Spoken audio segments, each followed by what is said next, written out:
Spooky Tips for Kids, a Parent's Guide. Halloween is a fun and exciting time for children, but as parents, it's important to prioritize their safety. Today, we will share some valuable tips to ensure your child's Halloween candy is safe to devour. First, let's talk about inspecting the treats. Before your child digs in, go through their candy and remove any open or damaged packages. Check for any signs of tampering, including torn wrappers or broken seals. It's better to be safe than sorry. Next, let's discuss the importance of reading labels. Take a close look at the ingredient list, especially if your child has any allergies or dietary restrictions.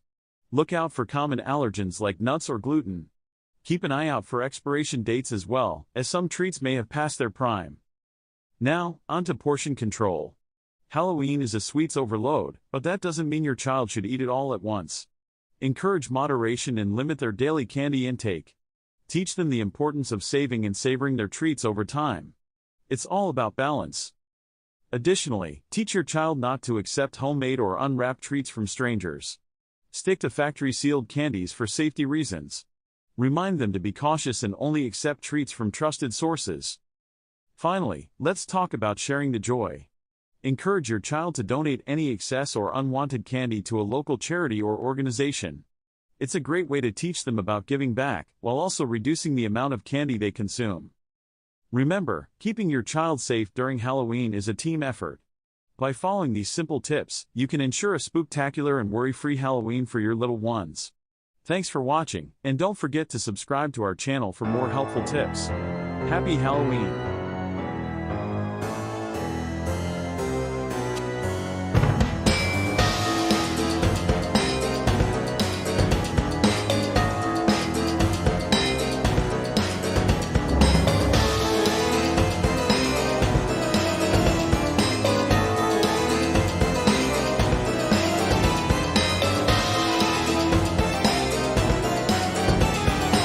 Welcome to Pumpkin Pals, the curious and spooky tale of carving jack-o'-lanterns. Today, we'll dive into the fascinating world of pumpkins and uncover the mystery behind why we carve them. So, let's get started.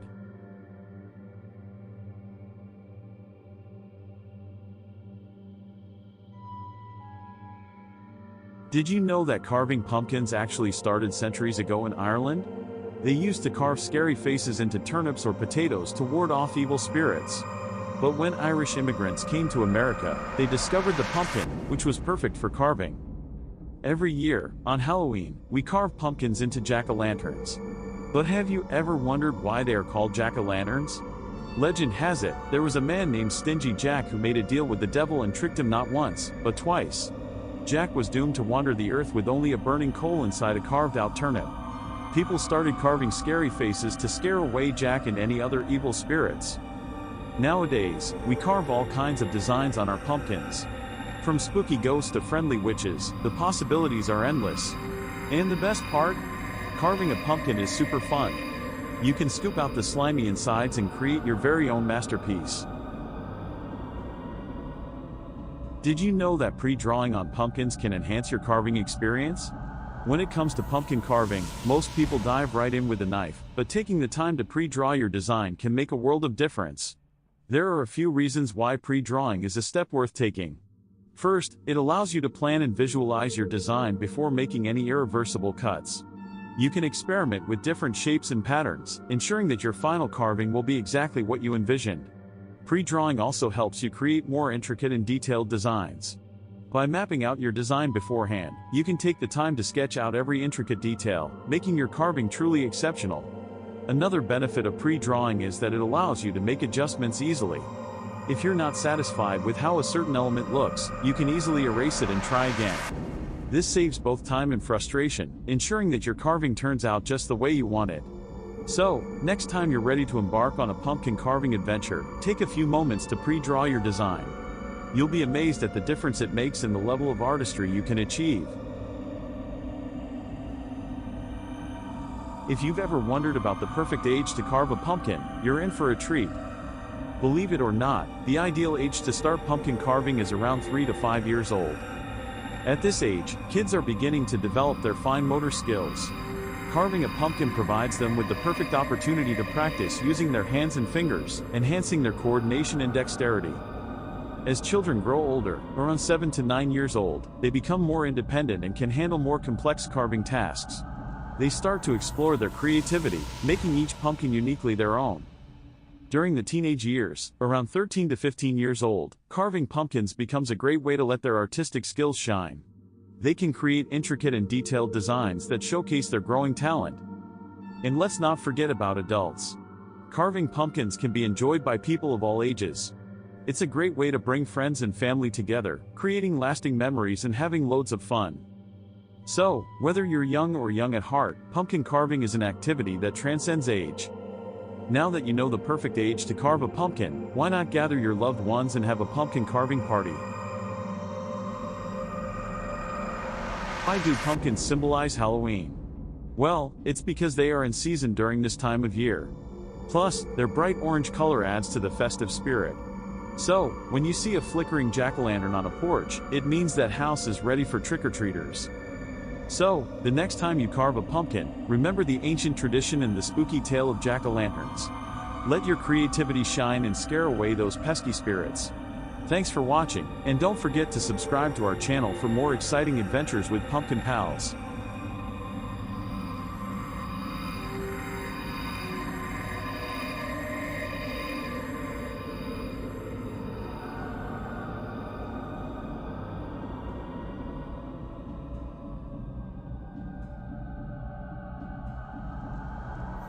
Welcome to our channel. In this video, we will show you how to make perfect homemade biscuits with our step-by-step guide. So let's get started.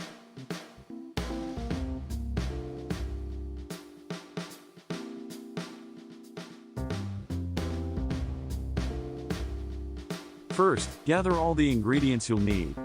You'll need 2 cups of all-purpose flour, 1 tablespoon of baking powder, half a teaspoon of salt, and 2/3 cup of cold unsalted butter. Don't forget 1 cup of milk too. Now, preheat your oven to 450 degrees Fahrenheit. In a large mixing bowl, whisk together the flour, baking powder, and salt until well combined. Cut the cold butter into small cubes and add them to the bowl. Using your fingertips or a pastry cutter, blend the butter into the flour mixture until it resembles coarse crumbs. This step is important for creating a flaky texture in your biscuits. Next, pour in the milk and stir everything together until a soft dough forms. Be careful not to overmix, you want the dough to just come together. On a lightly floured surface, turn out the dough and gently knead it a few times to bring it together. Pat the dough into a 1-inch thickness. Using a round biscuit cutter, press straight down into the dough to cut out the biscuits. Avoid twisting the cutter, as this can hinder their rise. Place the biscuits onto a baking sheet lined with parchment paper, leaving some space between each one. Now it's time to bake. Pop the baking sheet into the preheated oven and let the biscuits bake for about 12 to 15 minutes, or until they turn golden brown. Once they're ready, take the biscuits out of the oven and let them cool for a few minutes. And there you have it, delicious, homemade biscuits that are fluffy and buttery. They're perfect for any meal or occasion. Thanks for watching our video. We hope you enjoyed this step-by-step guide to making perfect homemade biscuits. If you found this helpful, don't forget to hit the subscribe button and stay tuned for more tasty recipes. Happy baking!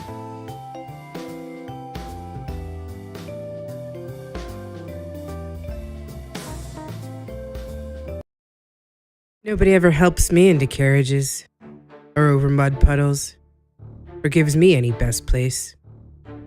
Ain't I a woman? Look at me. Look at my arm. I've plowed and planted and gathered into barns, and no man could heed me. Ain't I a woman?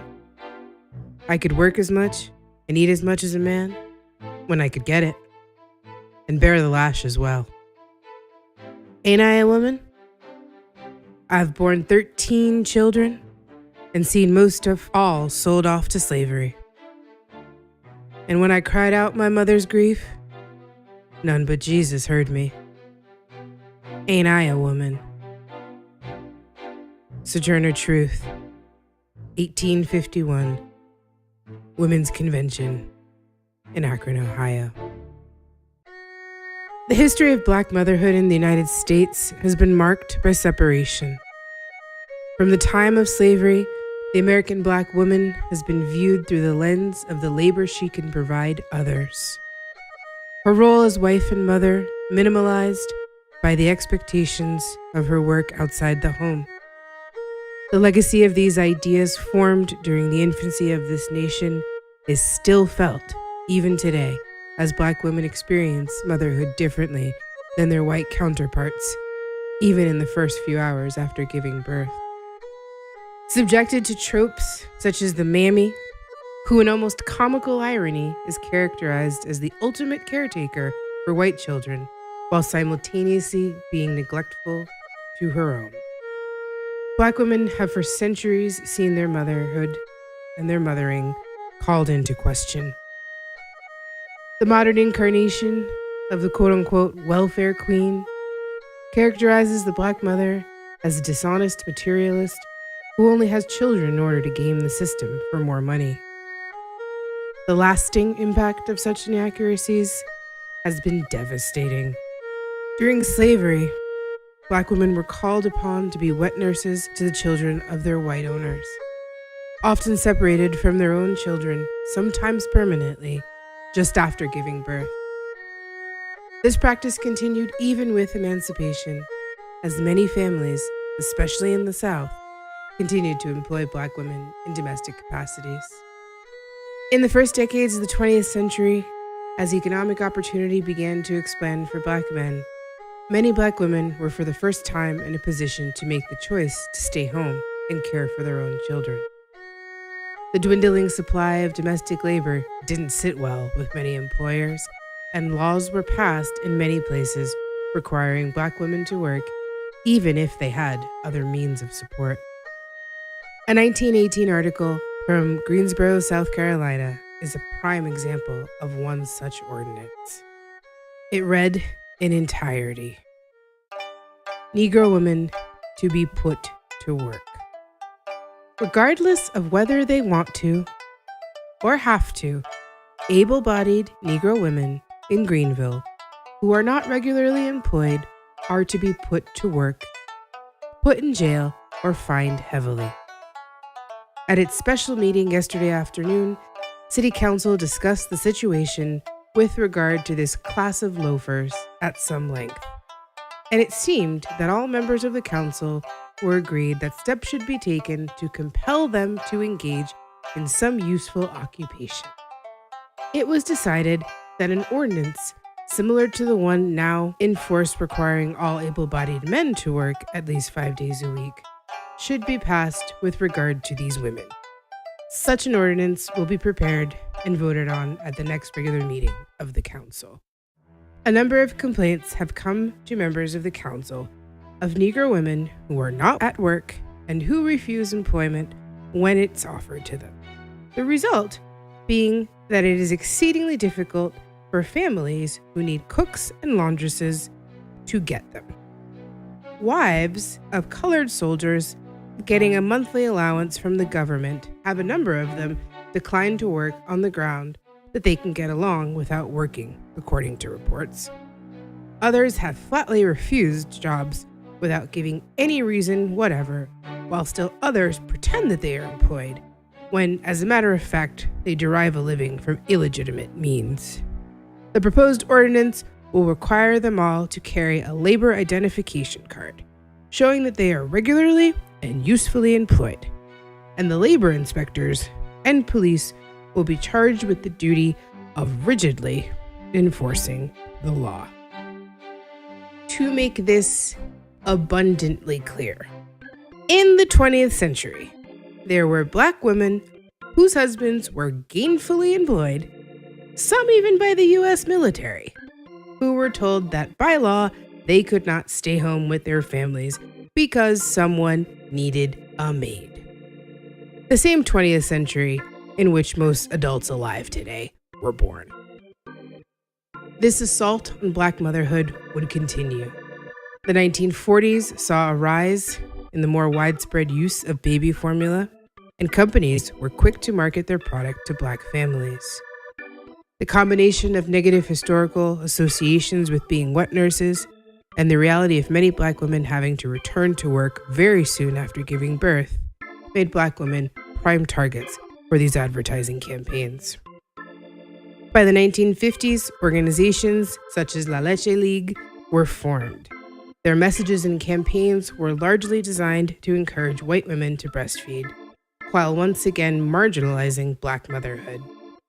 Images of white women breastfeeding their children began to be normalized, while one would only find an image of a woman of color doing so in the pages of National Geographic or the like. The Special Supplemental Nutrition Program for Women, Infants, and Children, also known as WIC, was launched in 1974. Women participating in these programs were more often than not encouraged to use formula, and to this day, Black women remain overrepresented in its participants. Historical wealth and wage gaps between races and genders leave Black women on average in the lowest income brackets. They are employed at a higher rate than any other group in the service industry, working jobs that often offer no maternity leave and almost certainly no accommodation for nursing mothers. A 2016 study found that Black mothers were 9 times as likely to be given formula than white mothers during their postpartum hospital stays. Other studies highlighted implicit bias on the part of lactation consultants who reported spending less time with Black mothers based on the false belief that they would, quote, not breastfeed anyways. Centuries of structural racism, societal norms, and implicit bias have led to the grim reality that as a group, Black babies have the highest infant mortality rate in the United States, with preterm birth also being a determining factor in the disparity of these rates. The survival of preterm infants is exponentially increased when they are given human milk and also time and contact with their parents. Yet, even today, having the opportunity to offer this care to their own children is still not possible for many Black mothers.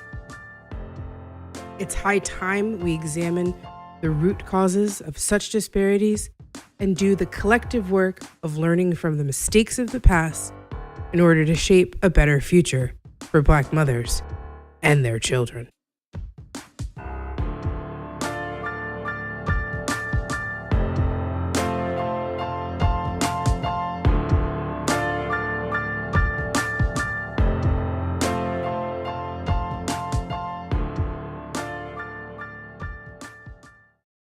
If there was anything I hated, it was investigating the organs of the female pelvis. J. Marion Sims, the father of modern gynecology. The legacy of the good Dr. Sims and the slave women he experimented on has been a topic of widespread discussion in recent years. Yet the true legacy of his work, still in practice, is all too often swept under the rug. Much like his infamous statue, which, to be clear, was not actually destroyed upon removal from Central Park, but quietly moved to the cemetery in Brooklyn, where he is laid to rest. There is a tendency in our discussion of the past to relegate the sins of these historical boogeymen to a bygone era. Both proponents and detractors of men like Sims all too often fail to recognize the lasting impact their work has had. It serves no purpose to tear down statues and demand namesakes be revoked if we fail to address their tangible legacy. Much has been written over the years about Sims's work. Efforts aimed either to praise or to malign often mention his own words as a mere afterthought. Historiography reeks of the disingenuine when it relies on anecdote and conjecture to make a point. The good doctor himself wrote, "I made this proposition to the owners of the Negroes.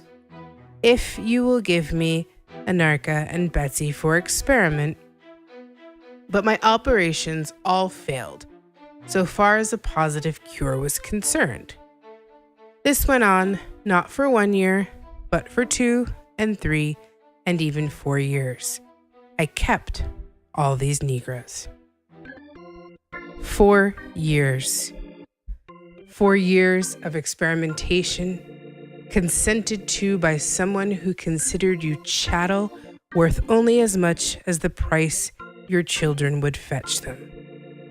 Let it be made abundantly clear that we're talking about upwards of 20 different surgeries on these women. Anarcha, Lucy, and Betsy, lest we forget their names. Surgeries done without anesthesia, while on all fours, with curious doctors and students observing and participating. The pain and humiliation these women were subjected to is unconscionable. Sims's actions are all too often excused by saying the man was merely a, quote, product of his time. The problem with this excuse is that it belies the fact that in many ways, times haven't really changed. The 19th century birthed many of our most reputable fields of medicine, along with the journals that chronicled their so-called discoveries. It was a time in which medical training was cursory at best and often perfected in the form of apprenticeships or field experience. These journals influenced the practice and tools of the field much the way they do today. The works of such doctors as Philip Tiedemann and Samuel Cartwright, respected authorities of the era, are riddled with quote-unquote scientific evidence suggesting not only surface but actual physiological and anatomical differences between the races. Assumptions about the so-called Negro subjects of their studies suggest differences in everything from circulatory patterns, respiratory capacity, and even a dulled sensitivity to pain in some cases. We would assume that such absurdities would be relegated to a distant past, their assumptions long since disproven. And we would be wrong. A study published by the National Academy of Science in April of 2016 came to the following conclusion. Many white medical students and residents hold beliefs about biological differences between blacks and whites. These false beliefs are related to racial bias in pain perception. Participants who endorsed more of these beliefs reported that a black patient would feel less pain, and they, as a result, were less accurate in their treatment recommendations. Let's be abundantly clear about what is being said here, because it needs to be restated. In the year 2016, there were medical students and residents who still held long disproven myths about racial differences to be true, and it actually affected the way in which they treated patients. The gravity of the legacy of mistakes made during the infancy of modern medicine cannot continue to be ignored. Removing a statue or renaming a building merely pay lip service to very real and often fatal disparities in this country. It's not enough to wrestle with the demons of yesteryear if we ignore their very real legacy in today's world.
Hi, my name is Nicole, and I'm a new mom.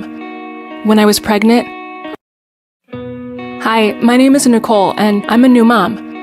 When I was pregnant, I learned that more C-sections are being performed in hospitals than ever before, even if the mom and baby are healthy. This worried me, so I decided to educate myself. I learned many things I could do to avoid having a C-section I didn't medically need. I learned how to talk to my doctor about what I wanted for me and my baby, and I brought a friend to my doctor's appointment in case I was too nervous and needed support. I told my doctor I wanted to avoid a C-section unless it was absolutely necessary. When I got to the hospital, I told my nurse too, and she was really helpful during labor. I know there are many things in life I can't control, but I believe it's better to do what I can to make a difference, especially when it comes to my baby.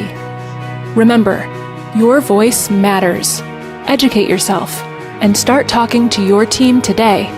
If I can do it, so can you.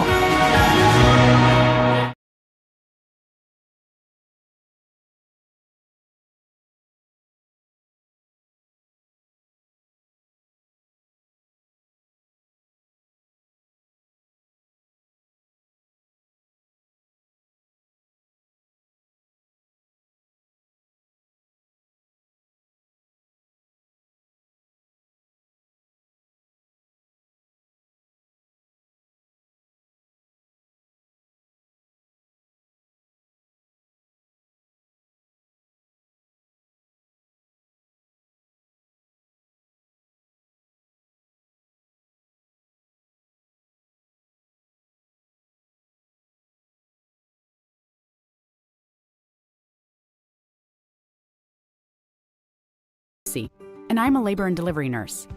If you want to have a healthy birth, it helps to have a strong birth team. That team includes your doctor and your family, of course.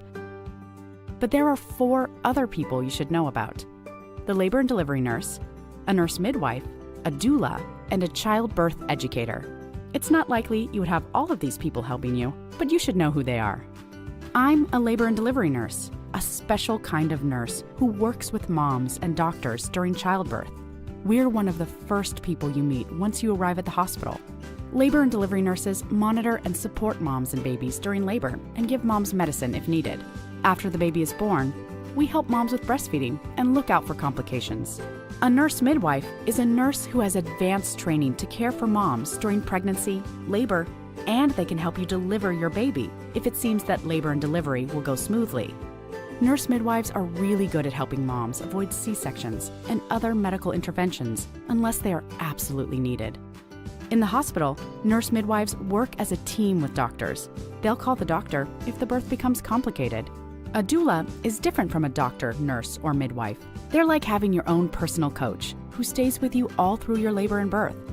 They provide emotional support and help with things like moving, breathing, and relaxing so your labor goes more smoothly. They'll show your partner how to support you in labor and can even help you at home after your baby is born with things like breastfeeding. Some hospitals give you the option of having a doula, but more often, you'll have to hire a doula yourself if you want the extra support. Lastly, it's super important to be as prepared as possible for your birth. If you're expecting a baby, consider taking a childbirth education class.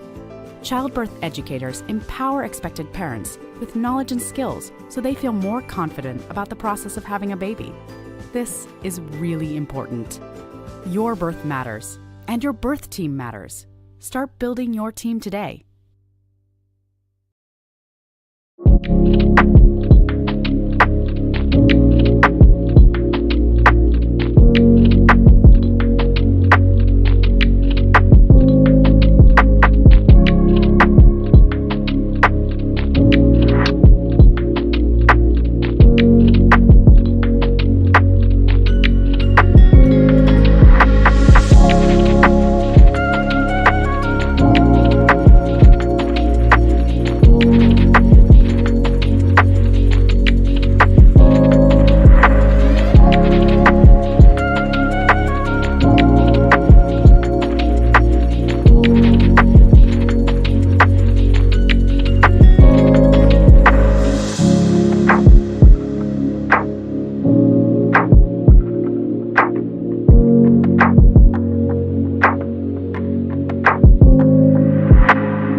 I'm a neonatologist in Boston.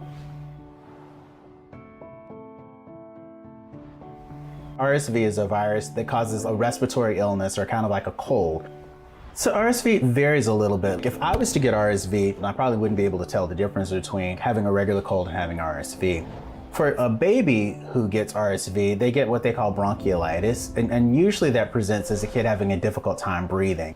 Usually you see their little ribs popping in and out as they're trying to breathe. You see their little noses flaring as they're trying to breathe. Sometimes they turn blue because they're not getting enough oxygen. They tend to have a lot of secretions like coming from their nose and a cough. And so it can be pretty significant and it can change really quickly. They can go from being a little happy to suddenly being like really having a really hard time struggling to breathe. Some communities are going to be at higher risk because the population is more dense, meaning there's more people living together under certain square footage. There's often more children who often tend to pass respiratory illnesses among themselves. You see these families out of nowhere, they get this like right hook that kind of knocks them out. And these people are just devastated by this happening to them. And they're like, how much can this kid take? How much can our family take? It's incredibly hard. If you're starting to see signs of breathing difficulties, don't wait. This is something that you want to take pretty seriously.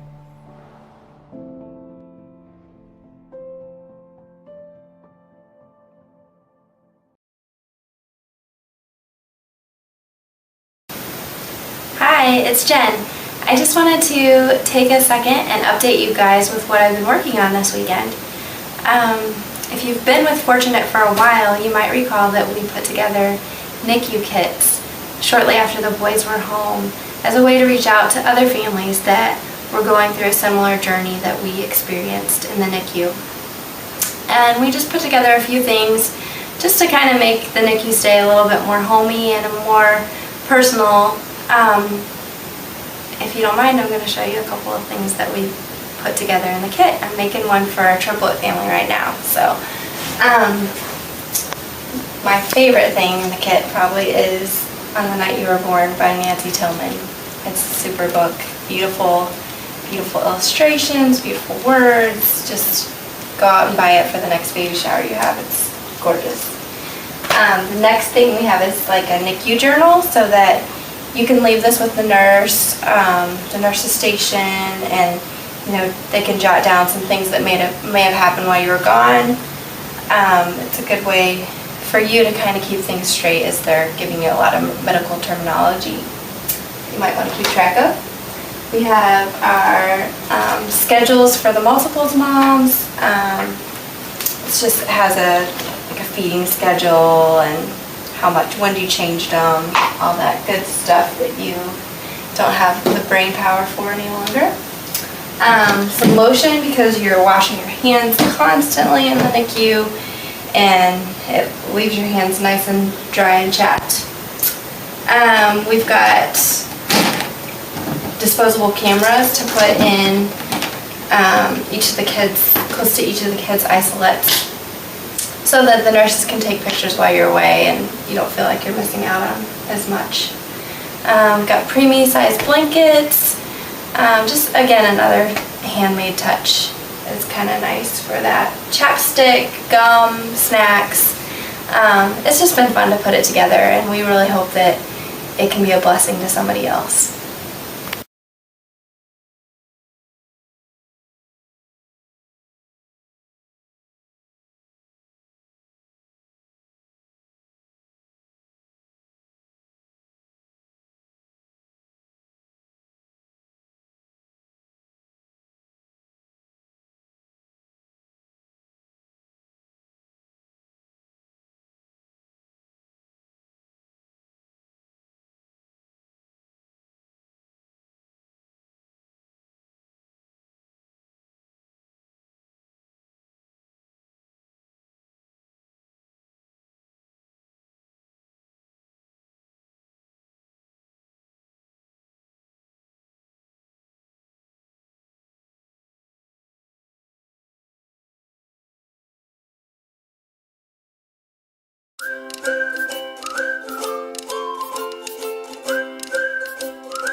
morning, or afternoon, everyone. This is your host, Ashley Randolph, with the Ashley Randolph Show. I am here with another wonderful episode.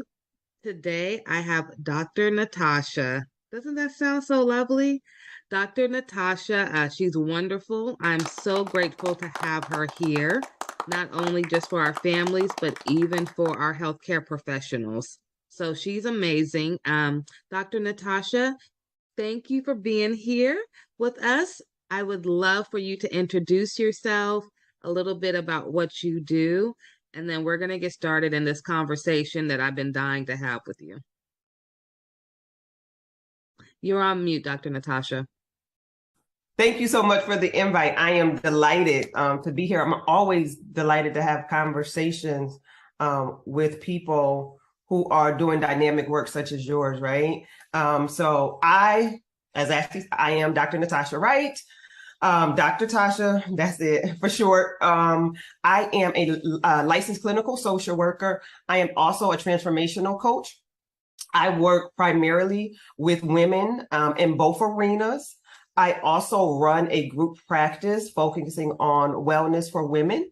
So my days are spent servicing women and helping women navigate life in all areas of transition and maybe some hardships and struggles, but really being a sacred and safe place for women.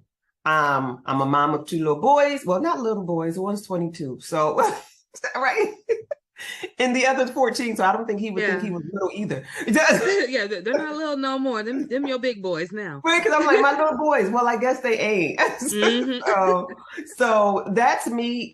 In a nutshell, I reside in Connecticut. Ooh, nice fun fact. I'm across the way. Okay. I put myself on mute when you introduced yourself because you just have so much that's so good about what you do that I didn't want any interruptions in the background. Okay. Everyone, she does a lot of amazing work. I am so grateful to have her here. Even if it was for 5 minutes. I mean, anything that she can give any of us is going to be of value. Dr. Natasha, or Dr. Tasha, I'm sorry. Whichever one. As long as it's not Dr. Wright, it feels so formal. That I'm the same way. So I tell all my interns and staff, just please call me Ashley. I can't do President Ashley. I know that's my title, but it's okay. Okay, so I'm a mom with 3 kids. Okay, so like you got 2 grown boys. I call my son, he's about to be 12. He's way bigger than me. So I'm like, okay, you my grown boy now. I got 3 kids. I have 2 nonprofits that I'm running. I have all these different titles as well that I have to juggle every day. I probably work 7 days a week, but I'm working on getting that down to 5 days a week. Hello. It's been 8 years. I think I deserve that. What tips do you have someone like me, even if they don't have a lot of titles like me, but maybe just their day-to-day life of going to work and taking care of the kids is a lot. So what advice do you have for us? To start out, let me say blanketed, whether it's entrepreneurship, regular 9 to 5, the children. I don't care if you're a housewife, like there's a plethora of things to do.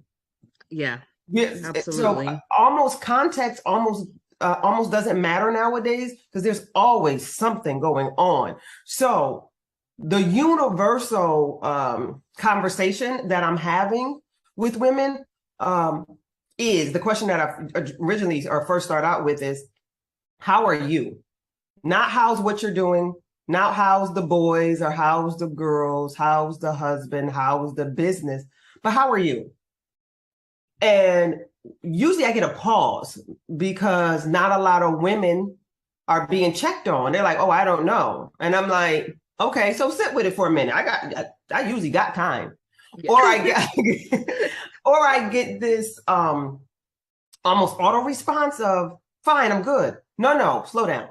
Let's ask again. And then once I ask, how are you? I pivot to, well, how's your heart?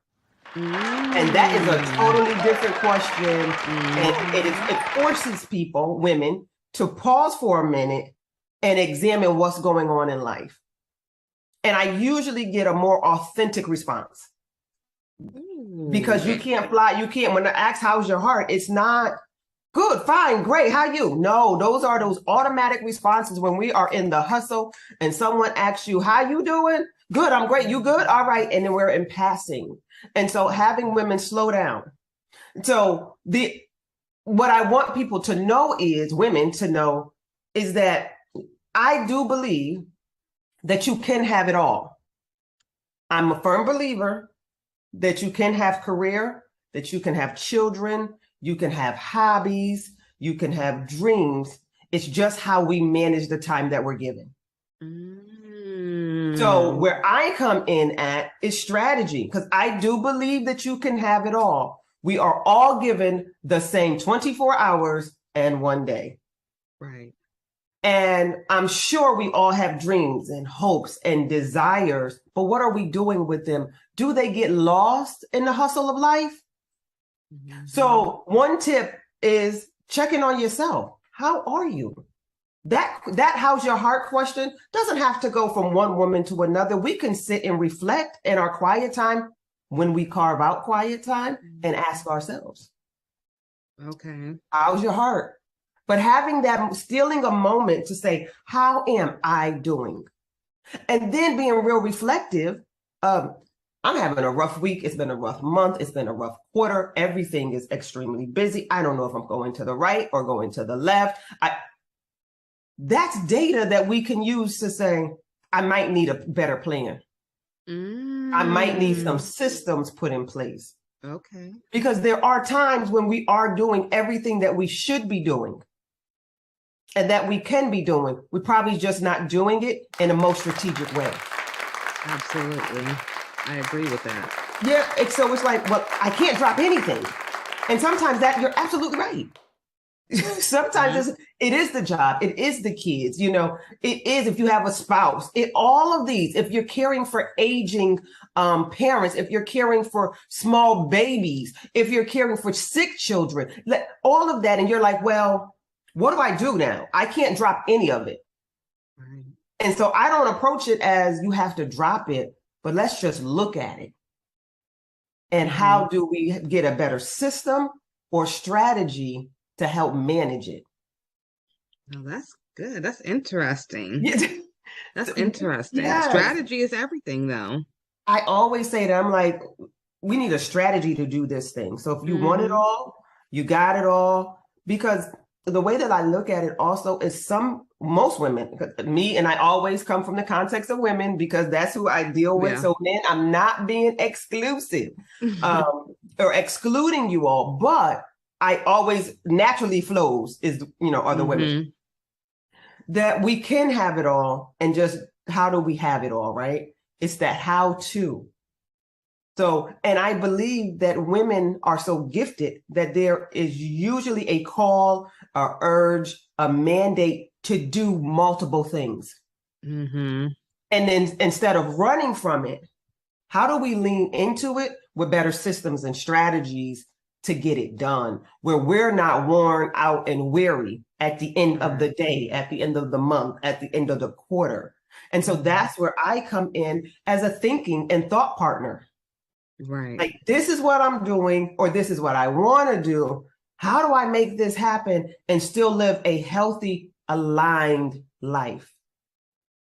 And I'm strategic, I'm strategy. So I'm like, okay, let's write it all out. Now let's go to work. Yeah. Oh, I like that. Let's go to work. Yeah. I have a question for you. Okay. So with your expertise and knowledge, I have noticed that a lot of African American moms that I have in my nonprofit, a lot of them seem to veer towards negative, like social media sites or let's say reality TV that promotes negativity. And I always hear, well, I'm able to look at somebody else having a hard time, and for a minute, it takes me away from mine. Now, is that something that you would recommend, or like me? I'm sorry, I watch Christmas movies all year long because it brings me instant joy. Like it could Yes. be May, and if I watch it in 10 minutes, I'm instantly happy. I try not to stay on those negative pages or sites as much. What do you recommend? I'm with you. So I do not recommend watching these toxic shows, unhealthy. I do understand that some women find comfort in the craziness because one, they're able to detach from what's going on in their life. And then they're able, it's like mindless TV. Right. But it's planting seeds. So as mindless as you want it to be, it's planting seeds, right? So for me, I like to tell the women that I work with, what's your intake?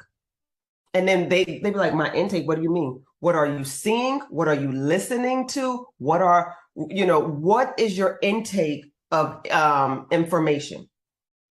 What are you watching? What podcasts or songs are you listening to? They have unconscious effects on your behaviors. I said so. Too. Yeah, I totally. That's why I'm like, turn the TV off. So I'm not a big promoter of watching television. Now, I do love a good movie. I do love sometimes mindlessly watching TV, but I only allow myself to watch TV on the weekends. I do not watch TV. I watch TV from Friday afternoon, because that's when my workday finishes, to Monday night. Sunday night. Monday through Friday early afternoon, my TV does not come on. Wow. Okay, so I always have my TV on, but I'm hardly ever watching it though. But it is always on. Now my kids, they're in school from 7:30 in the morning until 5:30 every day, Monday through Friday. They have a strict schedule to be home, to be in bed at 8 p.m. So when they come home, they do their routine, take a shower, start putting on your night clothes, homework, dinner. Then they get an hour of game time, usually right before bed. So they're not watching TV. By the time they turn on the TV to put it on cartoons, it's 8 o'clock. They're laying down for bed. By 8:30, they're knocked out sleep. So without them even noticing, they're not even watching TV as much as other kids are. But I do notice that other kids are teaching them things at school. For instance, my son, he's never seen. So I'm one of those real strict parents, and I love it. So I don't care what no one says. The TV guides, and you know how it says the ratings, TV 14. Oh yeah. Well, if you're not 14, I'm sorry, you're not watching it. So my son comes home and he'll be like, "Oh, Mom, Jason movie. I heard about Jason, or I heard, there's a movie called Saw or something." And I'm like, who's letting their kids watch this? You know what I mean? Yep. And, I tell them, one day you'll watch it, but you're not that age yet. But I do know that a lot of the outside world has an impact. So that's why I'm so into the parents about what they're watching too. Because sometimes the kids see what you're watching and you may not even be really paying attention, but they're picking up on everything that video is showing or whatever they're listening to. Like you said, even simple podcasts, it's giving them visuals. They're hearing it, and however they want to, think about it, that's how they're going to think about it. Absolutely. And YouTube is big now amongst my son. That's what I was thinking of, was YouTube. Yeah, my son doesn't watch a lot of TV per se. He watches YouTube. And so just think about watching YouTube on not the children's YouTube, but on regular YouTube, and the commercials that can come through. Right. And so they just plant seeds. And so I like to err on the side of caution. So I direct and I control what's going on in my ears or what I'm watching. So the limiting of TV is huge because it takes up such a gap of time So you're like, I could be getting this done, but I'm gonna sit down and I'm not saying that, you know, these shows don't be good. They probably do. I don't even have cable. I ain't had cable in must be probably 12 years. I stream everything. So when I say that I watch TV, I watch Hulu and Netflix on the weekends. And I don't like series. If I have to watch a series, I may have to make sure that I have time to finish it. Because it'll drag into my week and it bothers me. Yep. So I'm the if same I don't have way. time to finish a series, I need a movie that's less than 2 hours. I'm in and out and I'm moving on to the next thing, because a good series will be on my mind all week and I'm distracted. So that's what I said, what we do and being strategic with the time that we're given. And so I give practical tools on really how to order your day, to order your week, to order your month, and how to really get things done.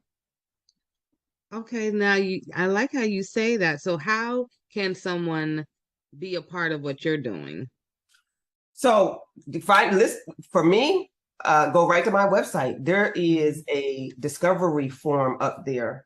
Yeah, you can go right there. I offer VIP days. So I'm for the busy person. I don't have no long program because I work with busy people.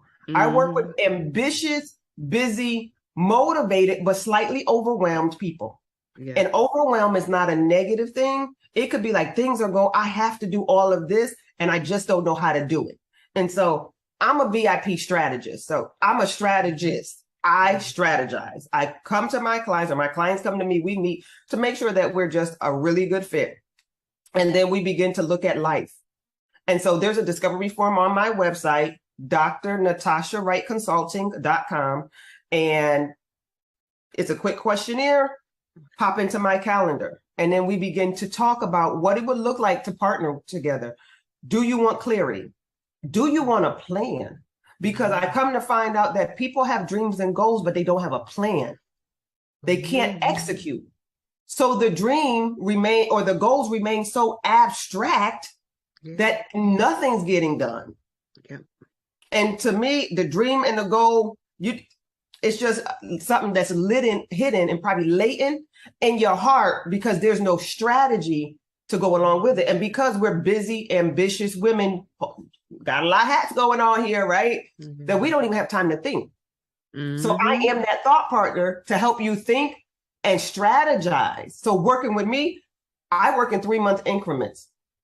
So in those 3 months, at the end of a VIP day, you leave with a tactical strategy to execute for the next 3 months. Ooh, I like that. This is for the ambitious people that know they have something, they know they're ready, they just can't think. It's the first step. You hear so much. People don't know just the first step.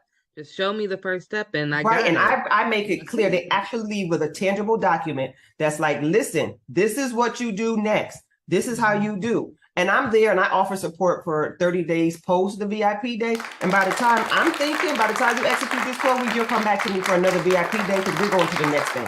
Ooh, y'all take advantage of them VIP days. Yes. Okay. And the VIP days looks like me. It's either one-on-one, depending on how it's scheduled, or with a small group. No more than 4, because we're executing. Because you get me that day, and I'm thinking and rolling. Yeah. And we're executing, getting to work. And that's what I always say. I'm for the hungry. Ooh, I come for the hungry. I like that. Because I'm ready to feed.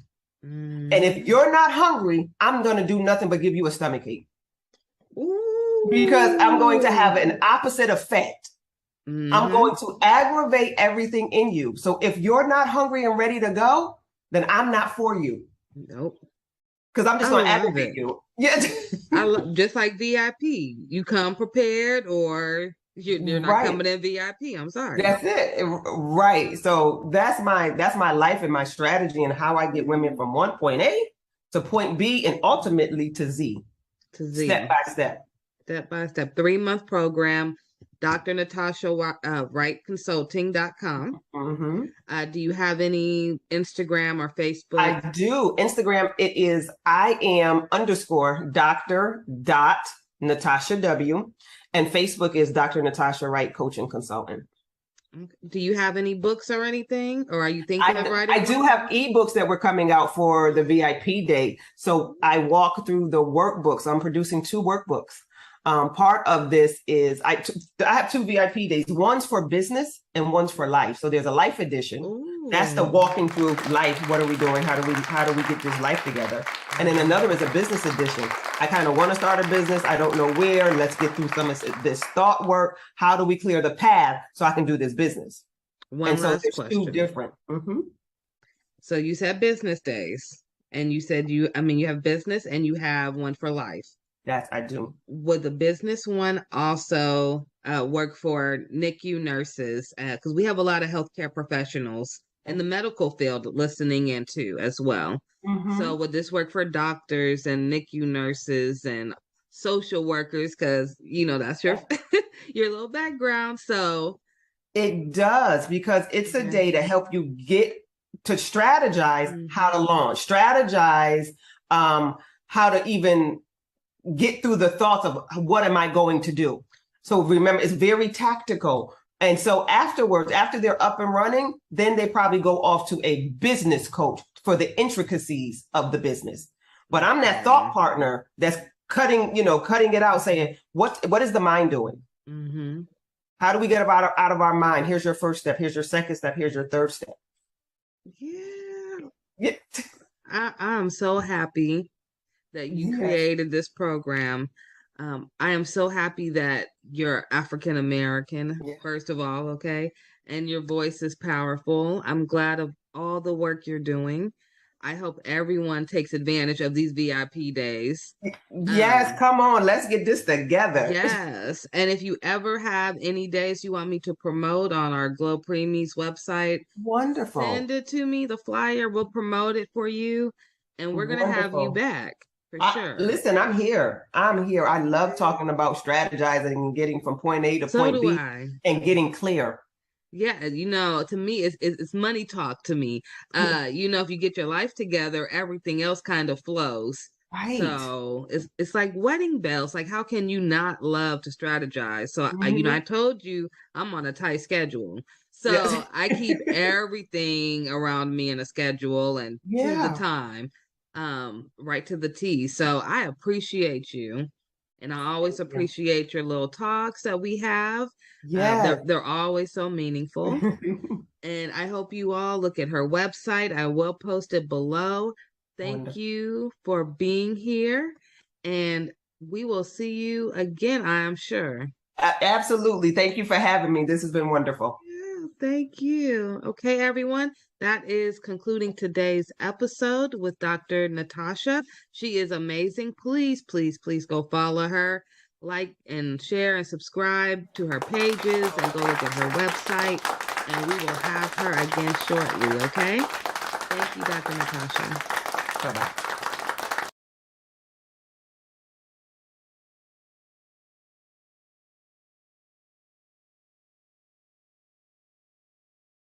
Human milk is the natural food for newborns.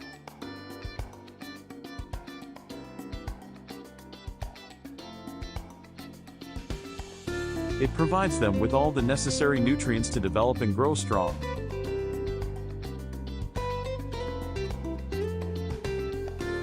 However, not all mothers can produce enough milk for their babies.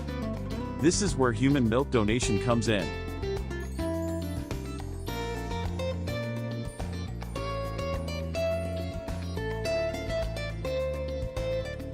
By donating breast milk, women can help provide premature babies and sick infants with the nutrients they need to thrive.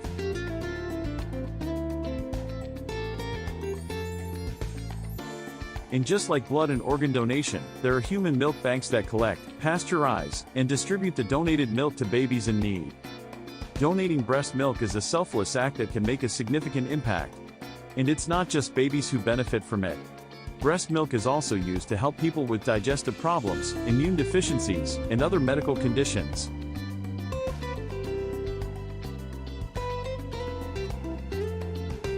So, if you are a new mother with more milk than your baby needs, consider donating it to a human milk bank. Your milk can help save lives and make a difference in the world. Thank you for watching this video. If you want to support the cause, please subscribe to our channel and share this video with your friends and family. Milk, and that welcome everyone to today's webinar entitled Marijuana and Breast Milk. This is hosted by the Maternal Substance Exposure Database, which we call MADEX, through CPQCC. If you have any questions for myself or for our speaker, please send that over in the chat. There's also a Q&A function that we're asking you to use, so that use the chat maybe for technical issues that you're having. As I've mentioned before, if you're just joining us, there is a link on the screen. You can type that in bit.ly/THC and breast milk, and that will take you to a really short survey that we're asking attendees to complete. We'll share the survey results with you later, so we promise it'll be interesting the more people that do it. But if you can go ahead and fill that out, we would greatly appreciate it. Here's a brief overview of what we're hoping to talk about today. So we'll do a welcome, a presentation that'll be about 30-35 minutes. We'll share those survey results and then have time for live Q&A. So as you're listening, if you have a question, please feel free to submit that in the Q&A box. The Maternal Substance Exposure Database, that's the group that's hosting this webinar today, is an optional and free database that's part of the California Perinatal Quality Care Collaborative. You might be familiar with us, CPQCC. A lot of you are from California. So we collect data on all maternal substance exposures. So those include, but aren't just limited to, opioids. And by doing that, we aim to improve healthcare for exposed newborns by focusing on treatment and length of stay in the hospital. And while the database is designed to capture information on infants who have been exposed to opioids, many of our members also use it to collect data on infants who have been exposed to other substances as well. So about 23% of our infant records in MADEX report maternal exposure to marijuana. We would assume that the rate for this data is much higher, since a lot of our MADEX centers do primarily use the database for opioid exposed infants. So this is an example of the MADEX report site, where if you join MADEX, which again is free and optional, you can compare your hospital to other MADEX participating hospitals. So we have 32 right now across California and over 500 infant records that have been entered to date. This data is used to drive improvements in the care provided to exposed infants. This is done through a range of reports designed to help you identify areas of high and low performance, monitor the effects of improvement interventions, and conduct research that advances the quality of care. MADEX is available and free to all CPQCC centers, but you do have to request access. So if you'd like more information on MADEX, send us a message in the Q&A or in the chat with your email. You can also submit your email in the evaluation survey for today's webinar. So again, this is, I'll say this one more time. So please take a minute to answer the following survey. You can type this in, THC and breast milk. The slides will be available afterwards as a PDF for download, and I'll send around that link. We are really excited today to welcome Dr. Christine Bixby as our speaker today. She is board certified in pediatrics and neonatal perinatal medicine. She completed both her pediatric residency and neonatal perinatal medicine fellowship at Harbor UCLA Medical Center. She attended medical school at the University of California, Davis, and she is a practicing neonatologist at CHOC Children's Hospital. She is an international board certified lactation consultant in IBCLC and the lactation medical director at CHOC Children's Hospital, where she focuses on breast milk handling and breastfeeding support in the NICU. She is a strong advocate for breastfeeding in Orange County through the Orange County Perinatal Committee and the Orange County Breastfeeding Coalition. She has published and speaks frequently on best practices in breast milk handling and optimizing breast milk production and breastfeeding in the NICU. Welcome, and I will turn it over to you, Dr. Bixby. Hello. Thank you very much for inviting me to speak. It is my privilege to get to talk to you about cannabis and breast milk. Let's hash it out. And I will do my best to minimize the number of dad jokes, but I had to put that one in there. It is quite the appropriate day. As you note on the bottom right corner, Cannabis 420. It is the most sacred and celebrated day for marijuana. And so it is very appropriate that we are talking about it today. Next. So my disclosures are limited. I am faculty for the Small Baby Care Specialist Program from Engage, Grow, Thrive, where I shockingly talk about optimizing milk supply in the NICU, the benefits of human milk in the NICU, and how to handle human milk in the hospital setting.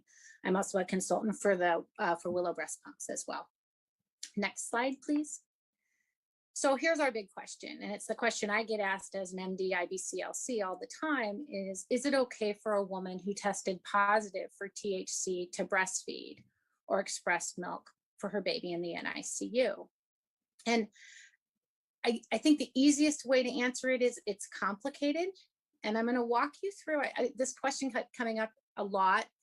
In 2018, I decided to deep dive into the data to be able to come up with a comprehensive understanding of what is known and what isn't, and also to be able to give my colleagues and our group, of which is a number of NICUs, some education and knowledge and maybe a consistent message around the concept of THC and breast milk. So to answer the question, you get two more questions. So next slide, please. One, and this is for any substance that crosses or that you're seeing a breastfeeding mother use, is does it cross from the mom into the breast milk? And if it does cross, is there harm to the infant? So we're going to go after the next question, the first question, which is, what is cannabis? And cannabis is a plant, as you see it on the right upper corner. It's cannabis sativa. It has over 150 known compounds. It has increasing potency over the decades and by location. Of note, between 1995 and 2014, the potency or percentage of THC has increased from 4 to about 12%. There are some products that are made in Washington State with flower products greater than 20% of it being THC, and with their extracts having greater than 60% of THC. And we'll get into what THC is in a little bit.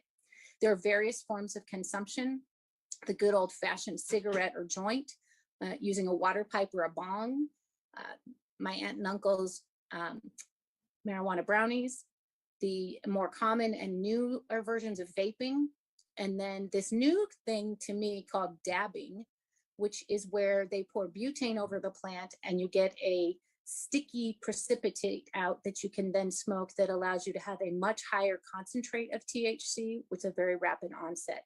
Important to note that with consumption, if you're smoking, you're going to have rapid onset as it goes through the lungs into the plasma, versus consumption of brownies or gummy bears, that's going to take over 30% or 30 minutes, and your oral bioavailability is fairly low.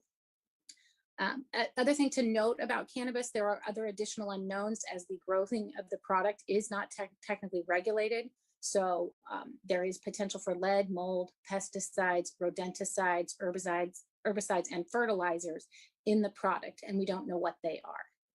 Next slide. So two components of cannabis that everybody is very known in common colloquialism is CBD or cannabidiol, which is a phytocannabinoid that's extracted from the cannabis plant and then diluted with the carrier oil, usually a coconut oil. Not a lot is known about CBD. It's felt to be less psychoactive. And I'm not going to talk a lot about CBD at this point in time because of the lack of significant data. The big thing that we're going to talk about is THC, or delta-9 tetrahydrocannabinol, and I'm not going to say that word again. We're going to call it THC going forward. And it is the most psychoactive component in marijuana. It has a very large volume of distribution, and it enters the plasma compartment almost instantly from the lungs and then redistributes to highly vascularized tissues such as the brain and the liver. It's highly lipophilic, so it likes to store in fat and can be there for weeks to months. And important to note, the half-life of THC is fairly long. In infrequent users, it's 20 to 36 hours. And in chronic users, it can be about 4 days. We'll talk about further data that's come out just in the last few months about even a longer half-life. Of note, it is present in an exhaled breath for 2 to 4 hours after one cigarette. And I think this is an important thing for those of us in the newborn intensive care unit where we're putting babies skin to skin appropriately for moms to smell the environment around their babies so they can have that IgA exchange into their breast milk. But it's important to encourage moms, if they are going to be using cannabis, to do that after they've done their skin to skin and to maximize the time from smoking to when they actually do skin to skin with their infant in the NICU. Next slide, please. So where does THC function? And THC functions in a lot of places. And I think the big area that everybody likes to talk about and where we have some information and some data in both human and animal is the endocannabinoid system. And I will admit that when I heard endocannabinoid system, I think I've heard of that, but it was not a strong system that I remembered from medical school, but it kind of works everywhere. So THC functions with the endocannabinoid system as an agonist to the cannabinoid receptors, where it impacts neuronal cell migration, proliferation, and differentiation, which impacts attention, cognition, memory, emotion, movement, and the peripheral immune system. So in particular, it's hitting in these executive function areas. And we'll see that as we go through some of the data that I'm going to highlight. THC also functions within the dopamine, opioid, GABA, glutamate, and serotonin associated symptoms, so kind of everywhere. But these are areas where you're looking at reward centers and emotional regulation as well. And then it's also seen to promote corticotropin secretion and preventing the secretion of gonadotropins, TSH, prolactin, one of our big breastfeeding hormones, and growth hormone, where there is some data on fetal exposure with concern for growth restriction, which I do not have time to go through at this time. Next slide, please. This is just a quick review of the uses for cannabis. I'm not going to read through it for you. Of note, recreationally has become a very important and significant area of cannabis use in the current times. Next, please. So let's talk about THC in breast milk. And so we're going to now get into the weeds of, does it transfer or not? So what factors increase the likelihood of passage into breast milk? And it's important to note that certain things pass very easily and others do not.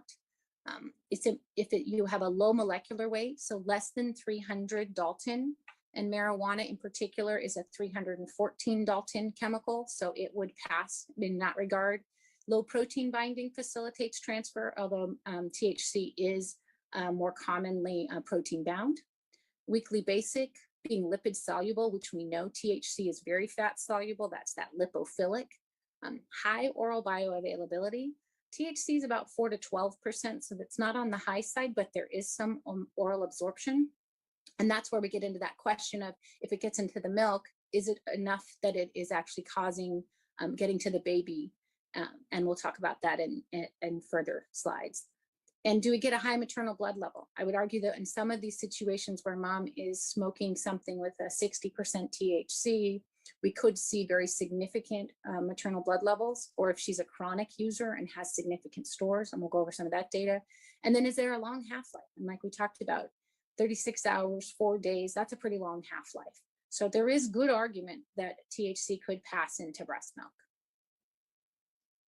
So this is a review from Moore in 2017, looking at data, looking at THC transferring into breast milk. And then does that breast milk, once it gets into the milk, actually result in positive findings of THC in the infant? And this is a 3-page slide. I'm not going to show you it all for the sake of time. The other 2 slides are mostly animal data. So if you want to explore that, you can look, pull up this paper. It's quite easy to find. The red boxes are pointing out some of the interesting things. And when we talk about it over the past many years, the argument was that it's an 8-to-1 and that you get an 8 times dose of THC in the infant relative to the maternal plasma level or the milk level. So this first paper, the Perez, Reyes, and Wall paper, which is from very recently, called 1982. I was 10 years old almost.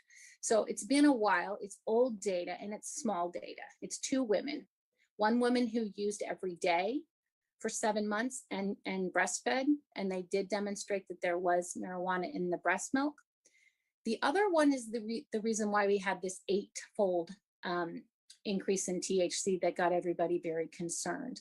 And this was a mother who smoked marijuana 7 times a day for 8 months. And in this sample, we did see that there was 8 times more THC in the breast milk than the blood plasma of the mother. And that we were actually concentrating THC in the milk, and it made for significant concern. And that, are we giving a really high dose of THC to babies?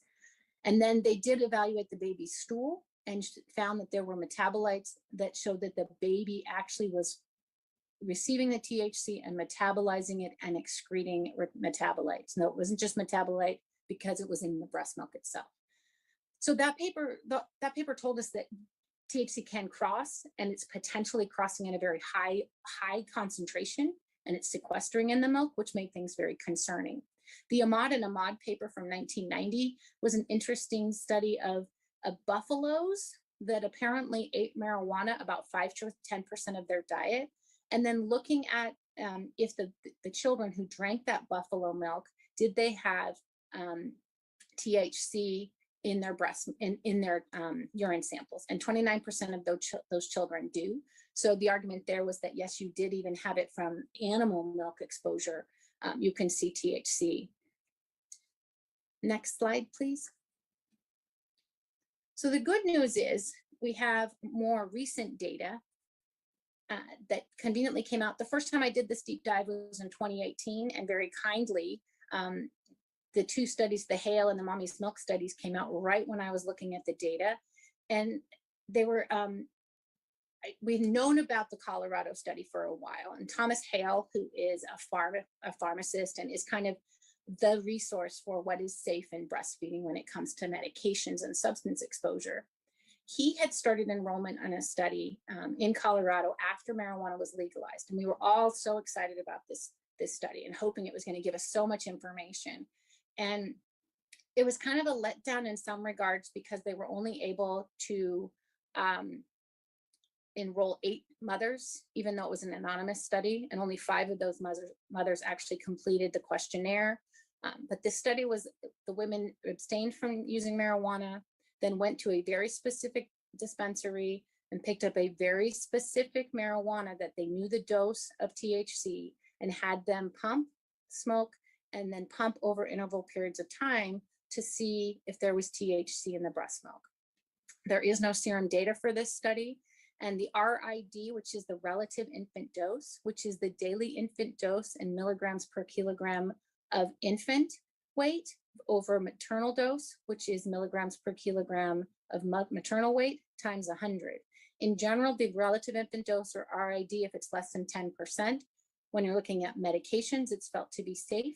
I will note that even though he did see this 2.5%, it was based on 150 cc's or milligrams per kilo or milliliters per kilogram per day of intake. And he has not updated his recommendation on his resource to put in a defined RID. I think he is appropriately recognizing the numbers are too low to make a definitive statement. He did note that the THC dose peaked at an hour and then slowly decreased until the end of collection. So the takeaway from the Hale study is that THC does get into breast milk. As we move on to the Mommy's Milk study, which was done through the group at UC San Diego, they looked at 50 women with 54 samples, and they had mothers recall their exposures for the 14 days prior to milk collection. So this is just recollection. And then they tested the milk samples. And the big finding from this paper was that THC was detectable up to 6 days after the last reported use. And then as I'm re-upping this study, it's very kind again, new papers have come out, and the Moss study out of Oregon just came out this year. And that looked at 20 different women who provided samples at the 2-week and 2-month pediatric tests or visits and were known to be using marijuana. They were found to be increasing their use between the 2-week and 2-month pediatric visit. And all but one had at least one cannabinoid in their milk. And there was the presence of CBD, even though there was no report of use of CBD. So I think we're getting a compelling statement that an idea that even though the numbers are small, we're getting a consistent data now that says, yes, it's not just these 2 women, but we've got a lot more that's saying, yes, THC does transfer into the milk. Next slide, please. This slide, I think this is an interesting concept because this is the one where what happens if we abstain? So this is a study looking at, and just published, but this is the Weimar paper, and it was just published March of this year. And it looks at women who were frequent users, greater than 2 times per week prior to delivery, who then abstained from using cannabis postpartum. And then they donated their milk and blood 2 to 5 times per week for 6 to 7 weeks. I feel like this is a really labor-intensive study. But what they found was that the maximum milk THC levels were 2.8 to 26, and the elimination half-life from milk averaged 17 days. And I think the important thing when you look at the graphic on the right is that the bottom axis is time in days from delivery and abstention. And what you're seeing is you still have a milk level of THC at 40 plus days. And this is something that I don't think any of us expected. It's something that we were concerned maybe there. Now, these are fairly heavy users, but it is something that we need to take into account as we evaluate our concerns in regards to THC in the breast milk. So next slide, please. I think we've answered the question, does THC cross from the mother into the breast milk? Absolutely. Now it's time to go, okay, if it crosses, does it get to the baby? We think it does. There is some amount of oral bioavailability, but does it cause harm to the baby? Next slide. And I think inherent to the fact that cannabis has been illegal and folks haven't really wanted to be like, yeah, I'm breastfeeding and smoking, because there is that inherent risk, legal risk, plus people's particular bias or response, there's not a lot of data, and there's not a lot of let me jump into a study and be a part of it, which is what we saw in the Hale study, in all of those studies just looking at milk transfers. You're not able to recruit huge numbers. So we kind of have to look in other places. And so I'm going to start with looking at what is known about cannabis exposure in the teen brain, and then look at some of the data in pregnancy and utero, which often spills over into postpartum exposure and breastfeeding. And then get into what we do know about breastfeeding cannabis, what little outcome data there is, what the current recommendations are, and then we'll get into the NICU patient and look at our approach at Chalk Children's. So before I get into the weeds of outcome, it is important to note that there is no reliable biologic sampling method to quantify the amount of marijuana use. I can't get a level like you can with alcohol and say, oh, this person's drank a lot, or this person has drank a little. We really have to go based on self-report. And self-report is inherently biased. Some want to report more use than they actually are to have that perception of them. Others don't want to report their use at all. The other issue with data in regards to THC and marijuana use is there are often confounders.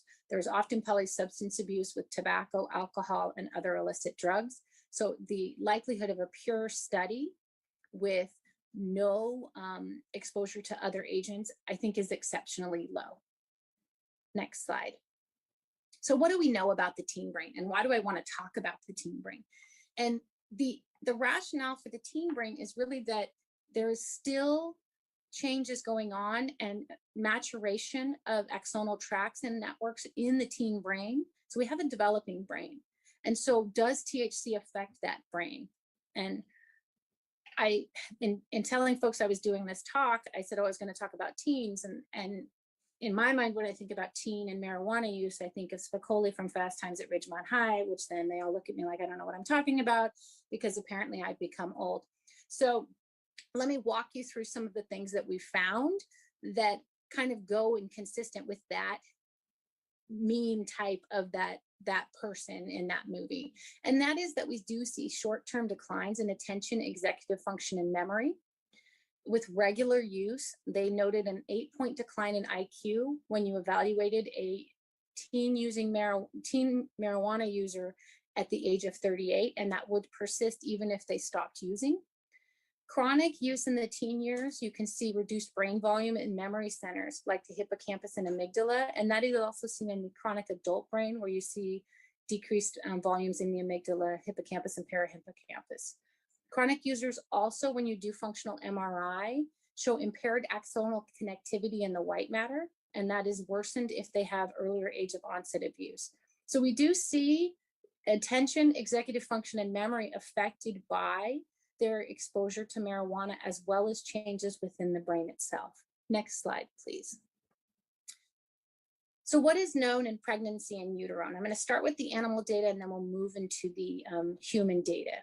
And this is a summary by Navarrete looking at preclinical findings for perinatal cannabis exposure. So this is both pregnancy and breastfeeding, which is generally what we're going to find. If you're using marijuana during pregnancy, I was impressed to see this new paper from Wymore, because it's often hard to find someone who thought that it was okay to use marijuana during pregnancy and that they did not want to continue post-delivery. So they go through in this graphic, kind of summarizes things that, since we don't have time to get really heavily into the weeds. There are specific neurobiological alterations that I'm not going to read all of those out, but they result in behavioral alterations that you can see on this of the right-hand side, which is motor impairment, cognitive deficits, decreased social interaction, increased vulnerability to reinforcing and motivational effects of drugs of abuse. And that's what you're looking at with your dopamine receptors and your similar receptors that we talked about where THC functions. And so this is kind of, we're going to start seeing this theme. We see cognitive deficits in the teen, and now we're seeing it in the rat that's exposed. And now we'll go ahead and move on to the pregnancy as well. And so what do we know about pregnancy and marijuana use? 36% use at some point in pregnancy. Use declines over gestation. And if they're using at term, then they are likely a chronic or dependent user. 48 to 60% will continue using through pregnancy as they feel that tobacco is a safer alternative, or that is safer than tobacco. Of past users at between 2007 and 2012, 16% of pregnant responders were using daily, and 18% met the criteria for abuse or dependence. Next slide. So I'm going to talk to you about the big three prospective trials: the Ottawa Prenatal Prospective Study, or the OPPS, the Maternal Health Practices and Child Development Project, or MHPCD, and the Generation R study. And when we look at this next slide, it's a lovely table that kind of summarizes, and I don't have the time to go through all the data, but I'm going to hit the high points real quick. The OPPS is a study that was done in Ottawa, started enrollment in 1978 in a primarily middle-class Caucasian population. MHPCD began enrollment in 1982 in a largely African-American population in a low socioeconomic status in Pittsburgh. And then Generation R is our new study in 2001, which is from Holland, which is a multi-ethnic cohort, but they do have a slightly higher socioeconomic status. I think just based on the years of enrollment, we can state that the amount of THC in product that they were exposed to is going to be a lot higher in the 2001 versus the Ottawa and Pittsburgh studies. As we go down the graphic, the polysubstance abuse is notable to be across the board present. So we're going to have confounded data no matter what. And then we will look and see retention is actually, I think, impressive, 63% all the way to 22 years. And then even looking at 80% to 22 years on the Pittsburgh study. The Generation R study is still following up, and they have the 6-year data that they've published, and that has exceeded 80% for retention rate. As we move into the outcomes on the next slide, we'll see that one, there's some trend unclear about preterm delivery and birth weight. And that, I think, is still teasing itself out in the literature. And we really need to jump down into the preschool, school age to start looking and seeing what they saw as a trend. And it's important to note that they're seeing similar things, especially between the two studies in the 70s and 80s. In the preschool population, we're seeing verbal and memory performance as affected. And then when we move into school age, we're seeing attention, impulse control, hyperactivity, visual reasoning issues, executive function problems, language comprehension, reading, spelling, and academic achievement. So we're seeing issues that are going to show up more about 8 to 10 years of age. And it's that reading, writing, academic performance, which is a significant issue. Now, could that be confounded by the polysubstance abuse? Absolutely. When we move into the teen and young adult period, we see persistence of some of this higher level executive functioning, visual cognitive functioning, academic achievement, particularly in reading. And then as we move to the very bottom, we're going to see issues with smoking, early substance abuse, chemical dependence. When we look at Generation R, we're still really early into the data, and they do note that between 6 to 8 years, they saw altered brain morphology in the frontal cortex. And I think we're still, this one, the jury's out yet. We've got to give them the time to follow over time in order to give us the actual good data that I'm hoping they will give us from this study. Next slide, please. So now I'm going to actually look at breastfeeding and cannabis, because I've looked at the teen, we've talked about the pregnant, and then subsequent potential breastfeeding exposure there. But what do we know specifically about cannabis and breastfeeding? So as we saw in the Wymore paper, maternal use does increase in the first 6 months postpartum. What also is important to note that THC and cannabis absolutely has a potential for affecting lactation, as we see a decrease in prolactin levels and a decrease in the oxytocin levels. These are the two big hormones of breastfeeding. Prolactin is your make and milk hormone, and oxytocin is your letdown hormone.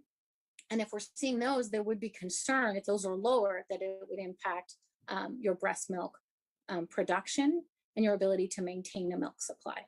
So what we do know is that women who smoke cannabis, it does not affect whether they will initiate breastfeeding. They have the same initiation rates as the general population.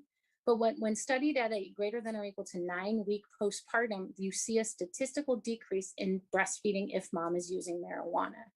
And it's unclear if that is due to the decrease in the hormones, which one could argue it could be, or if it's due to other things such as social stigma, etc.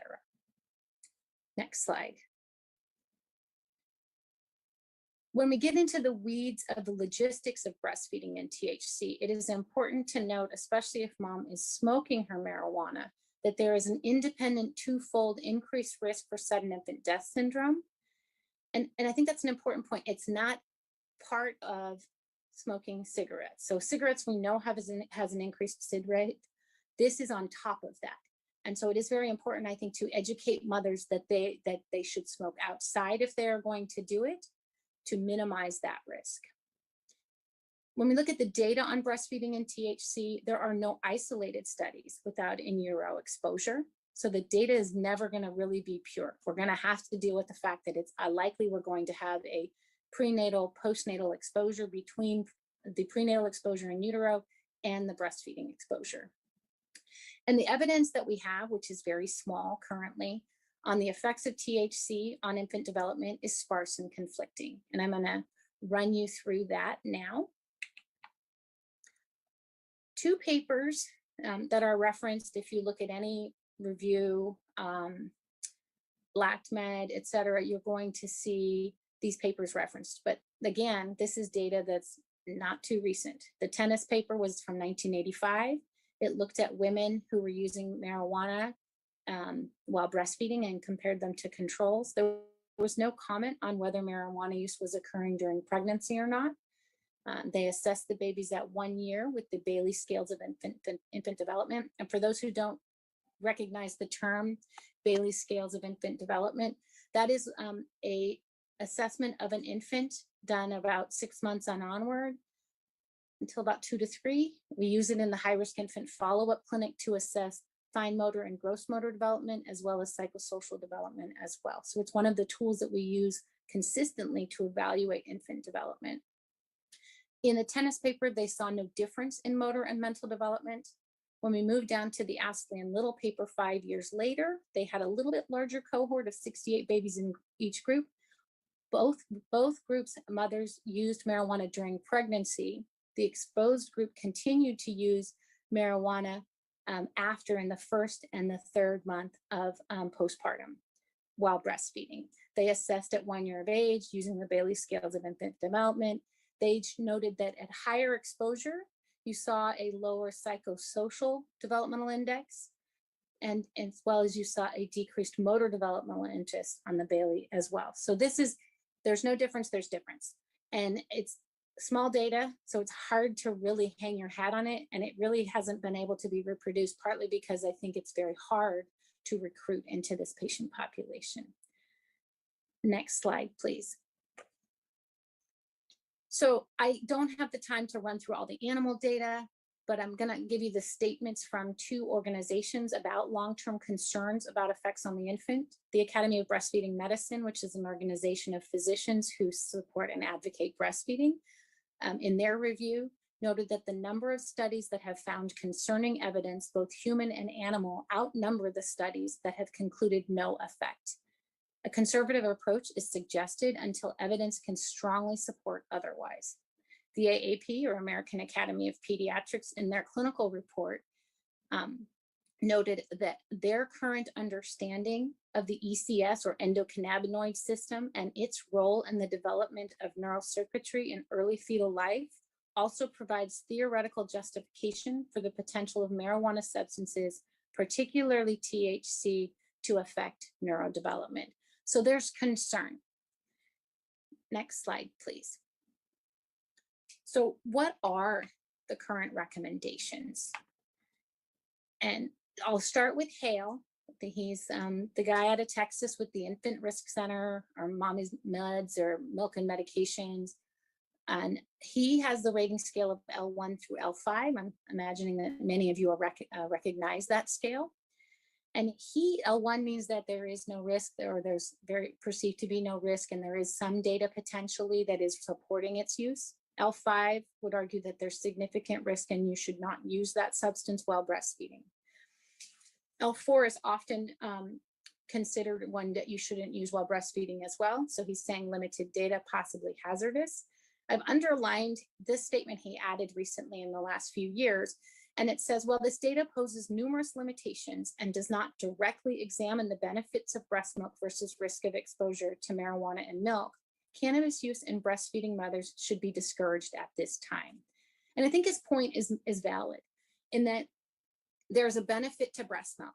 We know that long paper from 2012 from the AAP with the graph that shows all the different percentages of improvement in milk in outcome when you're exposed to maternal milk. But then there's a risk to marijuana that we don't know. And we don't, I worry that it's going to be hard to find this pure data where we're really able to analyze the benefits of breast milk and the risk of exposure to marijuana. Next slide. So the recommendations are to avoid further use from the ABM, AAP encourages to abstain, the CDC encourages to abstain, and the ACOG, marijuana use is discouraged. So where do we go from here? In summary, we know THC crosses into breast milk. There's concern for marijuana exposure in all ages, particularly in the developing brain, but the data are imperfect.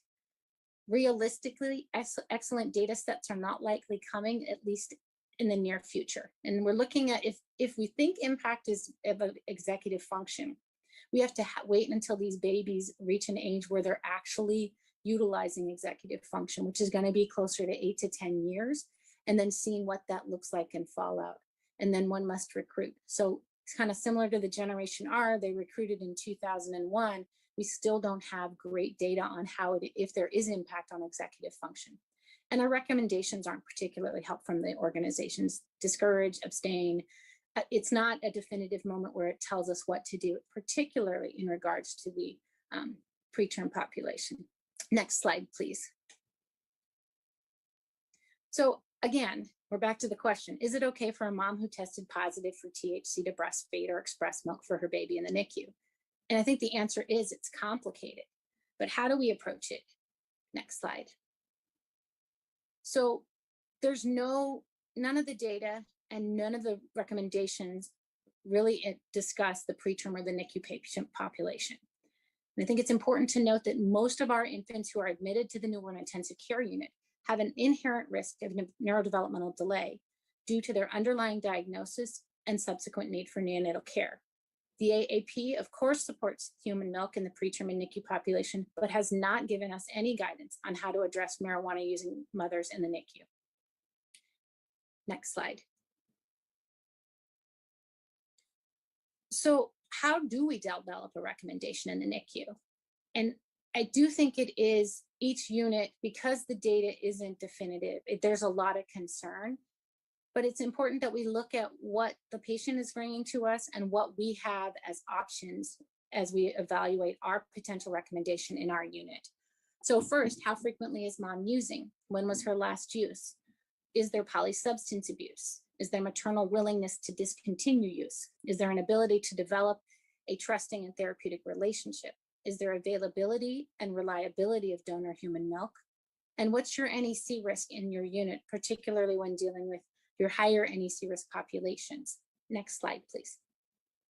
So there's 3 possible approaches. And I think that you could argue, based on what your availability of and ability to answer the questions previously, how to approach it. So number 1, you could just say, you know what, we're going to use breast milk for all marijuana users and go with the belief that breast milk is really going to mitigate any potential risk that we don't know is coming from use of marijuana and getting into the breast milk.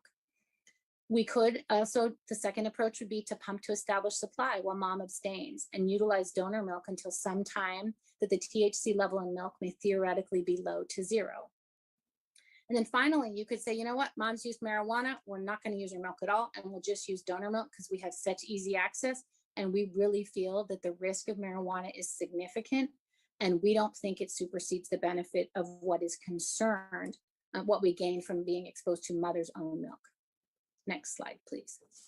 So I'm not giving you an answer, unfortunately. I'm going to give you our answer at the Children's Hospital of Orange County, which is our chalk stoplight approach. And I'll walk you through that. Next slide, please. So where are we and what are we? Chalk is a 334-bed tertiary freestanding children's hospital with a 104-bed level 4 NICU in Orange, California. We have a robust and liberal donor milk policy. We will give donor milk to anybody in our NICU. A part of that is because we are very successful in establishing milk supplies in our mothers, and so it is a small portion of our population that doesn't have mother's milk in large volume, and so it's often a bridge, but it's available to all comers. And then we also have a strong lactation team where we are able to support moms and engage with them in establishing milk using a pump. Next slide. So our approach is multidisciplinary. The nurse, the doctor, the LC, the dietitian, and the social worker are all engaged and involved in this process. We identify a THC positive mother, and she is evaluated by the lactation consultant. This interaction is respectful and without judgment. Mom is educated on concerns surrounding marijuana exposure and possible risk to the infant, particularly in the NICU patient. And then we identify mom's lactation goal. Does she want to breastfeed? And then we ask, when was her last use? Was it less than or greater than 2 to 3 weeks prior to delivery? And does she plan to continue or stop her marijuana use? Next slide. So our approach, the easy ones, if mom plans to continue to use, we prefer to use donor milk, as the unknowns we feel is too risky to use in our NICU population. And we will use donor milk throughout the NICU stay and transition to formula prior to discharge. If mom's use is greater than 2 to 3 weeks prior to delivery and she plans to continue to abstain, we will use her milk immediately. If mom's in that middle zone of having used within 2 to 3 weeks, but she does take the education and she does plan to stop using, we choose to go with using donor milk for the first 2 to 3 weeks, have mom pump and fertilize. I don't think one should ever dump human milk, so I do have them fertilize a plant. No maternal milk will be collected in our centralized nutrition lab where we do milk handling. Our diet order will be only for donor milk, with the date to reassess in that diet order, so we can see if we can start using at that time. Mom is educated by the lactation consultant on how to establish a milk supply using pumping, hands-on pumping, frequent skin-to-skin, and regular pumping. At 2 to 3 weeks, the lactation consultant will check in with mom, and we'll see if she's continued to abstain. Her transition, if she says she has, we will transition to use her milk. We get to change the diet order, and the nutrition lab begins to accept milk. If her, that's it. Sorry, excuse me. Next slide. So that's our approach. It's an approach. Is it perfect? No. We've had challenges in that we've had issues with team member buy-in. Part of it was education. This slide deck was initially built to roll out and educate my colleagues on why we had significant concern.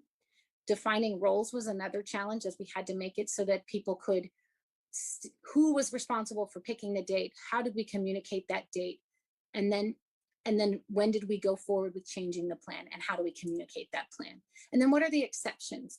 And the exception's always there, and it's a challenge and a success. And the mom who's got a trisomy 18 who wants to do palliative care, we're going to let her use her milk in our unit, and we don't want to confuse the message, so we message around that exception correctly. Our successes are we've been able to generate and develop a consistent message, and then when we get to change the diet order to use breast milk, and then again that exception where we're able to message appropriately that we're making an exception because it's the right thing for this family. Next slide. This is a visual of our algorithm. The middle is the cannabis. Below the dotted line specifically defines whose role the doctor, the LC, or the nutrition lab, and what they do in each setting. I'm not going to go through it for the sake of time since I'm already gone over. And next slide. I think we are done. I think we just have references and cute pictures of my breastfed babies, because we always have to end with breastfed babies. So I thank you for your attention, and I look forward to our discussion. Thank you so much. So I'm going to actually start with Q&A and give people, we've had almost 150 responses on the survey, which is great. So I'll give you just another, like a minute to do that if you haven't. The link is there on the screen. But to kick off our Q&A, what are, and there are a lot of them, so I'm just sort of choosing ones that we haven't really addressed yet in the conversation. What are the legal ramifications around this topic? So some things that were brought up. If you withhold the mother's breast milk, is that a problem? Or what if there are adverse effects for the infant from using breast milk that has THC in it? What about CPS involvement? Yeah, could you speak to that a bit? Yeah. I actually I've had this come up from colleagues saying, well, you know, the recommendation, do we have legal exposure because we refuse to use the mother's milk? And I've actually even run it by our risk folks to just make sure that we don't have legal exposure, because it seems to make sense that if we're going with the conservative baby's best interest and the general, because the recommendations are abstain, discourage, basically do not use, we are okay with following those guidelines, and it is there is no risk from a legal standpoint from their perspective to use donor milk and not use the mother's milk, which makes sense if you think about alcohol. You're not supposed to, you know, really shouldn't, but you're discouraged to not use a ton of alcohol during breastfeeding. If I have a mom who's a severe alcoholic, I'm not going to use her milk as well. And when we look at things like allowing moms to use, I think the important thing is that if your unit needs to proceed in that fashion because you have low, you don't have availability of donor milk and you have a 24-weeker and a high neck rate, you're probably going to choose to use that milk. You're going to educate the mom extensively saying we need to use your milk to decrease the risk of death or severe complication from necrotizing enterocolitis, but we really think you need to stop, and here's the reason why. So I think as long as you disclose and educate, I don't think there would be liability from allowing use if your unit is in the situation where it makes more sense to do that. Referring to CPS, I think tends to be more social work and unit practice. I think that there's often, if there's use, that referral will happen, often more just to check into to whether there's a file on the family and to make sure that it has been communicated if there's concern. It's often more than just the THC use alone that gets a call to CPS. Thanks. A couple questions about CBD oil. You mentioned that at the beginning. Do we know anything about CBD in breast milk? Not really. And I think part of it is we're still getting just the minimal teeny amount of THC data. So my hope is that we will see that coming as CBD has become a very popular product that people are using for almost anything at this point in time. I think it is important to note in my review of all the literature, and I will say this talk was very narrowed down. I could have gone on for 4 hours. So there are things that I didn't go into, but in looking at CBD, oftentimes when you look at the product of CBD, it's still, even though they're trying to purify it out, there still is THC in that product. It may be a small amount, it may be more depending on how pure, how good their process is, but inherently there is THC with the potential to test positive as well. A couple questions about the mom, and if she stated that she is abstaining or planning to abstain, do you take her at her word, or do you do some sort of toxicology test? Thank you. I was running out of time, so I kind of glossed through that. I do not. In our group, we do not, because we believe in developing, the multidisciplinary team believes in developing at that therapeutic relationship. And so we work actively with moms and say, you know, we develop that relationship. The LC is working with that mom to establish and maintain the milk supply until we're ready to use. And it's an eye-to-eye conversation of, okay, have you stopped? Remember, we talked about the risks. Are we good to go? I do find that oftentimes moms that are not able to abstain, the nurses already have their antenna up. And if you respectfully question them on it, they'll own up to it and say, you know what, I couldn't abstain. And oftentimes they, based on their aversion to risk, will stop pumping because they can't stop using or utilizing the marijuana. I think this is part of it, goes along with it. Do you have parents sign an informed consent to use their breast milk if the mother is using marijuana? Since we don't use mom's breast milk when we believe there's a significant amount of marijuana, we do not. I'm not a fan of signing consents, the whole consent for formula and the term population as well. I feel like it's more respectful that we have an educated conversation and have that trusting therapeutic relationship. When you pull out a form that says you sign this saying that I told you you're going to hurt your baby using your milk, I think it undermines the whole process of being in the newborn intensive care unit and supporting both the baby and the family. And oftentimes when you advocate and say, this is what's best for the baby, most people will say, you know, unless they're chemically dependent, they're going to go, okay, wait, I don't want to take cough medicine. I don't drink coffee when I'm pregnant and breastfeeding. And so I think it can often, if you explain that there's concern and data, the problem that we suffer with, which I didn't talk about, was this perception of safety, because legal is safe. And that is a component that we do have to address by educating them on what is known and what is concerning about THC exposure and the developing brain. Thanks. For moms with chronic use, should the breast milk be restricted for 2 to 4 weeks? Is that based off the half-life of the data? No, this actually was when we made it, and we were actually going to be, I have a meeting coming up in the next few weeks to look at that Why More paper that just came out in March. When we picked 2 to 3 weeks, we knew that users often have positive urine upwards of 4 weeks. And because of the sequestering in the fat, we picked 2 to 3 weeks because we felt that it was going to lower the amount of THC, but was a reasonable time that we wouldn't lose mom's pumping.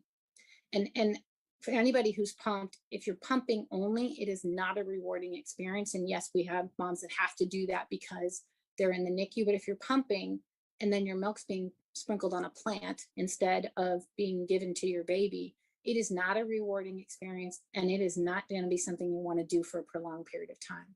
So part of why we picked 2 to 3 weeks is we felt that it would allow for a decrease in the amount of THC in the milk. We didn't have any notion that we would have 0 THC. We were mitigating risk in saying we could decrease the dose by something. According to that Why More paper, we're probably about at a half-life. So we've halved the amount of THC in the milk. So it's not based on it being gone. It's based on saying, how can I balance the likelihood of successfully maintaining a milk supply and not losing mom because we're going out too long versus trying to mitigate the amount of THC in the milk. And like I said, this is an imperfect, there's no perfect answer because we don't have the data. Thanks. A lot of questions about for a newborn nursery or for a well baby nursery, not the NICU. What approach would you recommend? What if you don't have donor human milk available?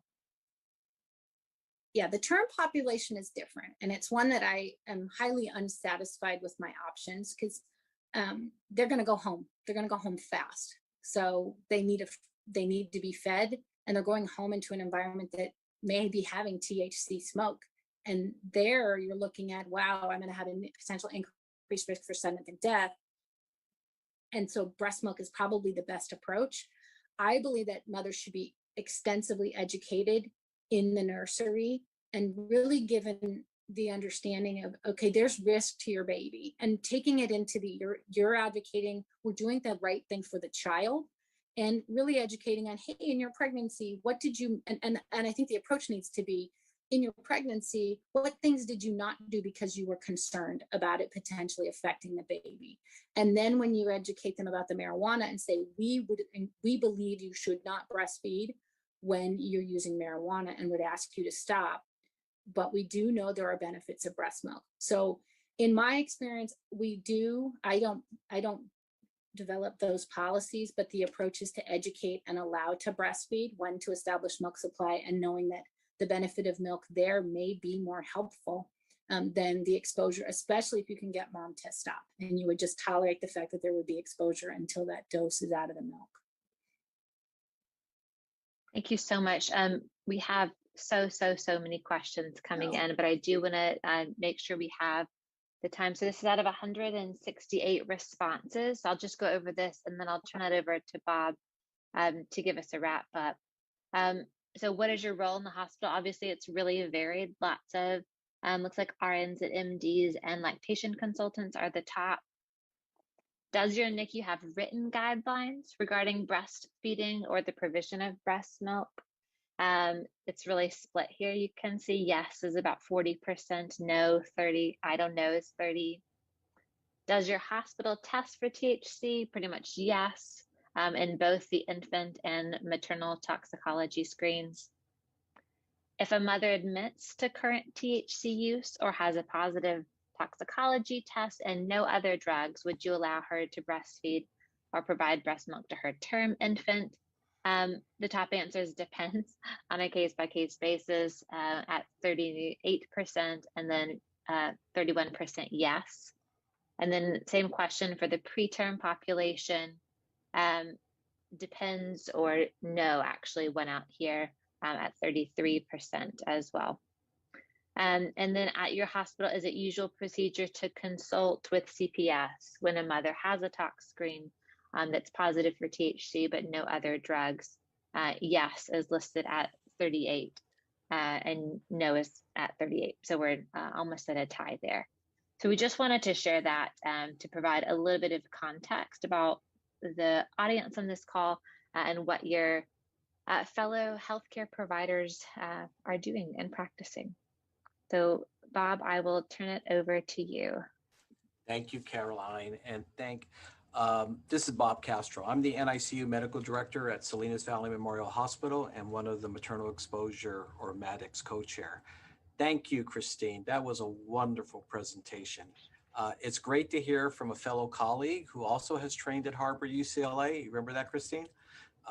Also glad to hear that you were only 8 years old in the 1980s and appreciate the Ridgemont High reference. Thank you to all participants for completing also the pre-webinar survey. Please remember, we are still hoping that your center, if it's not already participating, will participate in the statewide MADEX database. My and other centers who are participating have learned so much on how we can better care for infant exposed to substances in utero.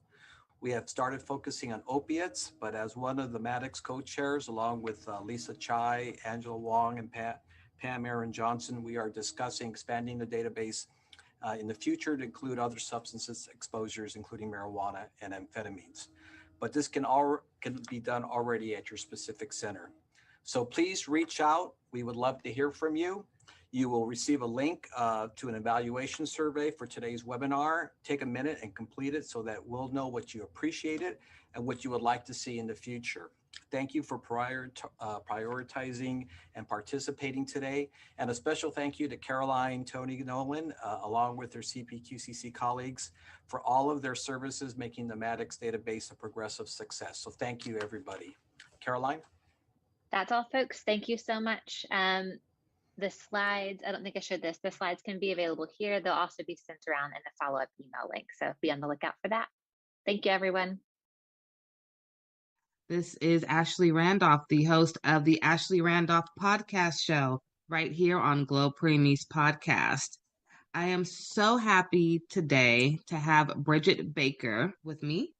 And hey, Bridget, thank you for being here. Yeah, we are so excited. We've really been looking forward to this. Yes. I cannot tell you how many times I have gone over topics like the one we're going to go over today. In case you guys are wondering, she is from Booked, Bagged, and Tagged. And not only is that a great podcast, but they're all about crime stories and safe havens for babies. And I mean, you guys are going to love them just as much as I do.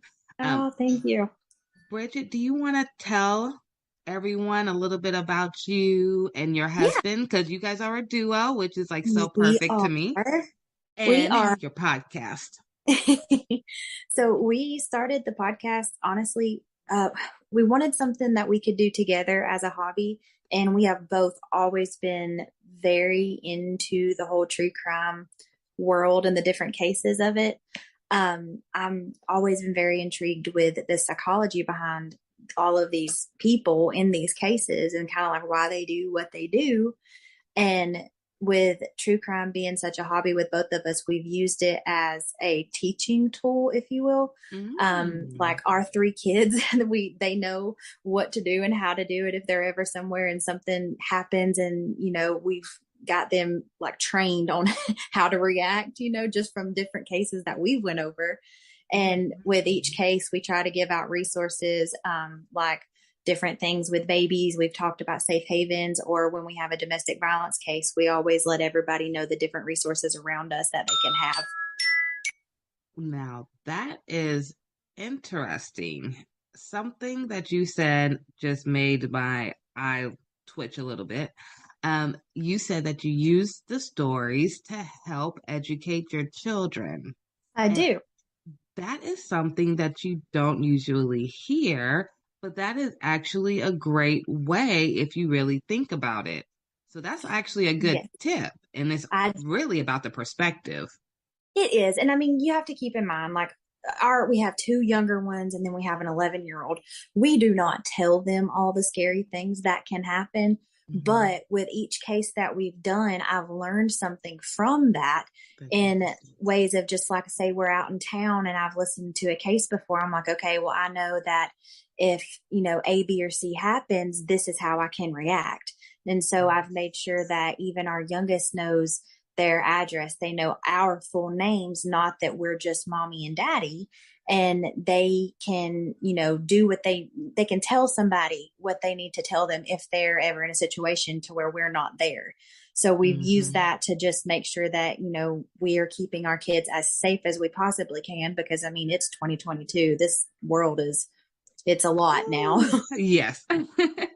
Way different than 10 years ago or 20 years ago, I will say. Absolutely. Now, that actually brings into our topic today. So we're going to talk about safe havens. And I know that that's something that is truly, truly, really close to your heart. Do you want to go ahead and lead the conversation on that? Yeah. So every state, it's a little different, but for the most part, the idea is the same. So what they do is a safe haven is basically a place to where you can take your baby, and it's where, like, because there were so many people out there who were abandoning their babies and something would happen to the baby, or people who didn't know they had other options. So we made up these safe haven laws. So like in Georgia, where we are, you have up until the baby is 30 days old, and you can take the baby to like a medical facility, a fire station, a police station, and you don't have to show proof of identity. You don't have to show any addresses, and you can leave the baby there, and you will not be asked any questions. Nothing will happen to you. You're basically surrendering your parental rights when you hand it over by saying, I can't do this, here's the baby. And that is the safest, alternative to leaving the baby somewhere, or, in some of the cases I've looked at where it just goes the worst possible scenario. Right, right. So the key word I heard you say was you will not get in trouble. No, you will not. Like I said, in Georgia, you can take the baby to a safe haven up until it is 30 days old. And then after that, you can still take the baby, but you would probably be asked to show some form of identity. In Georgia anyway. Now I think there was Tennessee. I think they had one that was a little longer, a time frame, but it's just a way of saying like, okay, let us help you. This is the best thing that we can possibly do for you and this child. No questions asked, basically. Right. I love that. No questions asked. We're here for the baby. Now, Yes. as far as let's say a mom drops off her baby and about maybe a month or two goes by and she decides she wants her baby back. Do you have any resources or educational tips or anything you can give to those parents? In that situation, what happens when you surrender your baby? Basically, you're saying, I cannot be this child's legal guardian anymore. So it is a form of you handing over your guardianship or parental rights. Now, to get that baby back, you would have to work with family services and things of that nature, just because, you did surrender your parental rights with it. Right. I'm not saying that it's impossible, but you probably it would take some time for you to get the baby back if that's what happened. Okay, so thank you for that. For any parents who do have that in mind, just keep that in the back. It's not hard. Well, it's not a hard no, but it will be a fight. Yeah, it's just but like they said, they want have what's best options. for the baby. Right, the baby's in mind. Mhm. Thank you for sharing that. As far as are there safe havens in every state, or are you not sure? I'm not 100% sure. I do want to say there's some form of a safe haven law in every state. Okay. I know that I think it was in 2020, there were 4,422 babies that were saved that year, which was almost tripled from, a few years ago. So it's something that sadly it is working. And I say sadly because that is a very hard situation, but I would rather a baby be surrendered and find a loving home and family than the baby struggling and also the mom, Right. And I agree with you. If mom's already struggling, I love the fact that they have options. So if they're not comfortable going to the hospital, you can go to the fire department. You can go to different places. So, where you feel most comfortable and who you can trust the most, you have options. Options are always good. Do you happen to know of any stories of safe havens? I do know that. So it's not technically a safe haven story, but it is one where the law enforcement and the fire station people, they just kind of went above and beyond with it. And the footage from this will just make your heart feel. Actually here in Georgia, I want to say it was 2020. We, not far from us up in Forsyth County, we had there was a family who had been on vacation and they came home. It was pretty late at night and they were walking in the house and they heard something. And at first they thought it was a coyote or just, something like an animal, because your first thought in the pitch black outside is not that there is a baby.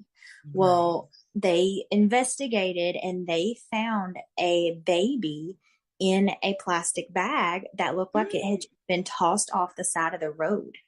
And, they immediately just kind of jump into action, and they named her, I think the hospital named her baby India. You can look it up. It's such a heartwarming story. She's now adopted and in such an amazing family. But the part of this whole story, you can look it up on YouTube, and it's the baby India body cam footage. Mm-hmm. And I don't think I saw one woman in the whole video, but the way that these police officers, the man that found her, the EMS that was on the scene, the tenderness and the loving care that they took with this baby was the absolute sweetest thing I've ever saw. It will melt your heart listening to these grown men do their absolute best that they can for this child in that moment. Oh, wow. Okay. I'm going to make sure to put that link at the bottom of our episode for baby India. That sounds really sweet and a good example. Yes. And see, the thing, I called up and I spoke with some police officers. The case is still ongoing, so they could not give me a whole lot of information, but I don't think they were ever able to find baby India's actual birth mother or what had happened. There's now, being in the area, of course, we have heard tons of rumors of who it could be, but I don't think they ever very definitively found out who it was. Wow. Yeah. That's a touching story. It is. It is so nice to see like how good she's doing now, because the way that the community came together in that time, they posted a picture of the baby on social media, and basically they were trying to find anything out, like, who could this baby possibly belong to? And the amount of people who were offering to foster her until they could find something more permanent, it was overwhelming. It was so sweet to see all these people just giving anything and everything they could for this child. We need more of that. We do, especially in a world like we live in today. Yes, that's a real village. That's a really, really good village for that baby. Yes. How old do you think baby India is now? I want to say she is 3 years old. Oh my goodness. Yeah, I'm pretty sure. Yeah. No, that's a good story. I can't wait to watch the video of baby India, and I hope that one day she makes a video at maybe 18 or 25. That would be cool to see, as an update with all. Maybe the staff may not be around, but maybe the same, like fire department. Oh, or the absolutely. doctors, That hospital. That would be so cool. Testimony. Yeah. Yeah, that's a huge testimony for sure. It really is. Is there anything else that you wanted to cover about safe havens, which is very, very important, especially this being NICU Awareness Month? Yes. And preemies come out pretty early, and I have been in the NICU where I have seen parents who had their baby preemie. I've seen this once. They had twins, and the parents never came back. Oh, and so the godmother, she was coming in to see the babies, and she was there like she was the mom. And I remember the nurses always asking, where's mom and dad? And she was saying, I don't know. So I don't know what happened after, because my kids did leave, or my son left before the twins left. But it always stuck in the back of my mind, did godmom have to take the babies? Because I never saw the parents, and it was like 2 weeks. So, that's the story that always stuck with me. So I'm glad that you brought up the safe haven topic, and I know that they do have it here in California. So if they did leave the children at the hospital, like you said, they have that right, I think here it's the same 30 days, if not longer. I'll have to double check. But the parents have that right. So thank you for bringing that up. I do want to talk to you about one more topic. Okay. I have to ask you, where is Irene? What is going on with her case? I know her family made a website called whereisirene.com. Yes. I've been following it closely, and initially, this is why I reached out to you, because this story was so mind-boggling to me that I had to get you on board. Yes. What is your thoughts with Irene?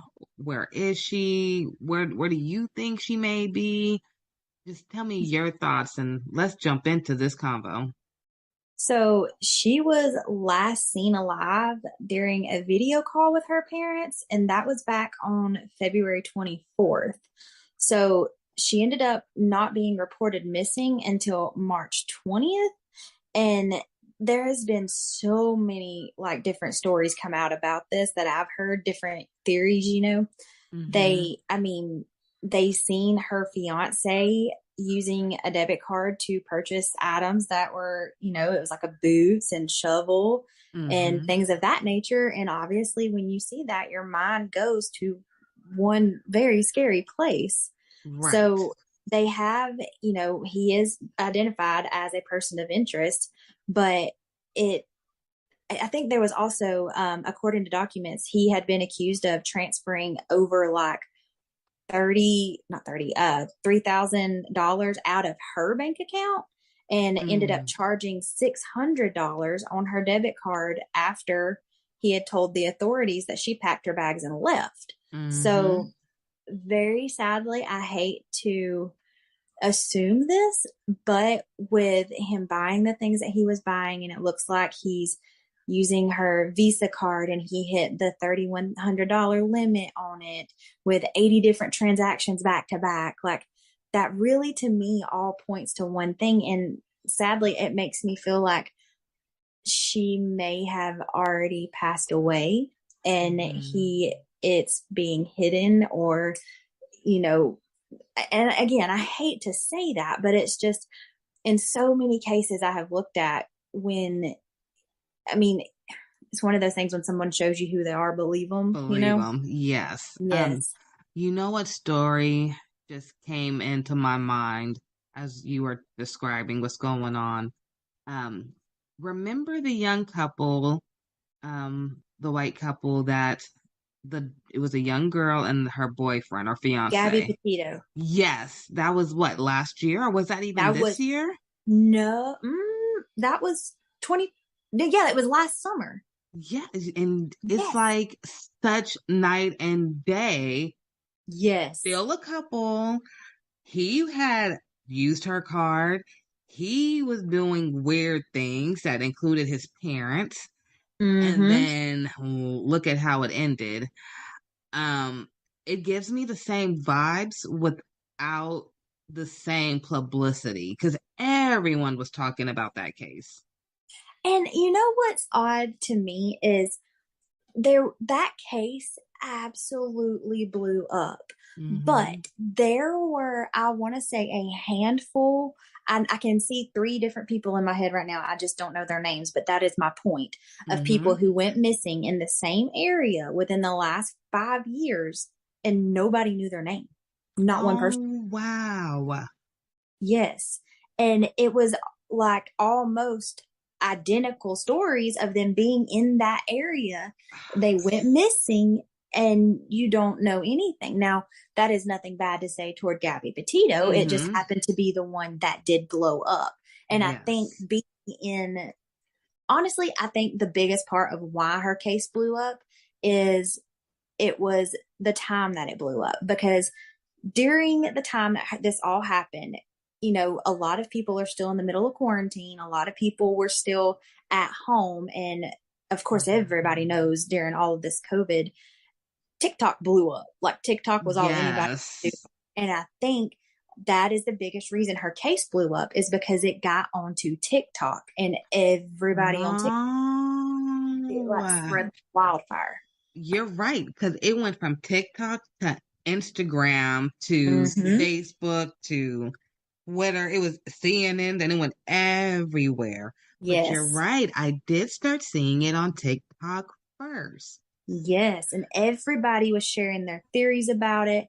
And then, of course, like we were all following it. And then it's just like it kept going and going. And then everybody had their own theory about it. And it just like conspiracy theories came out behind it.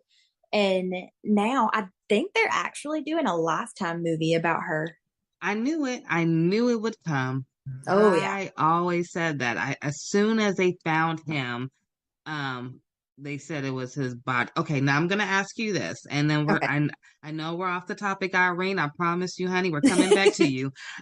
When they found what they said was his body, or was it his bones or something? Yeah, it was remains. Do you believe really in your heart that was really him, or do you think they were just trying to close this massive case that just got way too big? I don't think it was him. Now, I said the same thing. It's the rate of decomposition, even with him being in Florida where he was found in the swamp. I do not think they would have actually found anything. He was in Florida in the swamp. That's just somewhere. Hello. Like you're not gonna find like the elements and the wildlife down there is unlike anything else, I really don't. And also they found skeletal remains, and he returned home on September 1st of 2020, and then he goes missing, and I think they found him on September 9th. And he had just went missing on September 1st.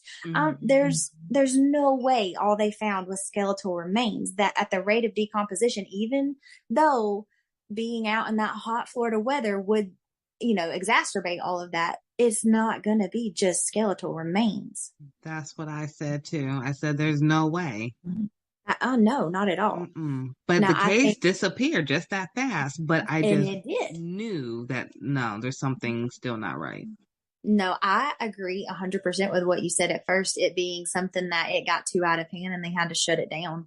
Yes. I think, he definitely killed her. He ran home to his parents, and whether it be them or whoever helped him try to get away from all this, I don't think what they found was Brian. Yes. I don't. Ironically, I kind of feel like it was a coincidence, like a wacky coincidence. I know they found some of his items, they said, in the area. Yes. And I believe that he did go through that area possibly, and he may have dropped something. Absolutely. It just happened to coincidentally be where somebody's remains were, unless they planted it there. But and didn't they say they had found like a notebook of him confessing to everything? And I believe that's what I was referring to, because I remember them saying it was like a book or something, and it happened to be in the area. And I'm like, that's just too close. And I just couldn't figure out, like if an alligator or crocodile or something was to eat him. I assumed they would drag him somewhere. So it was just weird that it would be right there in that swamp, right there. And there is wildlife in the Everglades and all that where he was found, that there are animals that would and can very possibly swallow him whole. Yes. So I just don't think it was. I just think it was very convenient how it was found and how it was just presented. And I 100% agree. I'm glad I'm on track. See, I told you, we were talking before this, you guys, and I said I've always had a second life, if you would say, where I've always been into crime stories and following, things that happen and the facts and what makes sense and what doesn't make sense. But I've never talked about it really except to my dad.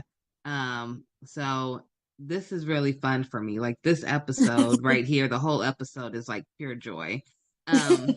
So bringing it back to Irene, I see the same thing because you know the cops didn't arrest him, and then he got away. I really feel like he got away. Yeah. Um, Now I know the guy in Irene's case, her boyfriend. Um, he went to jail and bonded out, Yes. even though all this evidence, just like Gabby Petito's boyfriend, all their evidence is like almost similar. Both use Oh bank yeah. accounts. Both, you know, they're He staying with deleted them. her email. Yes. Mm-hmm. And then there was a fake text messages, they believe, that came to the family. I think it was right after they last talked to her. And then that Yeah. reminded me so much. Like right now, I'm thinking of, I think Gabby Petito, like they were saying her Instagram wasn't the same caption and writing that she would use. And so Yeah. it's like things to throw people off. And it's like, how can you let someone else walk away? Especially for Irene, because you Yeah. know she was going to be a nurse, I know, and Yeah. um, she was I only mean, it's just 32. one yeah. And it's just like, this is, like you said, it's almost identical. And it's like, are we really going to do this again? Yeah, and it's like you know, I hate to say it, but it's like a slap in the face. Like, yeah, we know what happened the first time, but this time it's not as big. So you know, we'll just let the facts roll out however they come out, and if they ever come out. Mm-hmm. Um, Now, something in me tells me that she may be somewhere close to where they lived. I don't know Yeah. why. I don't have no evidence to prove it. But I always go back to, and you may know this story. I'm gonna call you my crime partner now. In Sacramento, I want to say like 20 years ago, or maybe even longer than that, there was a lady, and I'm from Sacramento. There Okay. was a lady who lived downtown, and she had a house, and she was having people come in who had like SSI checks and government checks. Dorothea Puente. Yes, and she Yes. killed them all and got all their checks. And I almost have like the same mindset for him. Like he used her and then he obviously took her money and Mm-hmm. then nobody knows where she is. And I almost feel like she has to be somewhere by that house. She has to be. Yes. I mean, in Dorothea Puente's case, it's funny. We actually did a case on her recently. So Oh, this is very fresh in my mind. you got to send me that link so I could post that too. I will. I will. Like all of her, well, most of her victims after they were killed were just in her backyard, you know? Yes. So it was, I mean, very close. And it's not like he has really ran. I mean, I agree. I feel like he's very close, or she is very close to where they are. Yeah. I just have that real strong feeling. Because he bought the boots. I know he bought a shovel.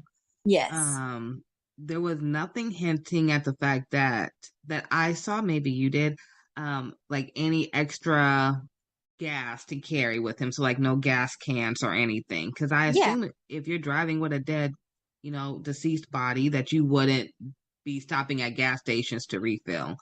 Um, I just, you know, there was like not a lot of planning, obviously, Mm-hmm. but it had to be somewhere close to him. And I know they live in, I believe was it Wyoming or Idaho? Wyoming is where they were staying. Yes. Now, Wyoming has a lot of wooded area, I believe. A lot of Yeah. wooded area. So she could be there. Um, I just really hate that she's been missing for so long, and I really feel for her family. That's the thing. I mean, in any situation, it is absolutely devastating, but I feel Hmm. like not getting the closure in the end is what hurts the most because it's like, okay, I'm obviously grieving because this person is not with me, but am I grieving their death or am I grieving just their disappearance? Like, how long do you hold out hope? Yes. Oh, yeah. That's so true because you're grieving, but you don't know what you're grieving for. Mm-hmm. And that alone has to be giving them nightmares. Yes. And I know that they were talking about like neighbors had told police that they noticed him burning a 55-gallon drum that he had purchased the day of that final video. Yes. So the shovel, the boots, him burning something in this 55-gallon drum. And it was the same day that it was that February 24th that she had talked to her mom and dad. So, I mean, it really makes you think like, okay, was she killed that day? And that was him disposing of the remains. Because now I'm on her website that her family created for her, and they said she was 5'1", 89 pounds. Very, very petite. So she definitely could have been in that size of a 55-gallon. I think she would be able to fit in that if. Absolutely. No, I did not know that part. Yeah. And that's just what's devastating about it is there's really not much in this case that gives you hope other than just, praying that it turns out well. But it's just such a sad situation because, she hadn't been in America very long from what I believe. I think her family was from Kenya. Is that right? Yes. And they said she came May 2019. Yes, that's right. So she hasn't even been here long. No. And what all of the things are saying is, so she met this man on Craigslist. So there really there's no telling what he had told her beforehand. And she meets this man. And then, what kind of nightmare was she living before this happened, Yes. Okay, so let's see. Looking at the timeline now, let's see. So, she moved. See, I see it now. February 24th. Nate buys a 55-gallon drum. March 3rd, some unusual texts were sent from her phone. That's what I was saying was so similar to the Gabby Petito case. March 8th, her WhatsApp account is deleted. Oh, that's ironic. Oh, yeah. March 10th, her phone number is deleted. Oh, my goodness. And then the 20th, they file a missing persons report. Yeah. They had 24 search warrants, but they really just didn't see much. Other than they found that he was charging all kind of stuff to her accounts. He had deleted her email, her WhatsApp app, and all of those things. But it was like in the Mary Catherine Higdon case, in the Casey Anthony case, it puts you in that mindset of both of those women. It's very obvious that they probably did it, but you could not charge them with murder or whatever beyond a reasonable doubt. Like I can I can have all of my theories all day long, and like the Casey Anthony case, like we know, but I cannot prove beyond a reasonable doubt that she did that. Just like it puts you with him, unless you have like very definitive, concrete, evidence. That's where the jury has that gray area in which it would be awful to be a juror on a case like this because you're kind of put in a situation of like really life or death. Because a lot of times, it's either a death sentence or life in prison. And it's, if you make the wrong choice, you have somebody's life in your hand. So they take it, which you should take it very seriously either way, but you know what I'm saying? And it's just one of those things. That's why those women got off, because beyond a reasonable doubt, they could not prove that they did that.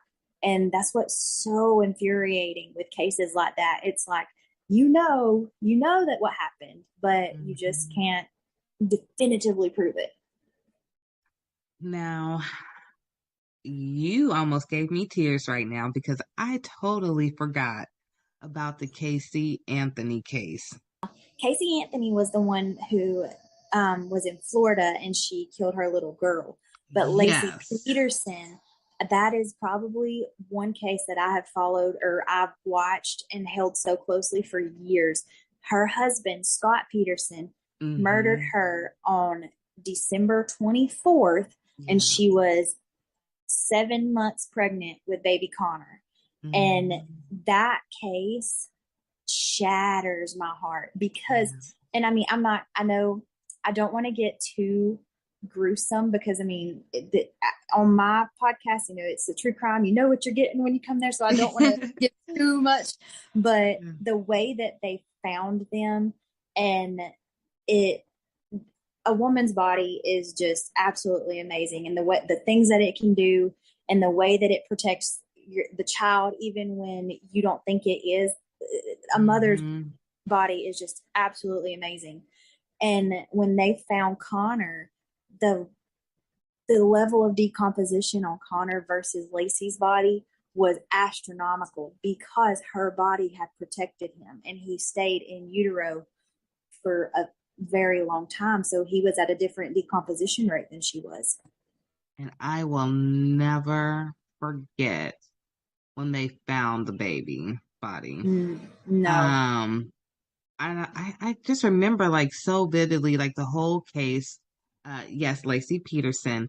And because it happened so close here. So of course, it was like all day on our news, 24/7, the whole thing. And I remember even being at a young age, I remember him just walking around, acting like he cared, acting like he really didn't know where she was. Yeah. And then the whole time he had an affair and he had a whole nother life going on. And I remember looking like, this was like the first time I realized that people had, to me, split personalities before I knew it was called split personalities. And I was like, how can you live two double lives and then sit there with a straight face to the cameras, to her family, to your family, and say, I don't know what happened? So the Lacey Peterson case is actually what the book Gone Girl was kind of mirrored after. Now, if you've read Gone Girl or if you've watched the movie, the ending is different. I will say it, Lacey is obviously the victim in the true crime case, the real case, but you just got to watch Gone Girl to understand what I'm trying to say. But I don't want to give away the ending, but it really kind of, it put it in perspective a little bit better when you're watching everything that's going on. And of course, in my mind, I was constantly thinking about Lacey and Scott. And I'm just like, the narcissistic, like, behavior behind the entire case, throughout the whole case, that Scott was like, I'm not going to get caught. They're not going to look into me. Or the fact that he could turn on those tears at the drop of a hat. I was like, there had to be more going on at home than Lacey had said anything to anybody for it to take a complete 180 turn. You know what I'm saying? And it's just I so actually said that now that I'm older and I work a lot with families and families with babies, most of the time it's arguments that went too far. Yes. And so when I look at Lacey Peterson, which I hope did not happen with Irene's case, somebody usually gets fed up. And so maybe Lacey found the pictures of the affair, or, there was something, because it was getting close to Christmas. Yeah. Maybe she found a gift for the other woman and she went bonkers, or some money was taken out and she saw it was at a store that he shouldn't have been shopping at, anything. And that whole scenario right there is exactly what happened in the Chris Watts case, where she kind of found out she was pregnant, and she found out about him having an affair while she was away, and he killed her pregnant with their son Nico, and then he killed their two babies. And they were, I remember, 2 and 4, 3 and 4, something like that. And there's a video of the youngest one singing that Coco Melon song about my daddy is a hero, and knowing how their lives ended. It's so, I don't understand. Like, something that, I know beyond a shadow of a doubt that I was put on this earth to be a mom. I'm just a motherly spirit. I've raised my siblings and our 3 boys. And, you know, that's why I think I've held the baby cases and the cases with these children so closely, because I don't understand the kind of person who could do that. But I read somewhere, what was it? I can't remember who said it, but they said something along the lines of, I don't understand how somebody could do this to a child. And the police officer turned around and said to them, you know, as long as I've done this, I've had people ask that question. And the second you can answer that question is the second you turn into that person. So I stopped asking myself that question. And I'm like, yeah, there's some things that you just can't explain. And it's better to stop trying to ask the question and just be the one that gives the resources and has the hand held out for whoever needs the help. So these babies don't have to keep suffering through the lives behind the curtains and behind doors that their parents are hiding. Now, that was a good way to bring both topics together. I must say that. See, I told you guys she has a good podcast. You guys have to watch it. Thank you. I am just so happy that, you know, I was able to bring some awareness to Irene Gakwa story. Beautiful Black woman. I hope that this helps people look for her. If anyone has any information out there, please contact the Gillette Police Department. And you can also contact the National Missing and Identified Person System. And I'll make sure to post the links below. Bridget, I wanted to say thank you again for our wonderful episode. You are more than welcome anytime. I mean, we can talk about these stories all day long. I would love to have you back. I would love to start doing a series with you. Absolutely. Even if it's once a month. I know you have your own things going, but we'll talk more. And this was really, really powerful. You brought us safe havens and information and even a good story. And then we spread awareness about not only Irene, but we talked about Lacey Peterson. We even brought up the name Casey again, Casey Anthony, so people remember, you know. We talked about Gabby Petito. So there's all these faces. So we all have to come together to help one another. If you do see a sign of any type of stress, you know, there's a common trend now that says, you know, if a couple is arguing, stay out of it because they'll be the one getting back together and they won't be talking to you. But then you also don't want to end up with a situation like what we have in front of us. Exactly. And you have to remember, like, domestic violence, it is not always black and white. There's a lot of gray in there. But at the end of the day, you have to say, you know, do you want that person maybe a little angry with you that you stepped in, or do you want to get the phone call that you never want to get? Exactly. Another good resource is the Crime Stoppers USA. And it's just like, it's a 1-800 number. You can add the link for that, of course, but they are always taking any tips or anything out there for any cases. Yeah, thank you for that. Please use these resources, guys, if you need to. Crime Stoppers is amazing. I do know that. And hopefully we can find Irene. I do have one more question for you before we leave here today. And I hope we don't come back on another episode. And I said, oh my God, you were right. The 55-gallon barrel that they found.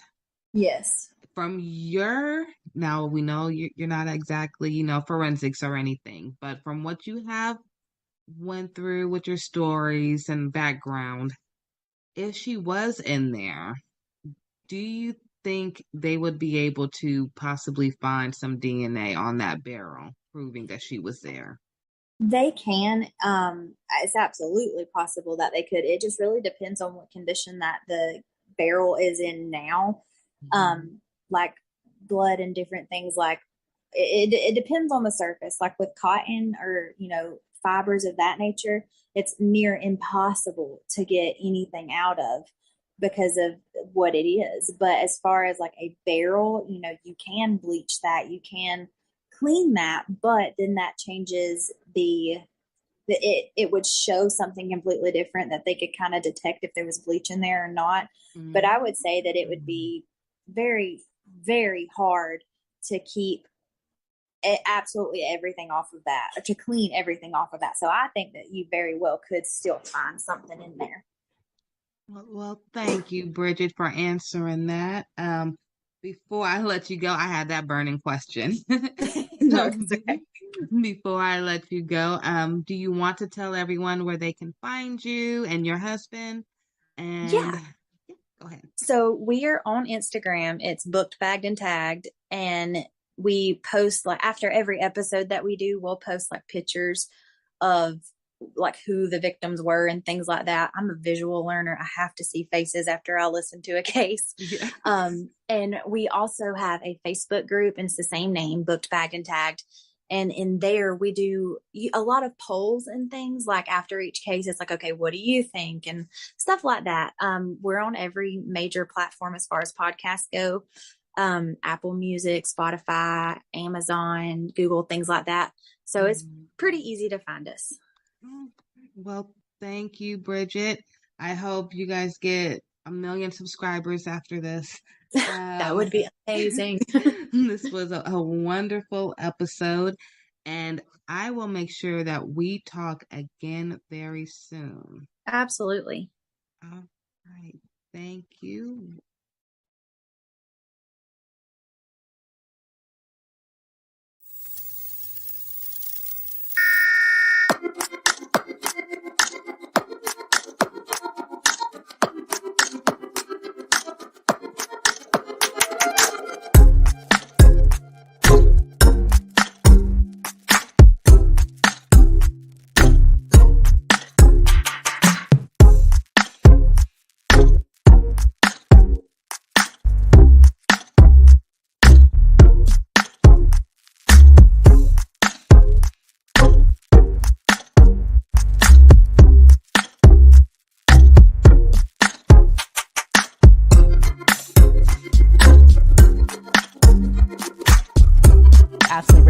Founder of GLO Preemies and co-founder of Alliance for Black NICU Families. Welcome to AM Buffalo, ladies.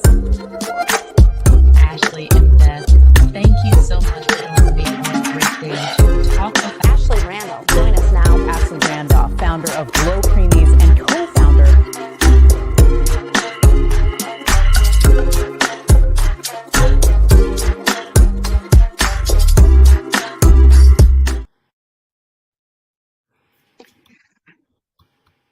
Good afternoon, everyone. Thank you for a new episode of the Ashley Randolph podcast show.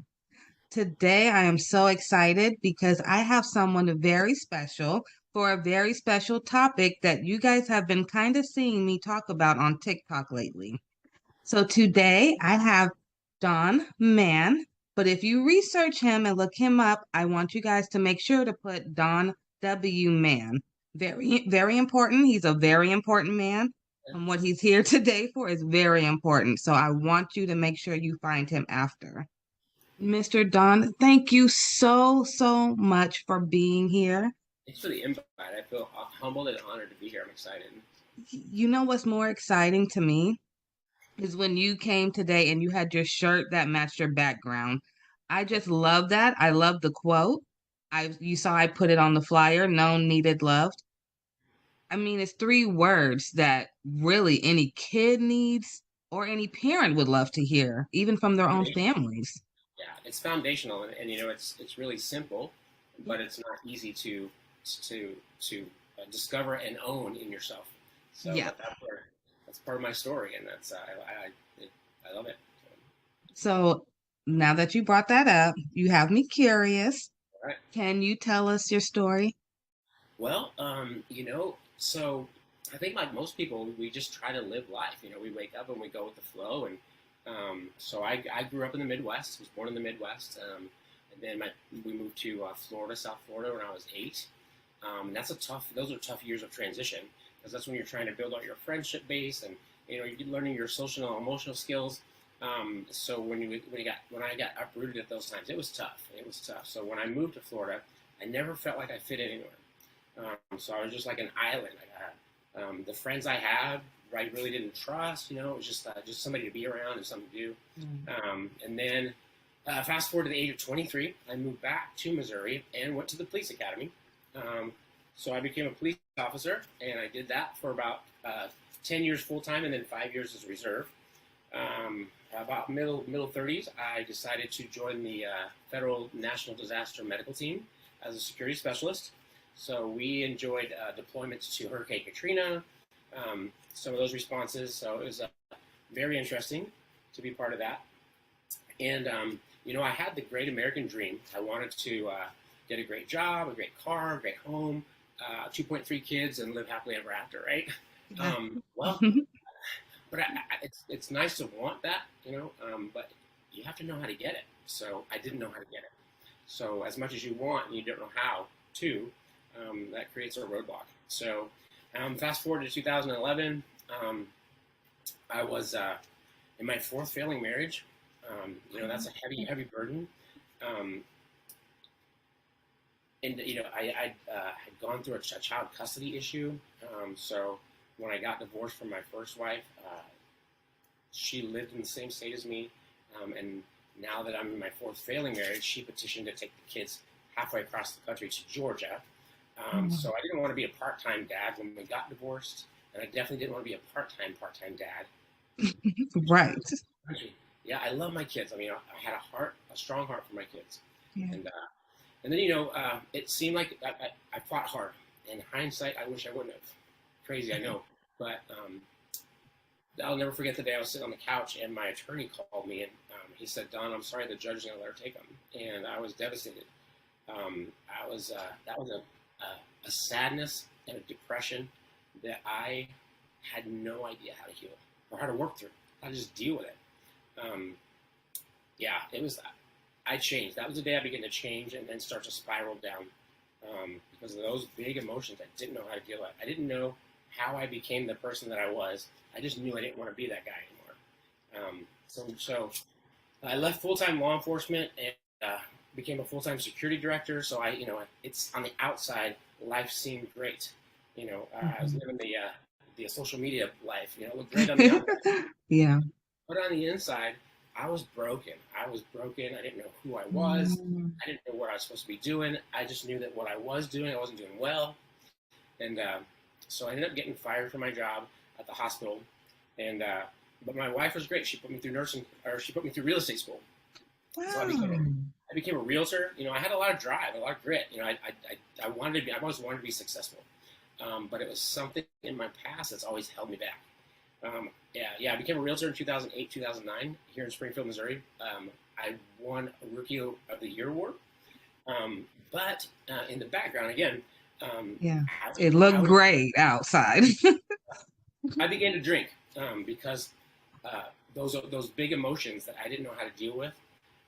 Alcohol is a great emotional number, negative emotions. But the problem with that is it also numbs out all the good times in your life too. And it often comes with legal battles.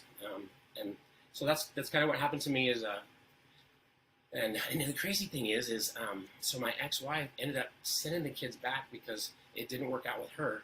So in March of 2011, I had all my family there.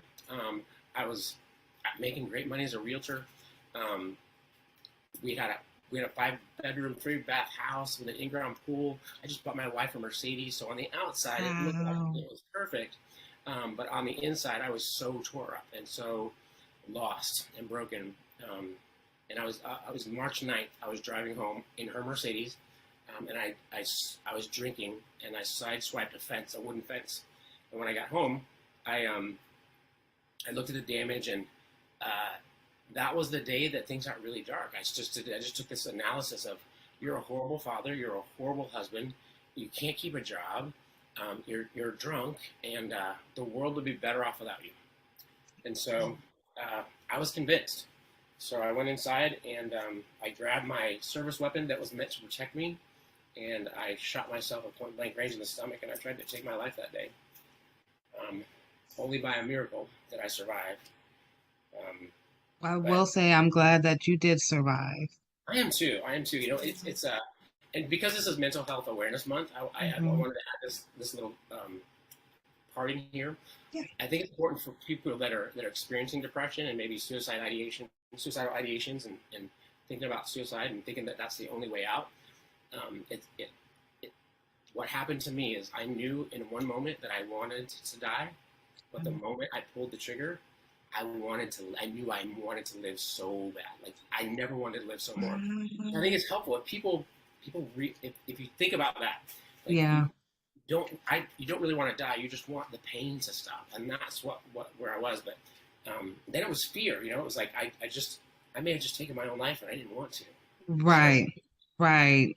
And I love that you said that, because there was so much going on the inside that a lot of people didn't even really see what was going on. But like you said, you had this 5-bedroom house, you had the Mercedes, you had everything, but it wasn't what you needed to fulfill you. And, when you said, wait a minute, after everything, it was a fear. You didn't really want to do it. It was just, you just wanted the pain to stop. Yeah. I found myself in a deep, dark place, and I didn't like it. And I didn't know how to get any other way out. It seems like the only answer, but it's not.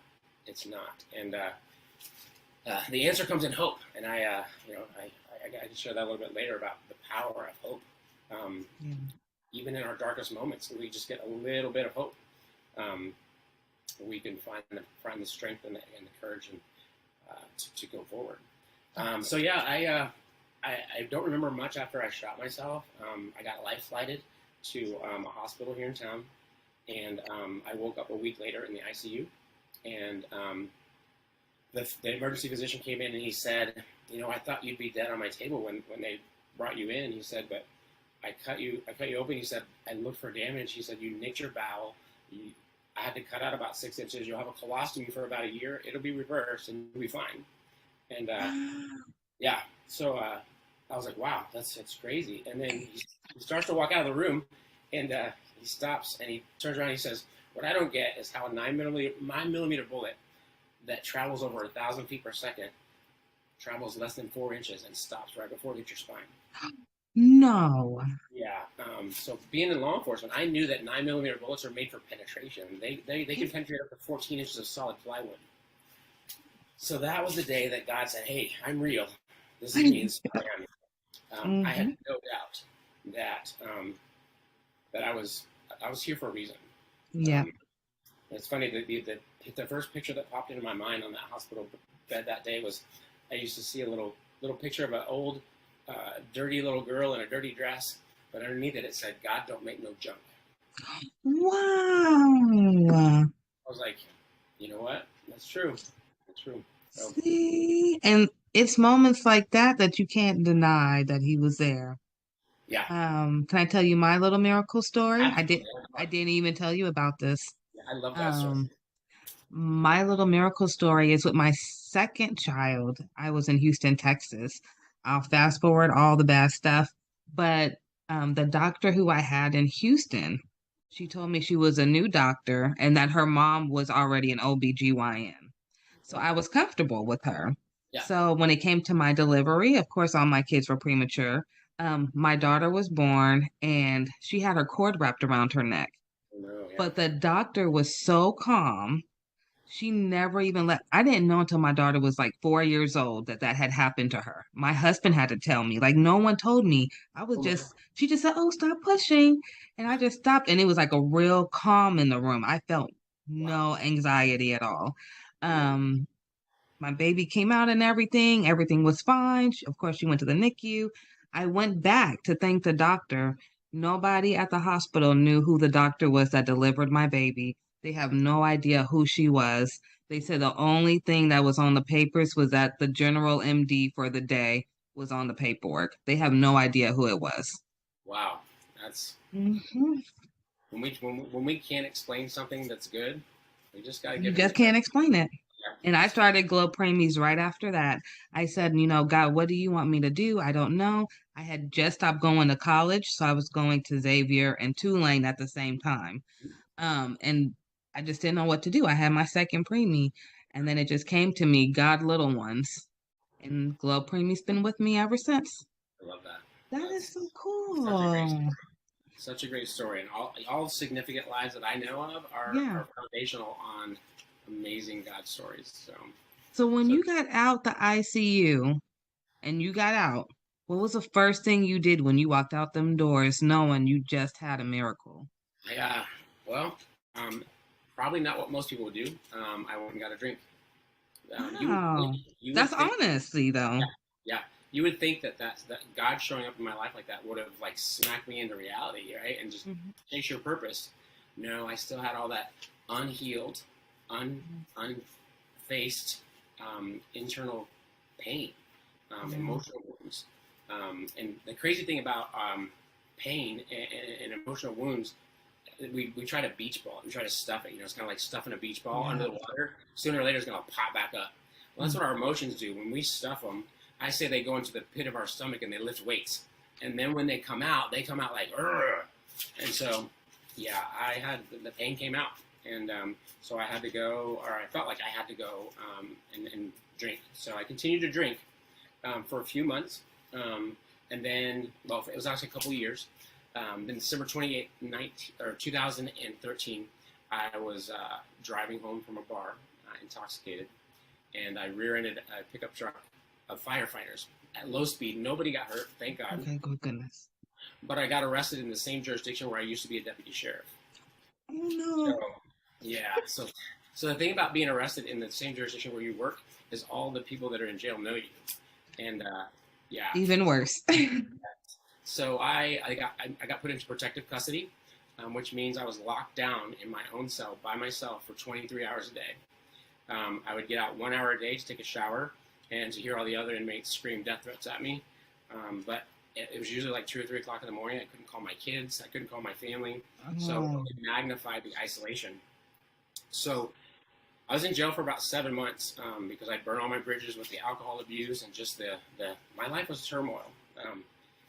So I was in jail for about 7 months, and it was pretty lonely, just me and my own thoughts in that jail cell.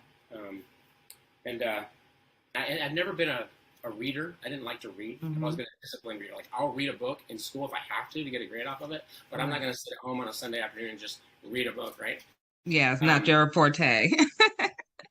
Yeah, not then. I do it now because I appreciate it. But anyway, you've seen the movies where the guy comes around with the book cart? Yeah. Yeah. So it's real. They do that. So I was in my cell, and the guy comes around and he asked me. He says, "Do you want a book?" And I said, "Give me the smallest one you got." So he hands me this little. He just picks a random book. He hands me this little white book, about 300 pages, and it's called The Shack. I don't know if you know the movie or the book, but The Shack is a book written by a Christian author. He wrote it. It's fiction, and he wrote it to his grandkids just as a gift. Well, anyway, the story, I don't have to spoil it for everybody, but it came out a while back. It came out a while back. Anyway, in the story, a father takes his 2 teenage kids and a 4-year-old on a camping trip. Well, the 4-year-old gets kidnapped, raped, and murdered. Pretty harsh. And of course, the father blames himself, and the children blame themselves. And anyway, fast forward to the middle of the movie, and back up a little bit. So he ends up having this whimsical journey where he meets God, Jesus, and the Holy Spirit. And in the middle of the book, he's talking to an angel in heaven. He's in a cave talking to an angel. And she said, his name is Mac. And she says, "Mac, you have 2 kids left. Which one are you going to save? One can go to heaven and one has to go to hell. Which one are you going to save?" And he says, they're both my children. I can't choose. I love them both. And she says, "No, you have to choose. You have to send one to heaven and one to hell." And he starts to break down and cry, and he says, "I can't choose. I love them both." And she says, "Neither can God." So what she was saying was that the guy that did that to his daughter, he loved him to God. God loved him too. And that was beautiful. And then something clicked for me that day. God showed up in the hospital room that day when he saved my life. He decided to show up in that jail cell too that day, because I thought, wait a minute, hold on. Everything just stopped. I'm like, you mean to tell me that with all of my mistakes, all of my mess ups, my unfabulous life. I mean, I'm in jail. You mean to tell me that God loves me as much as he loves the pastor behind the pulpit? That's crazy. That's big love. That's crazy. I want to know that, right? Yeah. So I dropped the book on my bunk and I said, God, this is your life anyway. Take it and do what you will. And that was the day I fully surrendered. And life has been, you know, I didn't get zapped and get released, and life happened. You know, I actually stayed in jail for another couple of months. But here's the crazy. I love this part of the God story. So my brother, because of our past, he's always been a self-proclaimed atheist, right? Oh, okay. So I'm in my jail cell one day, and the jailer comes by and he says, "Man, get your stuff. You're bonding out." And I was like, "Who's posting my bond, right?" Because I burn all my bridges. I said, "Who's posting my bond?" He said, "Your brother's posting your bond." Yeah. And so I get out in the truck and I said, "Why did you post my bond?" And he says, "It's a loan. You're paying it back." And that's all he's ever said. So I love that God can work in and through people that claim not to even believe in him or have met him yet. So. I had to put it myself on mute because I was making so many noises. Yeah. After all that time, your brother finally came through for you. And it was like you seeing these little miracles almost that were happening for you out of nowhere. Yeah. Yes. After the little small book. Yep. Yeah. It's like God will he used that little book to show me how big he was and how much he loved me, how much he wanted me and his family, right?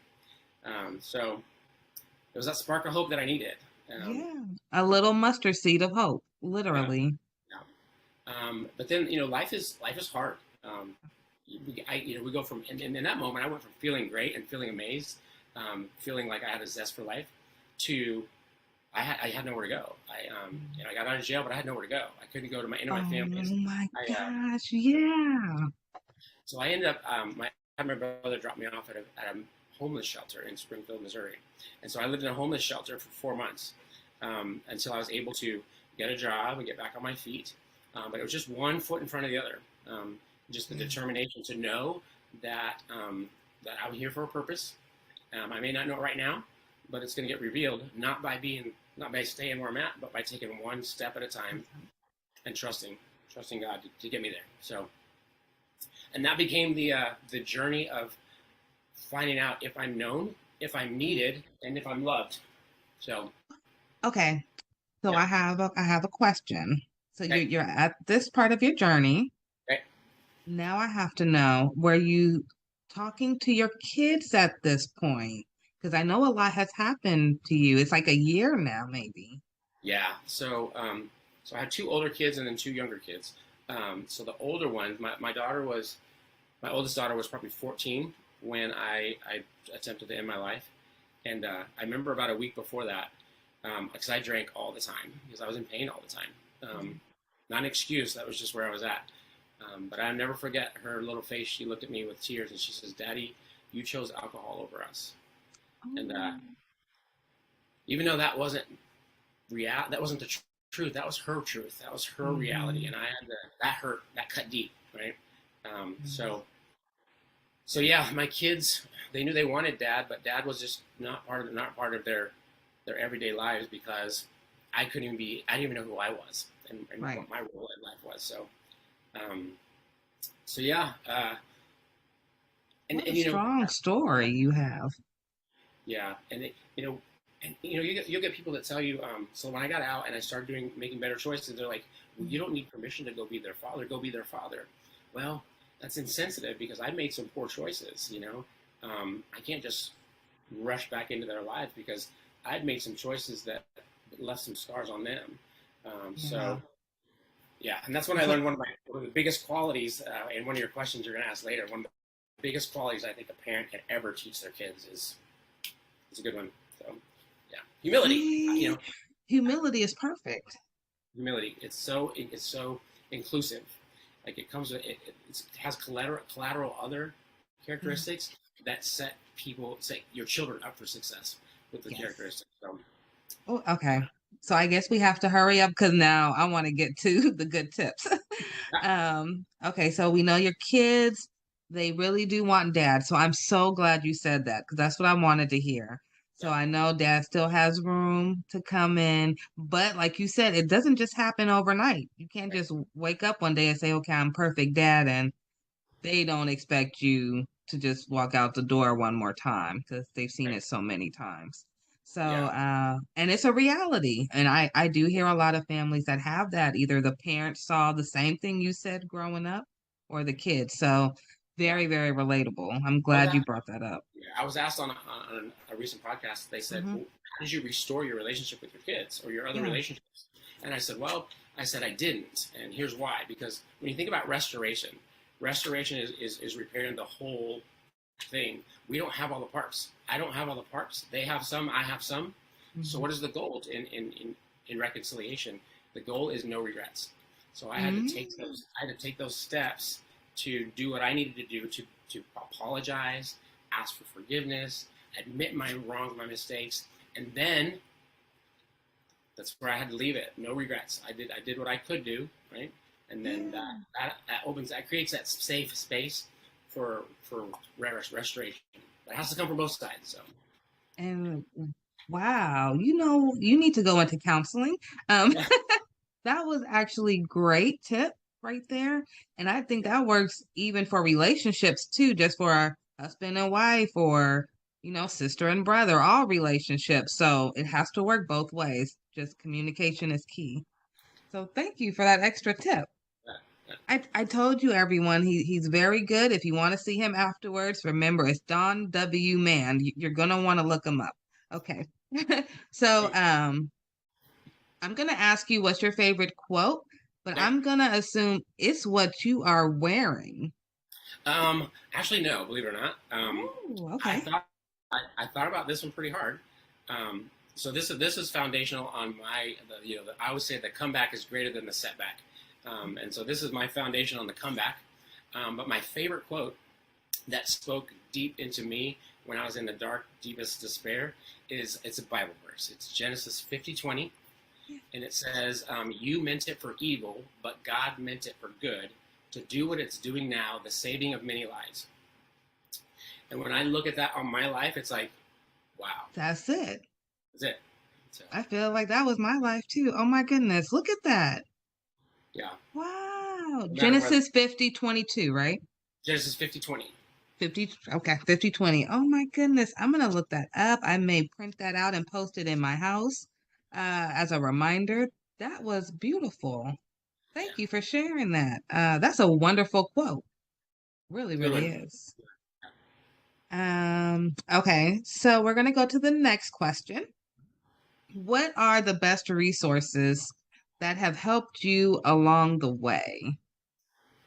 So when I think of resources, I think of when I burn all my bridges, when I made those poor choices, and basically I was an undesirable person to be around, right?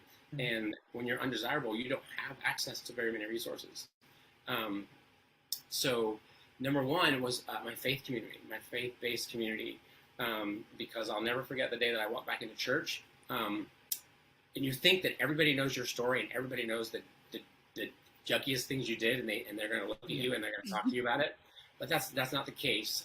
In my experience, that wasn't the case. I walked into church and they said, "Don, we're glad you're back. So glad you're here. So good to see you."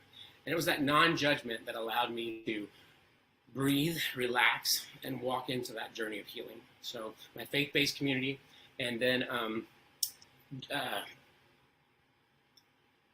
piggybacking off that is that they created a safe place for me to figure out who I am, right? Okay. Because if we don't know who we are, we don't know where we're supposed to go. I always say that the more you tell somebody who they are, the less you have to tell them what to do. Because if you know who you are, you know what you're supposed to do. And then the other great resource was family. And it was kind of flip-flop for me. So right now, it's the good times, it's the joy, it's the intention, it's the investment.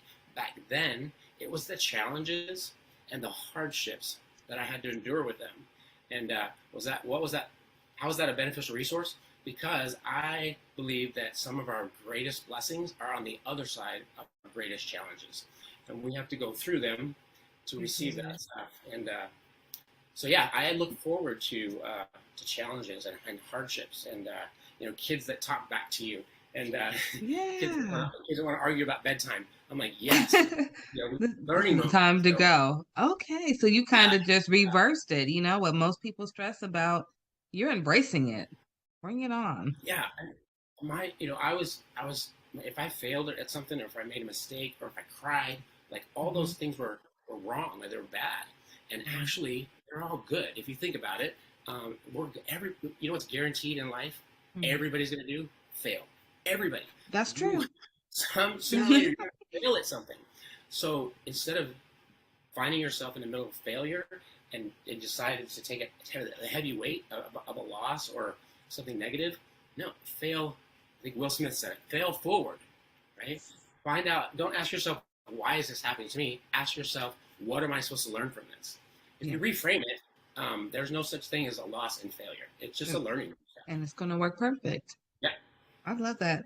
Kind of the same tips that I give my son and my daughter. So just reworded a little differently. So that's amazing right there. So yeah, I love those resources, especially the family one, because I know that you said earlier, there was a lot of tension between everyone, and now they're your best resources. So I love that. Always depend on your family. It may be some hard moments. Nobody said there won't be, but there will always be something brighter at the end.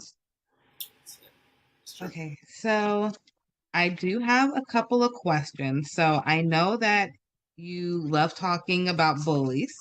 Yeah. And our youth. So I actually had a son that I had to change him schools twice last year. Straight A student, National Junior Honor Society, smart kid, skipped a grade. The school that he originally was, he was getting bullied by the older kids. I believe because he was younger and he do wear glasses. Yeah. So then we switched him to a different school. And then last year he's a new kid. So it was a whole different type of bully, and he had to prove, who he was. Yeah. So many parents have went through that, especially after COVID. Yeah. What tips can you provide to help empower our youth, and any tips for parents on handling bullying? Okay. So initially, this is going to sound like a very unpopular opinion. But if you notice, a lot of parents whose child has become a victim of bullying, they want the school to do something. They want the bully to change. They want the bully's parents to change. And it comes back to a very basic psychological exercise. What is your circle of control? We can't control the school. We can't control the bully. We can't control the bully's parents. So what do? It's not a hopeless situation, right? We empower our kids to be bully-proof. What does that mean? That sounds like a great claim, right?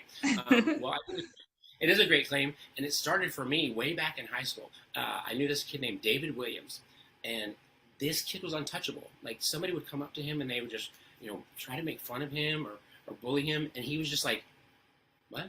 It was just untouchable. Like, he would step into his truth. If they picked on him for had a bad hair day or something, he'd be like, yeah, so? Okay. But, yeah, he just owned his truth, right? And I'm like, wait a minute, that makes a ton of sense. So fast forward to last year, my son is 11, and he just got braces. Well, he has to get a slide. It's called a slide on the top of his mouth. Yeah. Well, he came over one weekend, and he had his new slide in. He had the worst lisp ever. He was talking. And so, we do what people do, not thinking about it, and I just started making fun of him, just a joke with him, because I hope that he knows that I love him. Well, he got really bummed out, really down about it, and so I recognized the parenting moment, and so first I apologized. I was like, sorry, I didn't mean to hurt your feelings. I said, but we've got to do something about this, because you're going to go to school tomorrow, and those kids are going to be all over you, dude. I said, so we need to start today to make you bully-proof. He's like, bully-proof? What do you mean? New concept, right? So I got a stack of Post-it notes, and so I started throwing them at him. Wad one up and throw it at him, and he said, stop. I throw it again. He goes, Dad, stop. I throw it again. He goes, cut it out. I'm serious. I throw it out again. He goes, I'm serious. This is really annoying. And I throw it at again. And finally, he picked one up, and he threw it back at me. And I was like, what? What'd you do? He's like, I threw it back at you. I was like, why did you do that? Because you were doing it to me. So no, you took what I was using as a weapon, and you defended yourself with it. I said, if you do the same thing with your lisp, you go to school tomorrow and somebody says something about your lisp, you say, that's a horrible list. I don't even have to try to have mine, and it's a lot better than yours. Mm-hmm. You have them empower their situation with their truth. Okay. If it's acne, you can find a scenario that empowers them. If it's glasses, hey, at least I have 4 eyes. You only got 2. I can see a lot better than you. Adoption, I've heard of kids getting made fun of because they're adopted. I just tell them to say, hey, at least your parents chose you. His got stuck with him. So there's always power. Okay. If you find your truth will set you free, and your truth is never bad. It can't be. It's never negative. Right? You walk in your truth makes you bully-proof. So that's, and at the end of it, bringing that full circle, my son went to school that week, and he came back, and I said, so how'd it go? And he said, Dad, nobody really bullied me at all. They just asked a couple of questions and left me alone. Why did that happen? Because he had the confidence. He was ready for it. He was ready for it. And that's what bullies do. Bullies are kids that don't feel great about themselves, and the only way they know, their default to make themselves feel good, is to find a weakness in somebody else. Absolutely. Mm-hmm. So he went to school. There was no weakness. Like, he had that list, but he was ready for it. And bullies sense that there's no weakness, they're not going to come at him. So it's, every situation is different, depending on what your kids are being made fun of for. But I think a good parent who really knows their kids can turn that truth into, let them walk it, let them own it, and let them use it. Don't let somebody else use it as a weapon against you, but use it as a defense.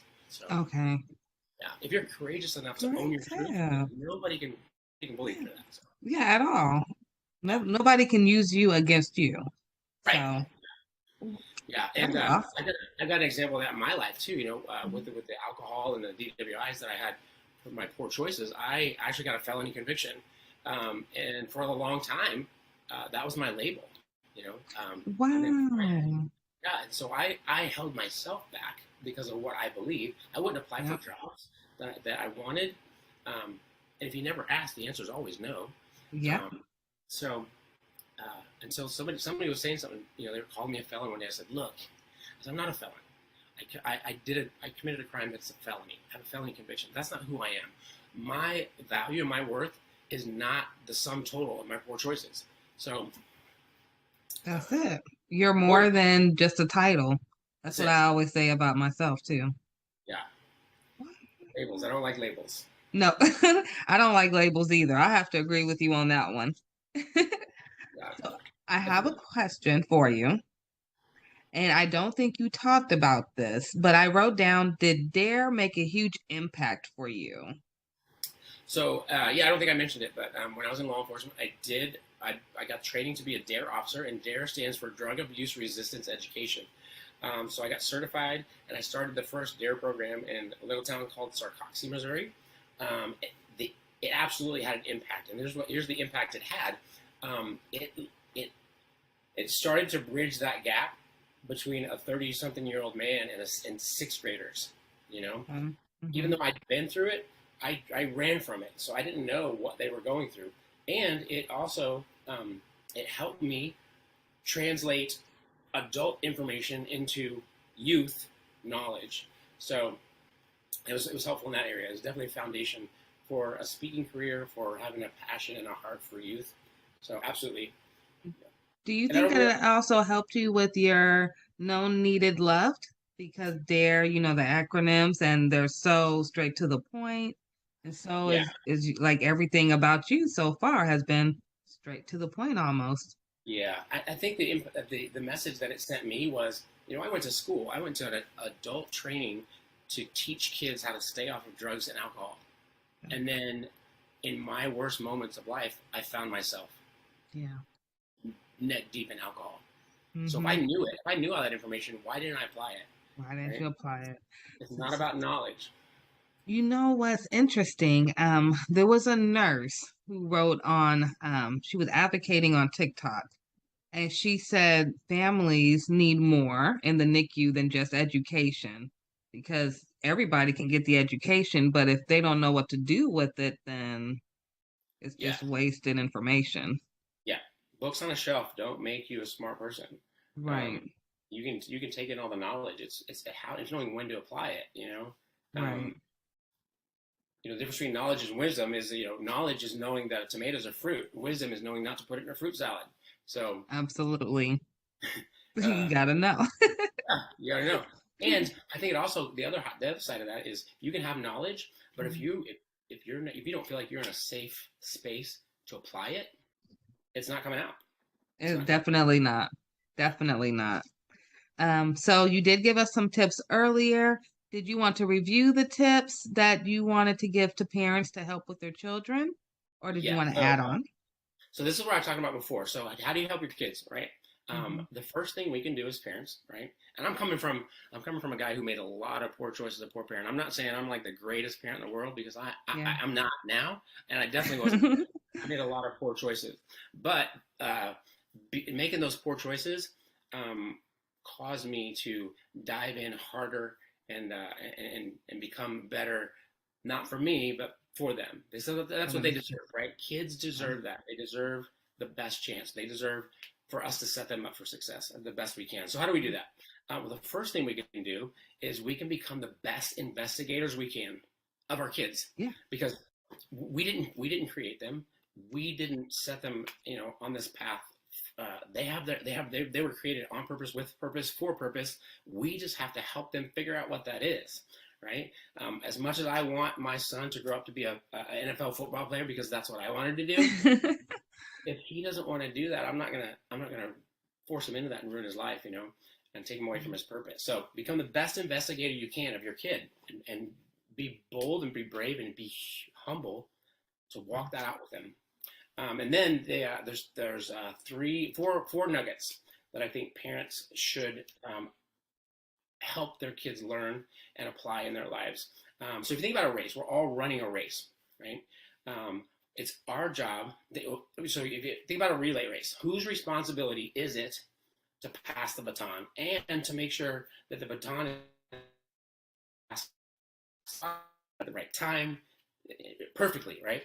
It's always the runner that's giving off the baton, because the runner that's taken off, like, they just got their arm, they're not even looking, right? So the parents, we're passing the baton. It's our responsibility to pass the baton well so that they can win their race. And so how do we do that? 4 nuggets. The first one is gratitude. If you teach your kid to be grateful for even the smallest things, even the smallest amount of things, being grateful, it just changes their perspective. It allows them to connect. You know, we're all wired for connection. So grateful. The second thing is forgiveness. If we teach them that forgiveness doesn't approve what was done, it just releases the expectation that it could be any different. And people think, you know, at first glance, forgiveness looks like it's weak, but actually, if you choose to forgive, you're retaking control of yourself in that situation. So it's actually empowering to teach them to forgive. And then the third one is gratitude, forgiveness, empathy. Oh, I love empathy. Yay, I love empathy too. Empathy. So I just had a discussion with my kids last night. They're like, sympathy. And I said, well, and they said empathy, and then they explained it. And I said, well, no, what you're describing is sympathy. So the difference between sympathy and empathy is you look at it like this. They said, well, you walk in somebody else's shoes. That's empathy. I said, no, that's sympathy. Having empathy is taking off your shoes before you put their shoes on to walk a mile. I like to use the lens. You know, we grow up and we have life experiences, so we look through life through a lens. It's our lens. Well, everybody's like that. Empathy is stepping out from behind your lens and then stepping behind their lens to understand what they're going through. If you teach your kids empathy, it helps them be grateful. It helps them forgive, right? It helps them understand why people make the choices they do. And then the last one, I love it, and I mentioned it before, it's humility, right? If you teach your kids to be humble, when you think about it, to be humble, you have to be grateful, you have to forgive, and you have to have empathy. So if you could just teach if you can't do all 4, you know, you got a busy life, just focus on humility, and not just teach them. Remember, we're not just giving them the knowledge, we're demonstrating it. And this was tough for me. I remember I was going to school, and my son was 6 at the time, And he used to always come and interject himself in conversations with like these big lies. Like he would make up some story to include himself in our conversation because he wanted to feel known and needed and loved. Yeah. And I would get so mad because he's lying, and I knew it was a lie. Everybody else knew it was a lie, and so I felt embarrassed. Well, then I was going to nursing school at the time, actually. Then went to school later that week. We learned about Erickson's stages of development, and at 6 years old, they have what's called magical thinking, and they're not lying. He just wants to be included. He's not trying to lie because he's trying to be conniving and manipulative. He just wants to be included, and so that I felt guilty. I'm like, oh man, Dad failed, right? So I went home that night and I said, hey buddy, I would never thought I would have to apologize to a 6-year-old, right? I said, hey buddy, you know how Dad, accused you of lying, and I said, well, I learned in nursing school, but you're not lying to do wrong. You're lying because you just want to be included. I said, so I'm sorry I did that. And he's a 6-year-old. He's like, it's okay, Dad, don't worry about it. Yeah. That was a huge lesson for me. So what that taught me is, we all have failures, we all have mistakes. So if you're humble enough to admit your mistakes in front of your kids, that's setting them up for success.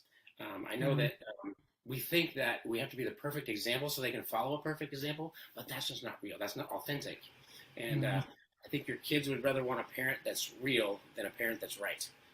Just be real. If you make a mistake, own up to it. That's going to bring you closer. It's going to draw you closer together. Not have them look like you're weak. So, and it also helps them with accepting their own failures when it comes up, because they've already seen their parents go through a failure, maybe work their way out of it. Now it's not so stressful on them. Yes. Wow, good nuggets. I like those. Thank you. Very good. I hope all of you wrote that down. Those are very important. I'm going to leave with one more question. This is the most important question I have for you. Where can people find you? And I know you have something special coming up in the works. Do you mind telling us a little bit about it? You bet. So my website is it's donwman, all lowercase.com. So if you just go to www.donwman.com, that's where you'll find me. I've got resources. You can contact me. I've got a contact sheet on there. I just have a passion. So my life's goal is to impact as many youth as possible, because right now suicide is the second leading cause of death between the ages of 10 and 24. I think it's tragic that children choose to take their own lives because of big emotions. So that's where you can find me, and a lot of resources on there. We'd love to hear from people. Love to hear stories. I love stories. Everybody has stories. Yeah, you love stories too. Good. So you guys don't just send me stories, send him stories too. He loves stories. Yeah. And so I am in the process of writing a book. I've had so many people say, Don, your story is so crazy, you should write a book. So I'm going to write a book and hopefully finish it by the end of this year. And then there's editing and publishing. And so, but yeah, it's going to be called Known, Needed, Loved, God's Story Through My Life. So I am so blessed to be able to give my kids a second chance for the father that they almost lost. So What a story. What a story. And when the book comes out, please let us know. We'll share it on all our websites. We thank you so much. I'm a huge advocate for mental health, usually for postpartum moms, but it can go with the youth and the dad as well. So I thank you for being here. I thank you for sharing your story. I appreciate the invite. So honored. Thank you. I appreciate it. You're welcome. And please come back and please let us know when the book comes out. We'll make sure to include everything in the description for you, okay? Thank you so much, Ashley. I appreciate it. You're welcome. Thank you, everyone. See you next time.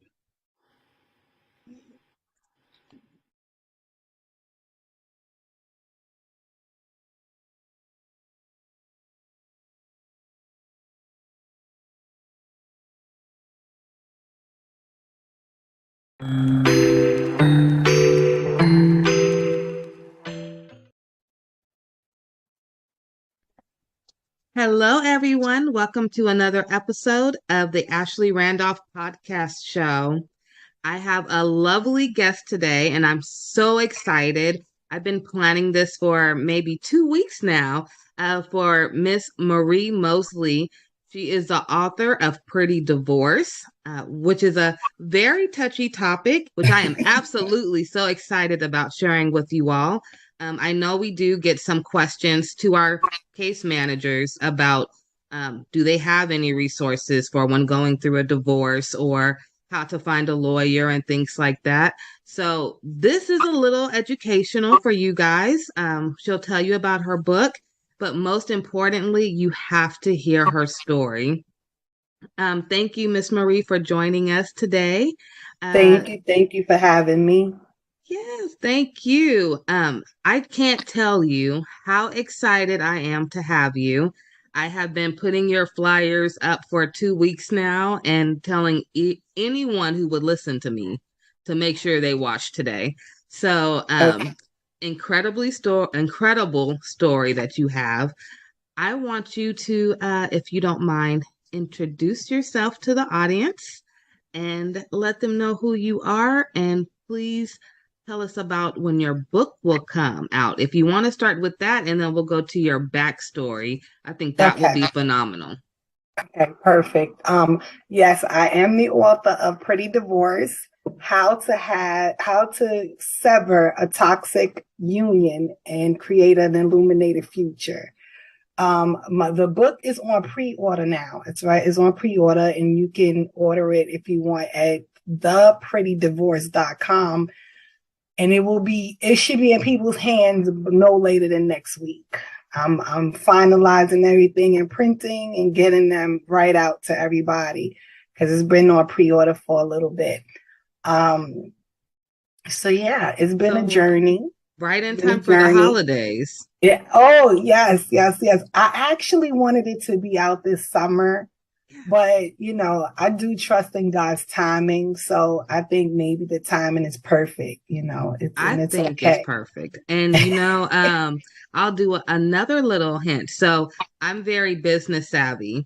So my business mind instantly said, okay, holiday sales are like the highest time that you're going to have the most profit.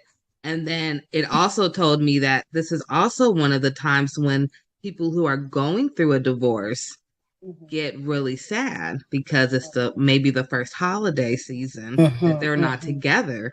And what a great book to give to someone who's sad and down and say, honey, it's a pretty divorce. Absolutely. That face up. So I think it's wonderful. Timing is everything. I do believe in divine timing. So I think you're going to do a wonderful job.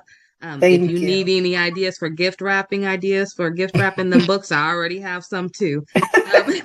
So how? Oh my God, I appreciate you. Thank you. I appreciate you, and just the strength to write this book. You had to have so much incredible strength to even look at what you went through to come out of that, because I'm sure you had a lot of emotion. You sit there, because I had to write a book for the NICU and my experiences, and it was one of my most traumatic experiences. I had 3 preemies. Okay. All 3 was horrible. So to sit there and write that was almost like journaling my experience. And there were some moments I forgot about. So I can only imagine how hard it was for you, and to still call it pretty divorce. I mean, yes.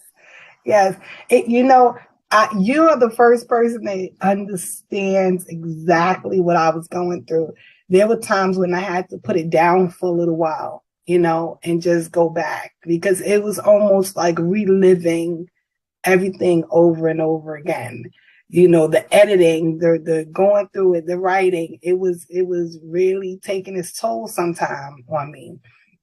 And I began the process during, because let me go back. I want to say this part. At first, I really did lose my identity in this marriage.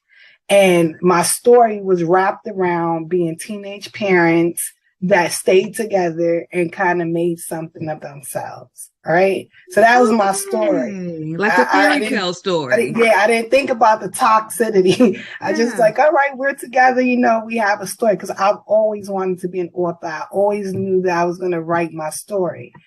So, but it took me years to redevelop a new identity, my own identity, without separating apart from the relationship, because we were together from the time I was 13 till I was 38. Yes. All of those years. All those the major milestones. Major, all the good 20s. Yes. So was it hard to go through your 20s in the book? Because I know you were looking like, these were my golden years. So the book tells you a lot, but I'm going to say this. And this is not a funny topic, but around about 16 or 17, I became suicidal. It had gotten that bad. It had gotten that bad. And I talk about it in the book. My girlfriend introduced me to her boyfriend's friend, and he kind of became an outlet. So yeah, I don't advocate side relationships. However, I have to say that my side relationship kind of saved my life. So that moment it worked. Yeah. So my 20s were horrific at home, but they were glorious somewhere else. If that can, so I don't know why, you guys. I'm sorry, but I have to say this. I am getting the song Khalees Milkshake Bring All the Boys to the Yard stuck in my head when she said, it's like this at home, but outside. Oh my goodness. But it worked for you. You're still here.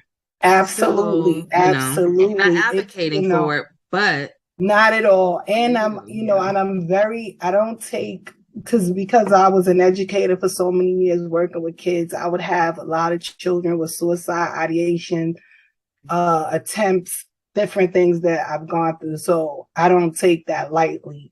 But as a teenager, becoming a mother at 14, I was a good student. I was a really, really, really good student. I started to fail in school. Like all of the things that made me who I was beginning to change. And it's like I deviated from the plan and I was spiraling out. So, so it became a little bit rough for me around that age. But finding another outlet, albeit it was a side relationship, it really did help me. It helped. He helped me a lot. You know what I mean? Like I'm married to a different man right now. my girlfriends, some of my girlfriends, they were like, wait a minute, what? Like you're not with him anymore. How are you not going to be with this guy? Because that's how it was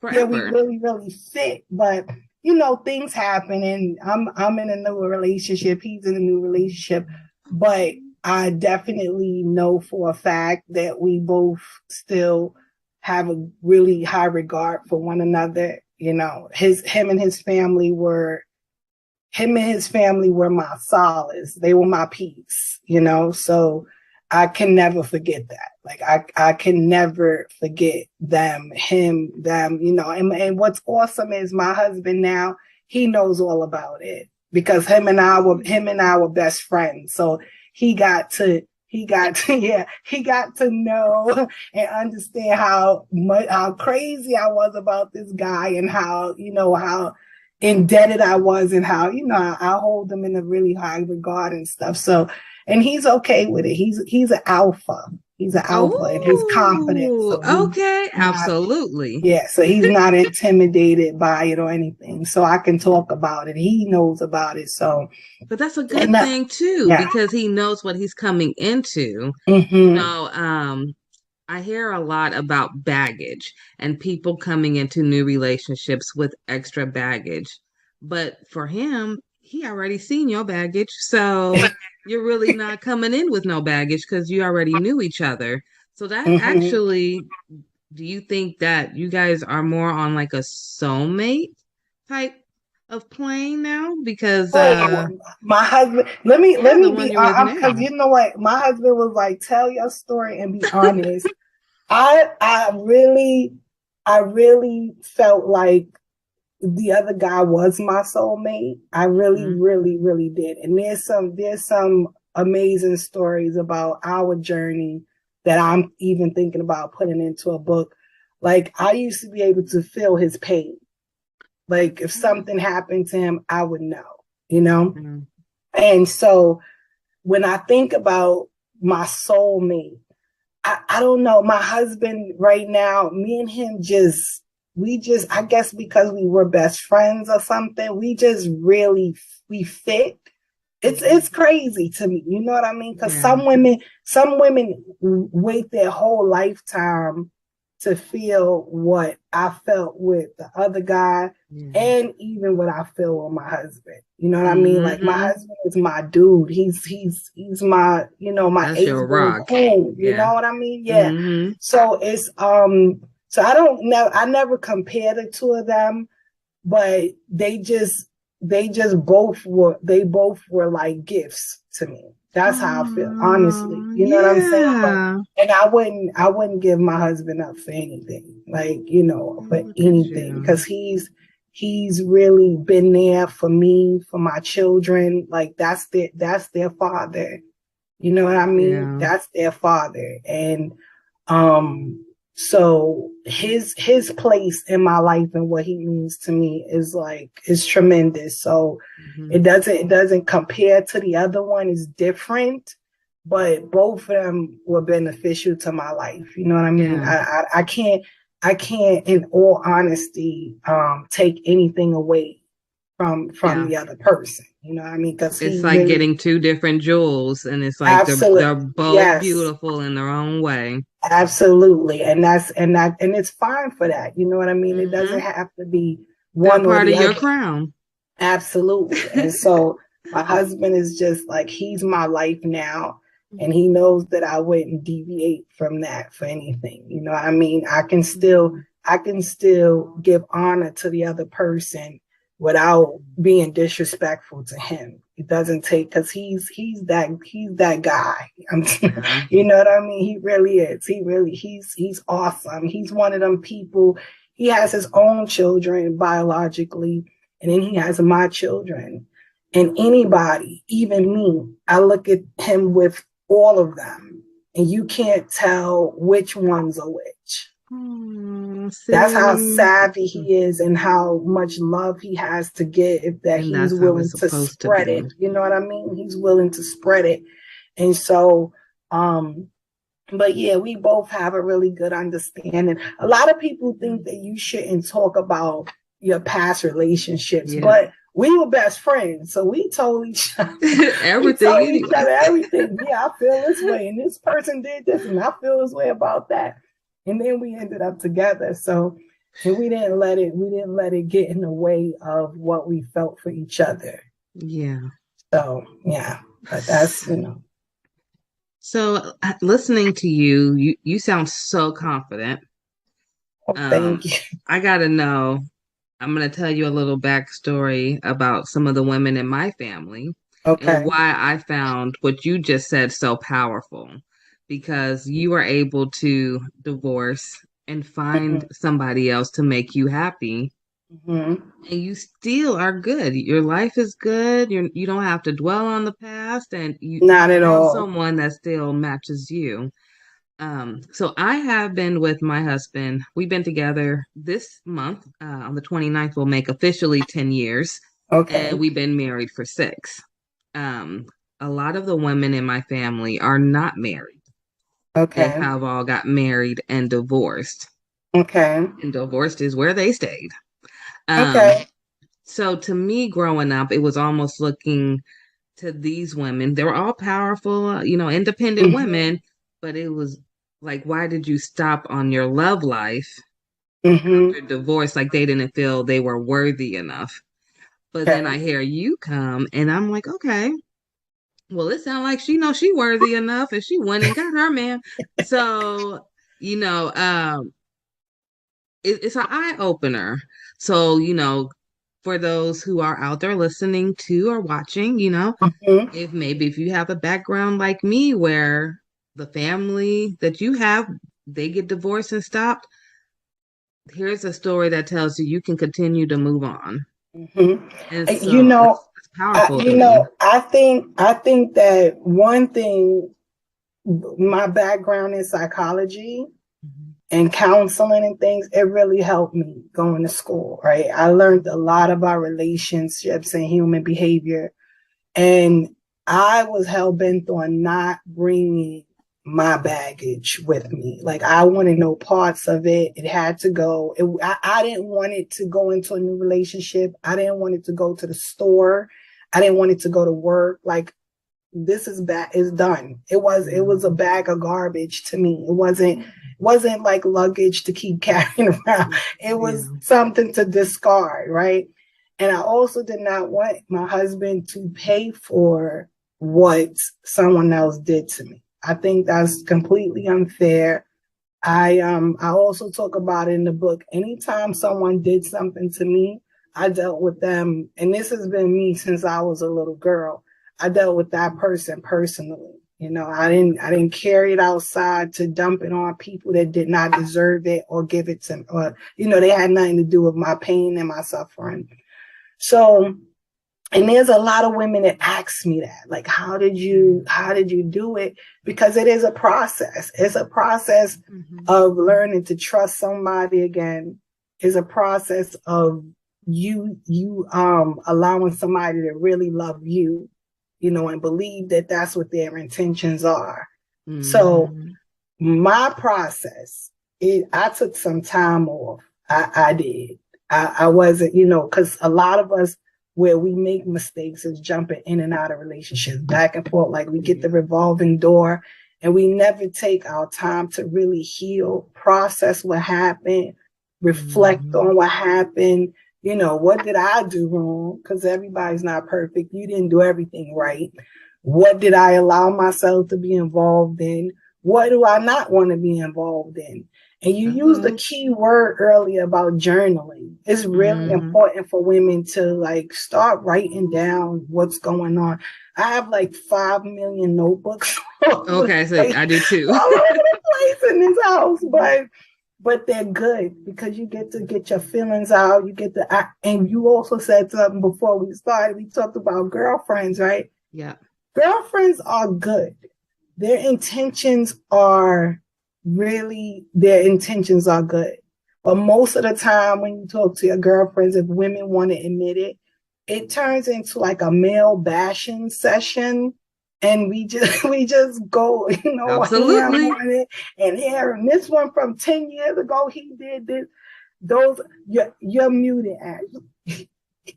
That's those, Absolutely. Those conversations are not productive. They're not productive, and they keep us stagnated. They keep us bitter. They keep us resentful. And those are recipes for never really going on because now you're not really open. You're not open to having love come to you. Yeah. And you're not willing to give love because somebody already trampled all over it. Yeah. But that saying about the $1 bill or a $10 bill, you can crush it up, smash it, kick it all around, and you drag it through the dirt. And when you open it and take it to the store, it's still worth $10. Still $10. So if we can understand that our value is not diminished because of the stuff we've gone through. And life does go on after whatever his name is. It's okay. You don't let one monkey stop your show. You keep the show going. You have to, because if not, they win. I don't like to reduce it to that, but the truth is they win. Yeah. They left you a shell of a woman, while they're out enjoying their life with whomever, and you're sitting around you've not really find yourself, and that's only if you want to have another relationship. Some people go through so much they don't want to be bothered anymore. Yeah. But even in those places, I think that if they went through some healing and, you know, mindset changes and self-development, you know, reinvent yourself, you know, turn things around, it can work for them. They don't have to be alone. I don't think that we're designed to be alone. I agree. I don't think we are either. We are not. I think we were designed for companionship, you know, and to have someone that genuinely loves us in our lives. And because one man didn't appreciate it and didn't understand the treasure that he had, that's his problem and his loss. And you have to shift your mindset. You have to. Because if we sit around pondering what we went through, why, if I shoulda, coulda, woulda, why didn't I, you know, we're wasting more time. Yeah, I agree. And we don't have that much time to lose. Every day we get older. Absolutely. I have to ask you a question. I'm here for it. You have this accent. You got to tell us about your accent, where you come from, and if you don't mind, I know we talked a little bit offline about some of your family and some of your family stories and how they are in the book. You don't have to say it all if you don't want to, because we do want you guys to get the book. So, but if you want to, you know, just touch on it a little bit, just to invite everyone into your life and how you were able to get this beautiful mindset that I hope we all can have after meeting with you today. Thank you. So I was born and raised in the Bronx in New York City. Right? Growing up, people thought I was Southern for some reason. Now, my dad, I don't know. My dad is was born and raised in South Carolina. So I didn't know, maybe his genes were that powerful that I got his accent. But I'm originally from Bronx, New York. We just quickly, my dad died when I was 5. And we came from, we came from a quaint little neighborhood. And after his death, we had a fire. Really? So no, I shouldn't leave my precious dog out. After my dad died, maybe like 2 months later, we lost our dog that was there when I was born. And then we had the fire. And then we moved to the projects in the South Bronx, which were a bit intimidating, but we had to do what we had to do. That's where we were placed. And so we lived there for a while, you know, after getting used to all of that. Around about when I was 12, my sister passed away. And I don't want to say, well, my sisters, both of them are my favorite siblings. I'm going to say, you know, my brothers, I got my oldest brother that I'm like in love with, my oldest brother. But my sisters were my sisters. You know, they never treated me like a pesky little kid. I was like their life, anything, you know, like, what do you want to do? Take me shopping, doing my hair, everything. So I love my sisters. But my sister, my middle sister, she was 22 years old and she had a preemie. Yes, she had a baby. She was born 1 pound and 7 ounces. Ooh, little warrior. Yes. And she fought through that. She came home on Valentine's Day of 1983. She was born in 82. Oh wow. Okay. Yeah. So a long NICU stay.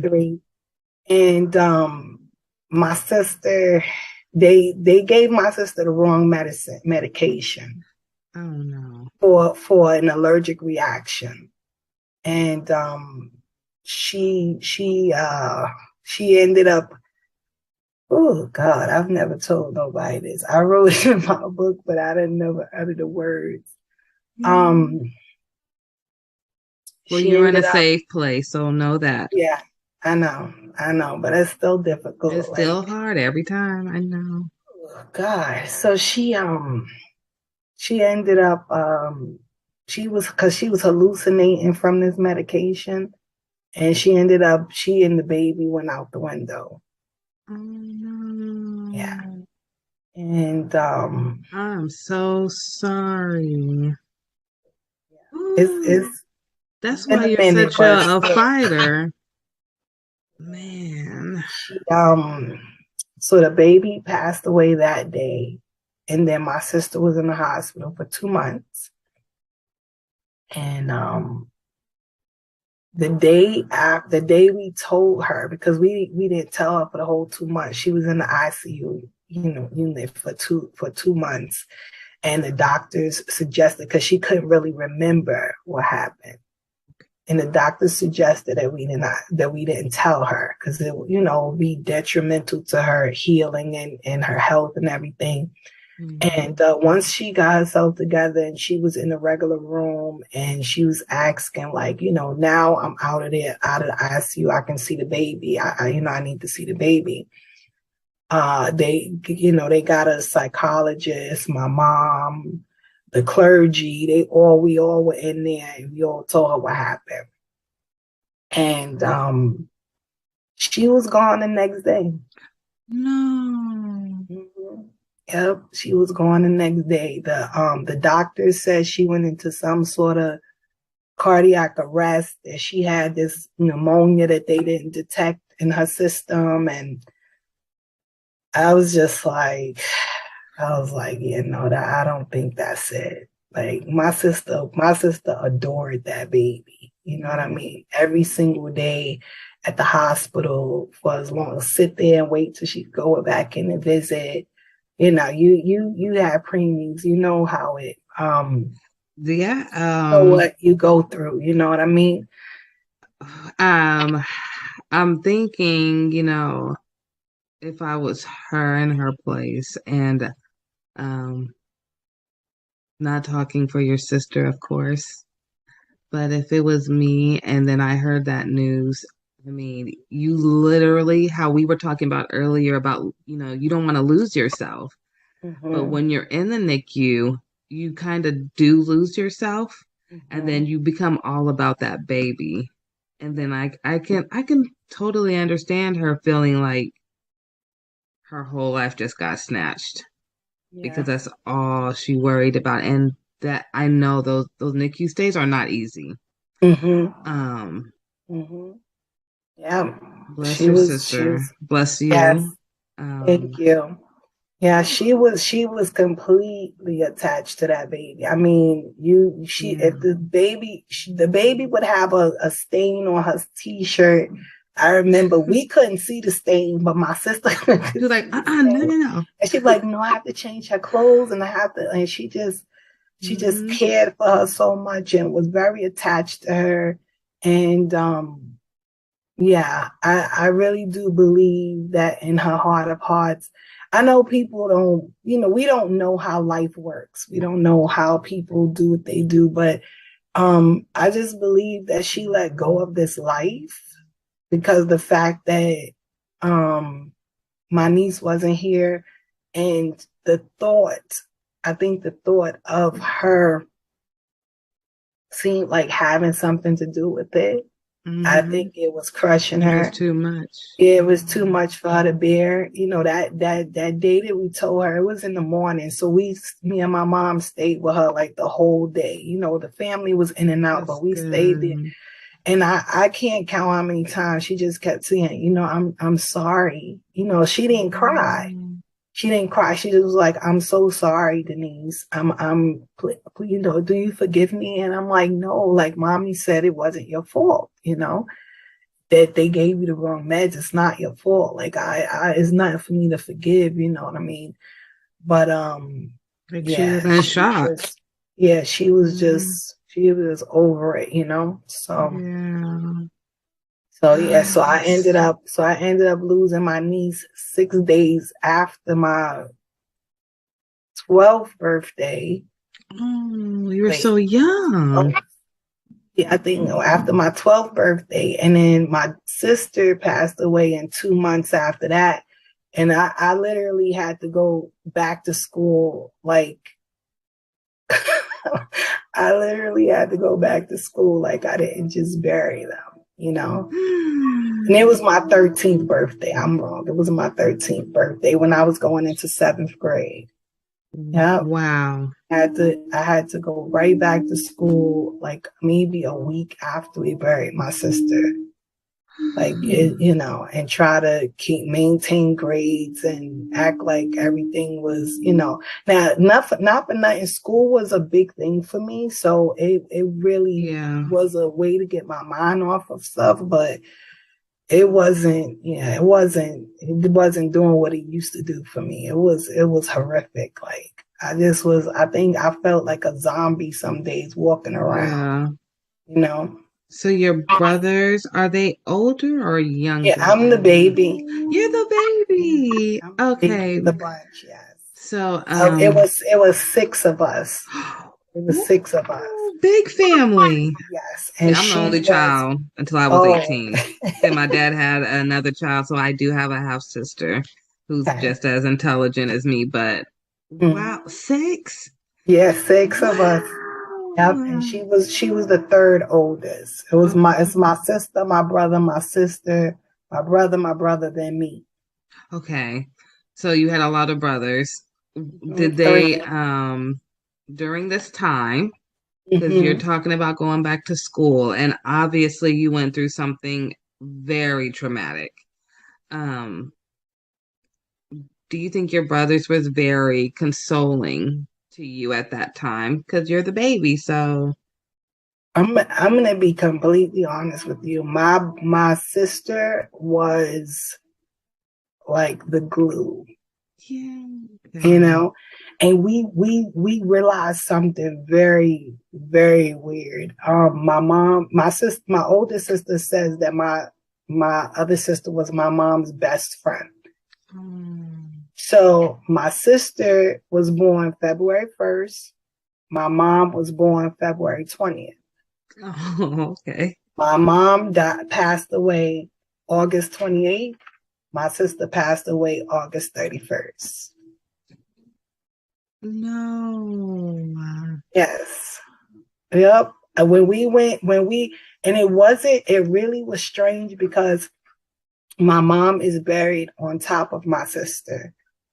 Wow. So when we finally got because due to COVID and all of this, it took a little while for to get things in order. But when we finally got the stone, the way my mom purchased the stone, so 20-something years ago, it was left with another room. So instead of us buying a brand new stone, we just had them remove it and add my mom's information to it right under my sister. And when we went there, we were looking at the stone like, wait a minute, they were born in the same month. They passed away in the same month. And my sister was like the life of the party. She was the one, that one person in the family that kind of lights it all up and have everything and everybody. So anybody from New York to South Carolina, I'm skipping Washington, D.C. We have a lot of family there. Anybody that knew my sister was really devastated. It was hard. At the time, I'm going to say really that no one kind of wrapped around me. No one really, was like, oh, little sis, like, how you doing? And as I was writing the book, I realized that we all were in the daze. We all were traumatized. It was so tragic. My brothers thought that her boyfriend had something to do with it. They were on the warpath. They were thinking more about that. Really, yeah. Yes, because she was at our house. She had left her house in the pouring rain with the baby. And that's how we knew something was wrong. So, and she came to our house for like shelter. And then her boyfriend showed up around 3-4 in the morning trying to get her to go home. And so she went home. And then the next phone call we got was that she went out the window. So my brothers were on the warpath. We didn't know what happened. She couldn't really remember too much. So we didn't know if he did something to her or whatever. So no one And right after my sister passed away and we went to the hospital and came home, I kind of went mute for a week or so. Like I wouldn't speak, I was just dazed out. My mom was there. So I don't, they didn't really come to too much, gather around Denise because something might be wrong with her. My middle name is Denise. I'm sorry. Oh, okay. Yeah. So, but as now that I'm older, I don't really blame anybody because I know that we all were just in the daze. It was unbelievable, unfathomable that this was happening, to us, to her. Yeah. And so I don't blame everybody. Everybody, went into their own corners to try to figure out how to process it and deal with it and get their lives together. So I can't even imagine, like, just visualizing everything you're saying right now. It almost feels like a bad dream that's never going to stop. Yeah. I mean, from the age of, I think you said, what, 6? You're 5 when your dad passed away, and then the fire, and then you had to move to an area that was a little different. Very different. Then you had to, I'm assuming, learn all different type of skill sets to live in this new environment. Absolutely. And then this you happens had with to your learn. sister. Let's just call it what it is. I had to learn how to fight. Yeah. And I had to learn how to survive. I did. And I talk about it in the book that, I was just starting to get my bearings straight. Like I finally started to feel a little bit of stability. Yeah. Like things were normal for a little bit, and then my sister, it just literally pulled the rug from under me. And then after that, so that happened when I was 13. Yeah, I was gonna ask. So you met and your first husband around that time, right? And by the time I'm 14, I'm having a baby. What? Yeah. It just, I'm telling you, my sister dying really just threw me off. It threw me off completely. Like it just threw me completely off my game. I'm telling you. Okay, wait. I'm telling you. Okay. This interview is getting so good. Okay, I have one question. We got to 13. Okay. And then we're going to have to get you a documentary, okay? You get to 13, and I'm just so curious. You were talking about going back to school and your grades. Mm-hmm. Like, did your grades at this point just completely fall, and then you met him? And so that summer, while I was dealing with everything with my sister, we went into we went with my girlfriends. Were always talking about him. We're talking about girlfriends again. Yeah, they knew him. I didn't. Mm-hmm. And I'm not for nothing. My brother was a part of the Nation of Islam. And he used to teach me a lot of stuff. And he used to teach me a lot of stuff about being a Black woman and, a female. And, how it's because of women that we populate the earth and how important we are and our contribution to society and stuff. And so my brother was he was a very integral part of me being almost as powerful as I am. God had a lot to do with it. My mom and my sister, but my brother, young, that's the type of time he spent with me, teaching me who I am, teaching me to look at people's character, and not just taking them at face value or what they said or material things. People had to show me who they were, not just, So I didn't really like this guy, which makes matters a lot because I didn't really like him at first. I didn't like him. He was not a good person. He messed around with a lot of girls, different stuff. So I ended up, we ended up getting to know each other, and I gave him, I let my guards down and gave him a break or whatever. And by the time I turned around, I was in a serious situation of peer pressure. And yeah, no, really, it was peer pressure because I knew better. Yeah. I knew better, and you know how hard it is years later to look at you, look at your life and know you've made these mistakes or gone down this path, knowing that you knew better. I'm working on that with my son who's about to be 12 this year. Right Yes. now. Absolutely. You know what I mean? You have to tell him that, because my husband, my new husband, he has a saying: decisions, decisions, decisions. And your decisions can change the whole trajectory of your life. Like it really, one small, you could think it's minute, you could think it's small, one little decision could just change your whole path. So we have to be, because life is life. Yeah. And life is not playing with people. There's no redos. It does not care that you're 12. It does not care that you're 13. It does not care. It doesn't care that this is your first time. The sperm met the egg, and guess what? You're having a baby. See what I mean? Life is for real. One time. That's all it takes. And it was my first time. No. Even more traumatic. Let me tell you something. I was just like, I was like, what is happening to me? Like, why? Wow. You know?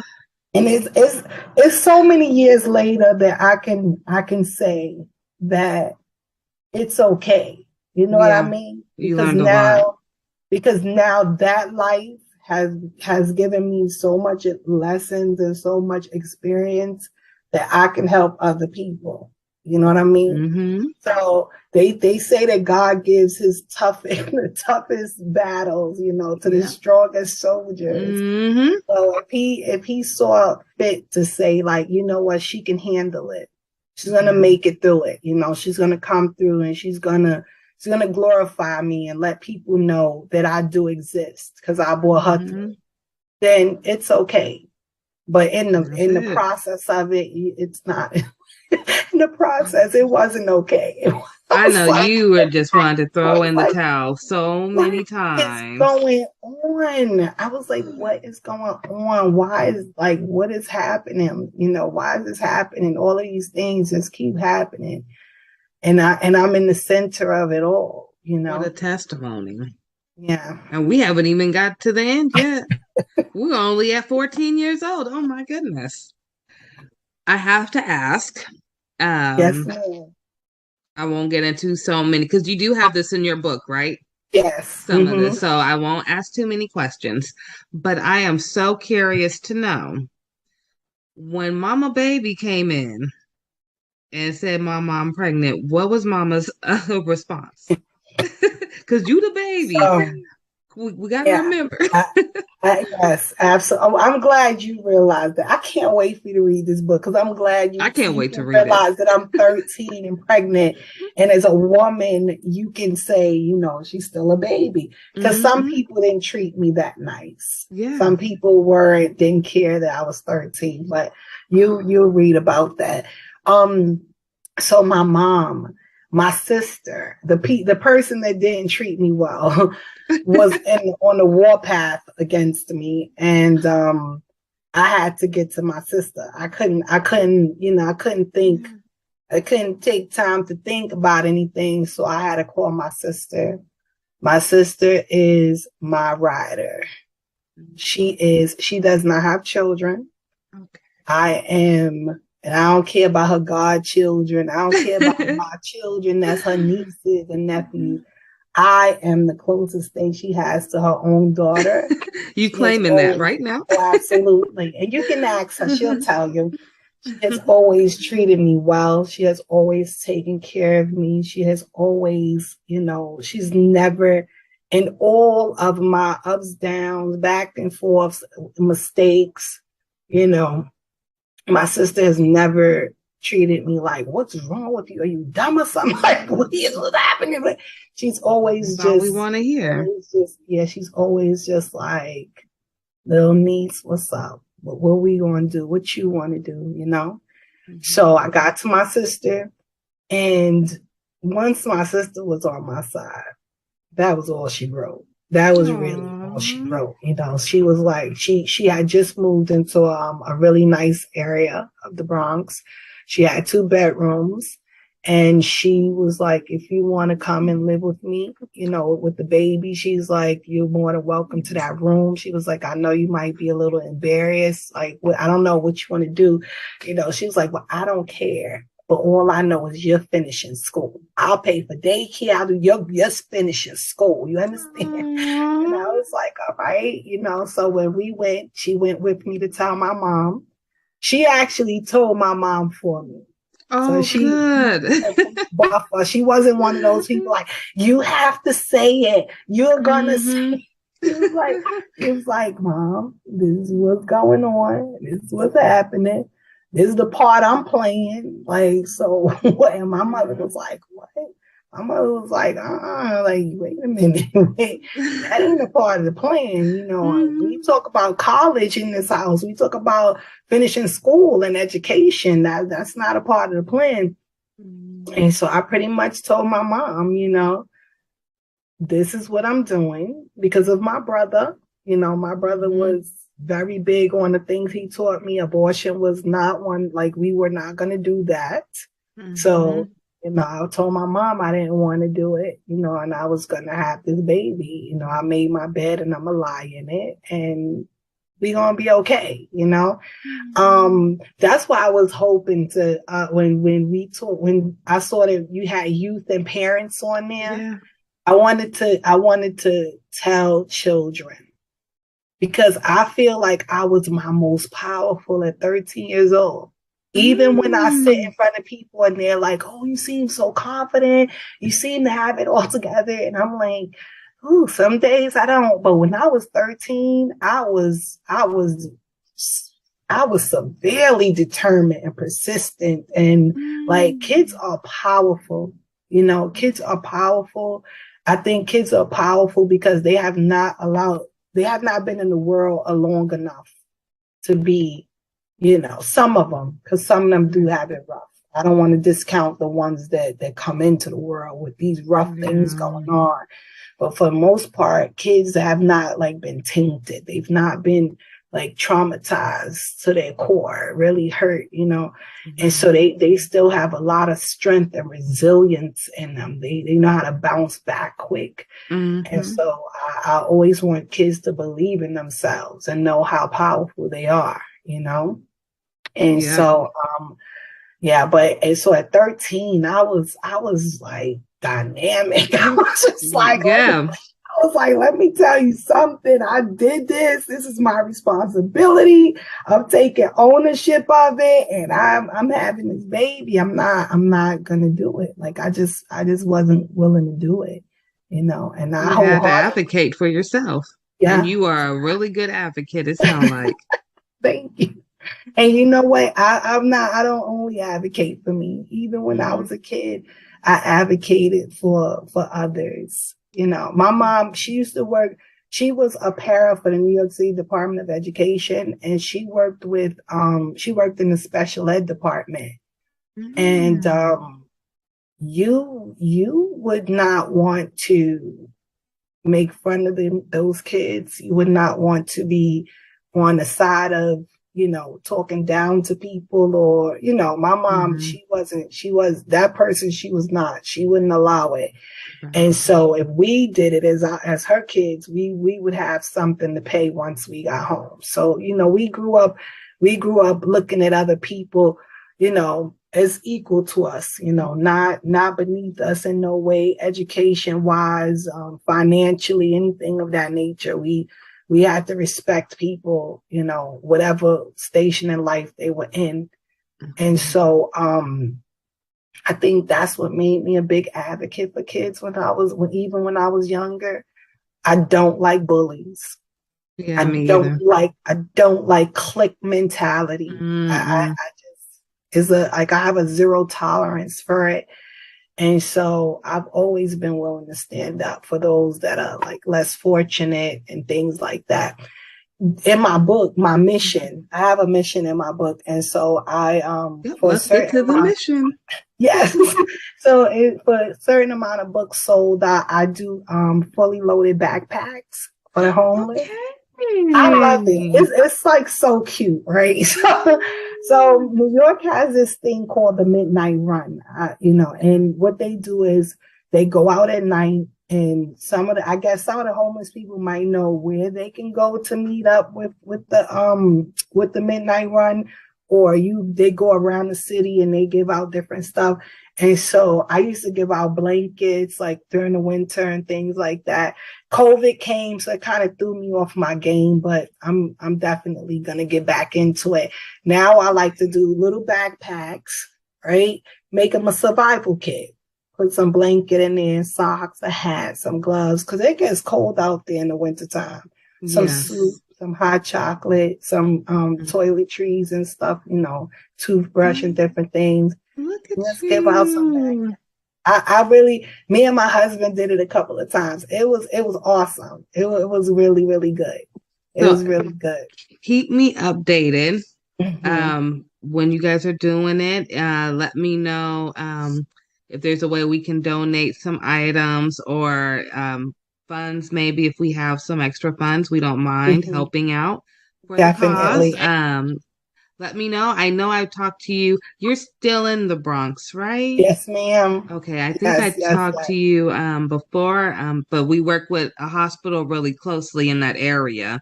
So we do have a lot of families in Glo Preemies who live in the Bronx. Okay. So I will be coming out there soon. We were supposed to come last year, but COVID. So we'll probably be there next year to take a little tour of the Bronx area. Yeah. But I would love to help meet you face to face. Yeah. Love to meet you face to face. I would love to meet you too.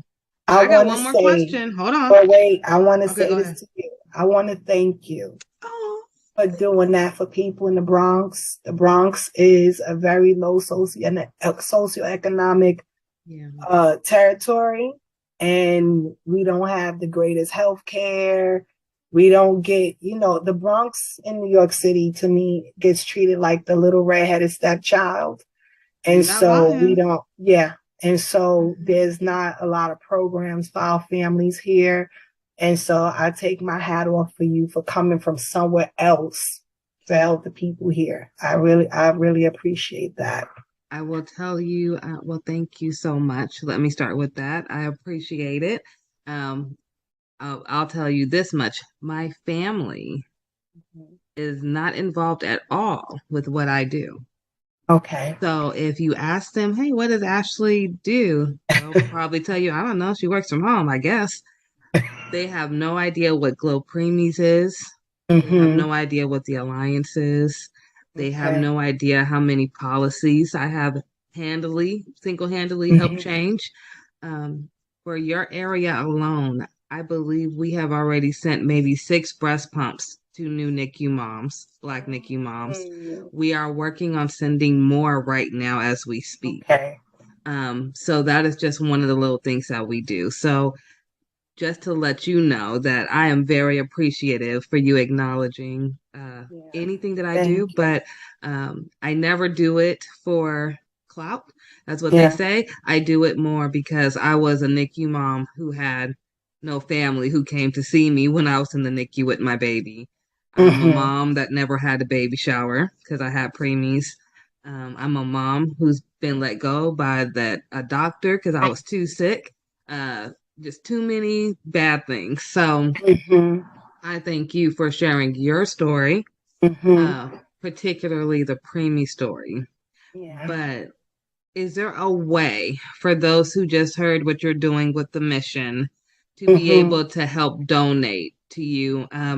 Do you guys have like a Cash App set up, or will you get one so that if people see this video and want to help contribute to what you guys are doing without getting the book, or if they want to get the book and still donate, how can we do that? So currently I don't have a Cash App set up for it.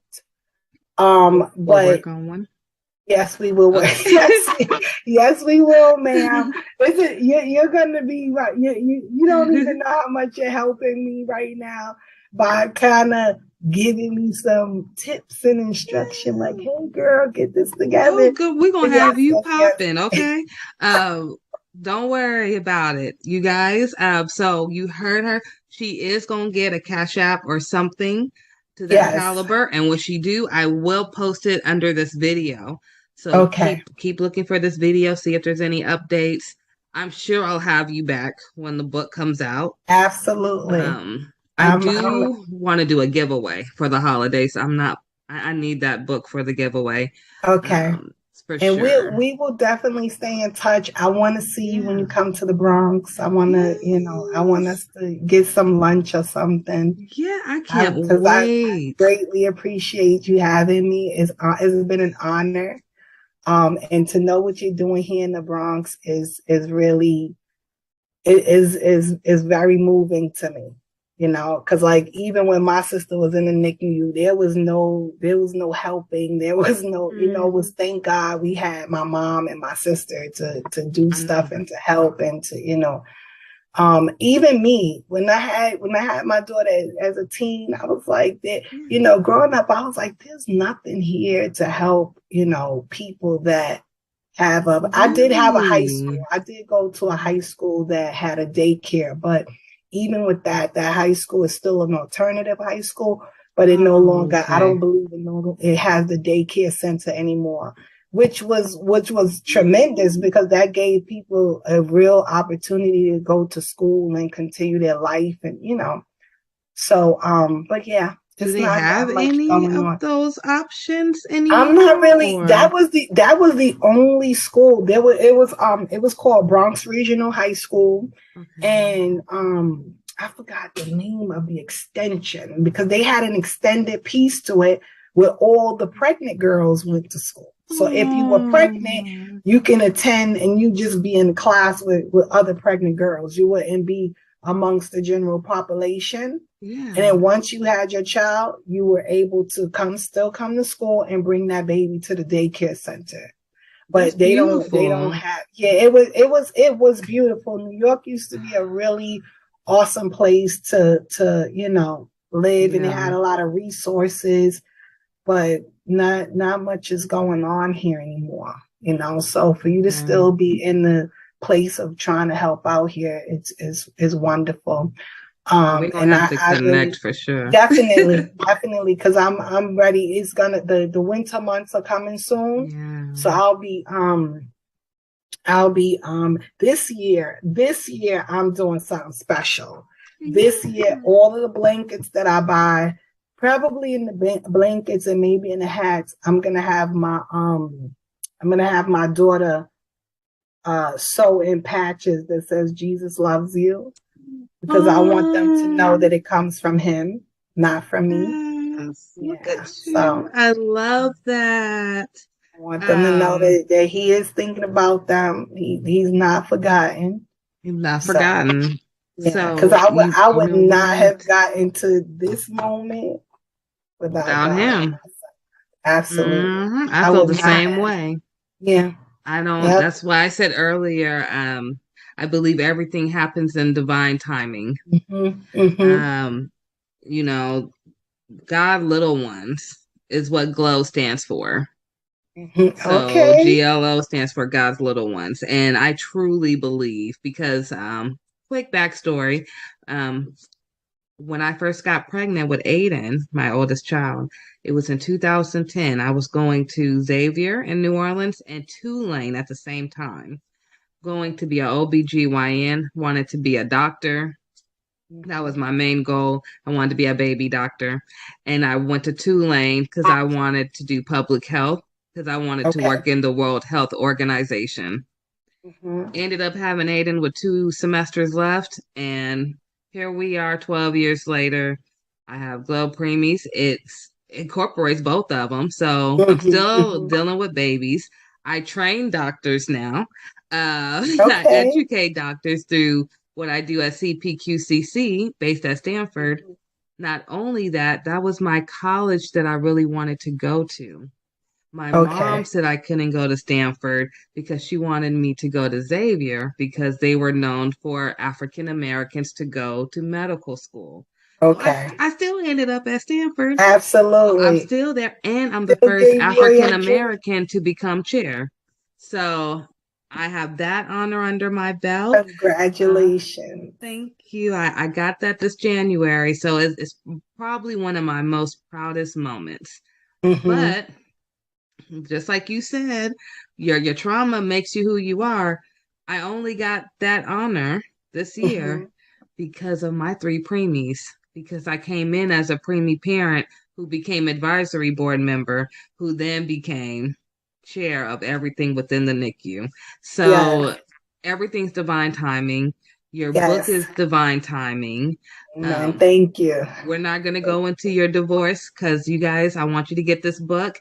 Help her with the book as well as help the mission. So if anybody do want to donate before she has it, you can donate to Glo Preemies.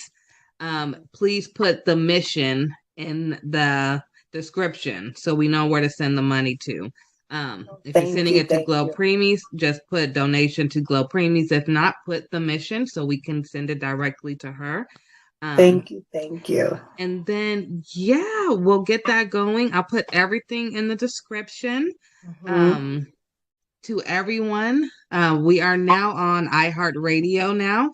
So we are on iHeartRadio, Anchor.fm, YouTube, as well as Roku TV and Spotify. So you can look up Glo Preemies or the Ashley Randolph podcast. If you have a question that you would like to give to Miss Marie to have her answer for you, maybe by email, you can do so at anchor.fm/Glo Preemies/message. And we will make sure she gets it.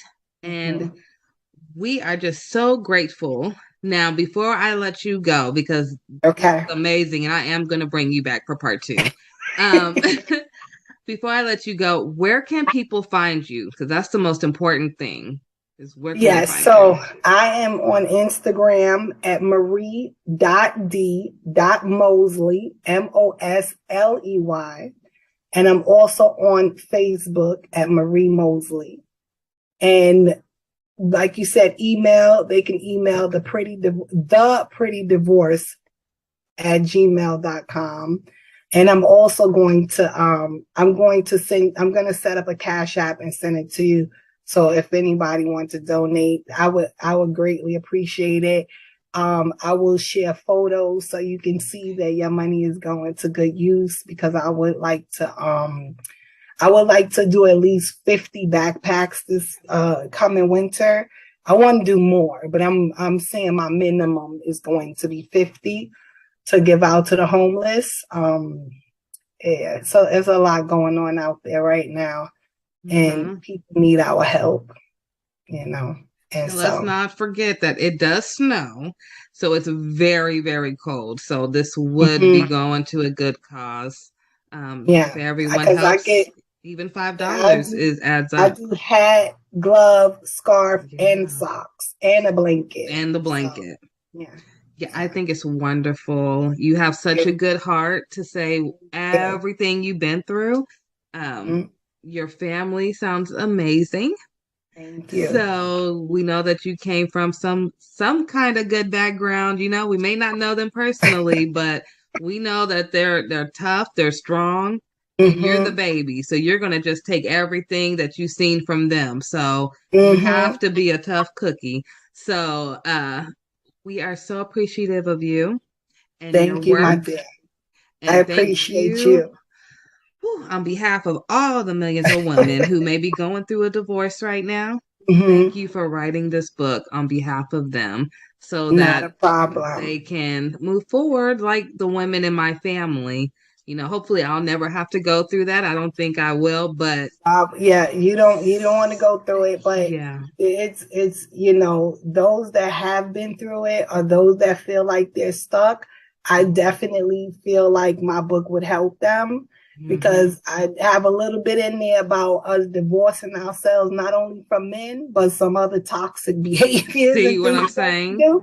So it's, it runs, it's a pretty, I'm proud of it. I'm very proud of it. And I can't wait for everyone to read it. I appreciate you. My husband appreciates you. My 4 babies and my 2 grandsons appreciate you. I could not get off the here without mentioning my kids. They are awesome. They are resilient. They went through this divorce with me. Yeah. They empowered me and I empowered them. And we built amazing bonds with each other behind it. And so, yeah, it's doable. It's okay. I got a question. Yes, ma'am. How comfortable is your husband and kids with being on TV? I don't think my kids will have any problem with it. Let me tell you something. First of all, not for our interview though. My son is Mr. Congeniality. He's so astute, and he's such an awesome young man. My girl, I have one daughter though. She's very much into her faith, and she's very modest. And so she might be like, Mommy, I don't want to be on TV. But the oldest two would get ready for you. Like, here we are. I'm here. Yes. And hubby, like I said, hubby's an alpha. He's very confident. He believes in himself. He would have no problem. We'll show up. We'll definitely talk after this. Yes. We're doing a holiday special for our Roku TV. Okay. And I would love to offer you and your family a little part in it. Okay. And I'll talk to you off of here about it. And then, I just want to offer it. We are trying to uplift as many Black voices as possible because when I first got started, there was a lot of people who are at the top right now in the NICU world who told me I would never make it unless I had everyone included. And I said, absolutely not when we have the highest rates. So I know how hard I had to fight, and I'm going to try to make sure that you guys don't have to fight as hard as I did. And I appreciate that. And I want to say this, my book, anybody can read my book. Okay. But I really did have us in mind. Yeah. We go through a unique set of circumstances in almost every situation out here. So I have women that might not have resources. You know, I talk about court and everything in there. Like, you got a lawyer, all of that stuff. The good questions. You know what I'm absolutely. Because we have to speak up for one another. We have to, and I don't shun anybody. Like I said, it's because we all women, we all go through divorce. But when I was going through divorce, I didn't have, $10,000 to get a lawyer to fight for the house and the Rolls Royce. I didn't have all of that. And so I want to talk to people that really do need the assistance, and that need someone to be able to be a voice for them. And so I appreciate you for that, and just know that I am following in those footsteps as well. I'm so happy for you. This time next year, you're going to be like, ooh, girl, I'm on book number 2. It's like, girl, when is it coming out? Oh, you already have it out? No, I don't have it out, but it'll be done in the next few weeks. Like, I'll be ready to send it off for editing. Ooh, all right. Okay, so when book number 3 coming? So it was. I think the Lord was like, I want you to do 3 this year, but I didn't. I've been going through a lot of because my mom passed away. Okay. And so I've been finally coming up from that, from that she passed thing this year? Stuff. No, she passed in 2020. Girl, it's so much stuff. Let me tell you something. It is so much stuff.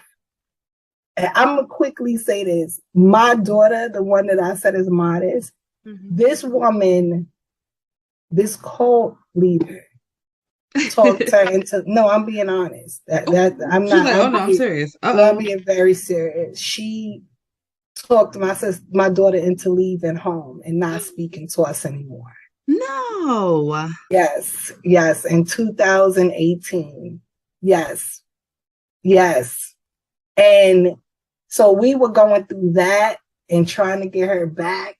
And then my mom passed away. It's been a lot, but you know what? God is still good. He's still on the throne. I stayed in prayer with me and my sister and my family. We started a whole prayer group, and God brought that baby home. She's home. She's doing well. She's happy. She's not, she's not, she has things, but she's not like some people that come out of situations like that. She was there for 2.5 years, and she came home, and she's not anywhere near some of the horror stories that I heard. So I'm grateful. It's been a battle. Journey. It's been a journey, girl. I'll tell you really quickly, too. Oh my goodness. See, I told you we could talk forever. Really quickly, my story kind of matches yours. So my mom died January 4th, 2019 with a CPAP machine on her after she'd been complaining about it for a year. She dies in her sleep. My dad dies February 11th, 2020, the next year. Last year, I find out that there is a lawsuit case against Philip Respironics because they knew for 10 years that their CPAP machine was letting out toxic gas instead of oxygen, which is what my mother was complaining for. I am currently right now trying to settle out of court with Phillips. They don't ever answer. Because I really don't want to go through the whole lawsuit proceedings. Like I'm drained at this point. Yes. Okay. The whole situation, can I please just put it behind me now? Yes. I feel like I still have never grieved. So I'm just here, just like, come on, let's close this so I can move on.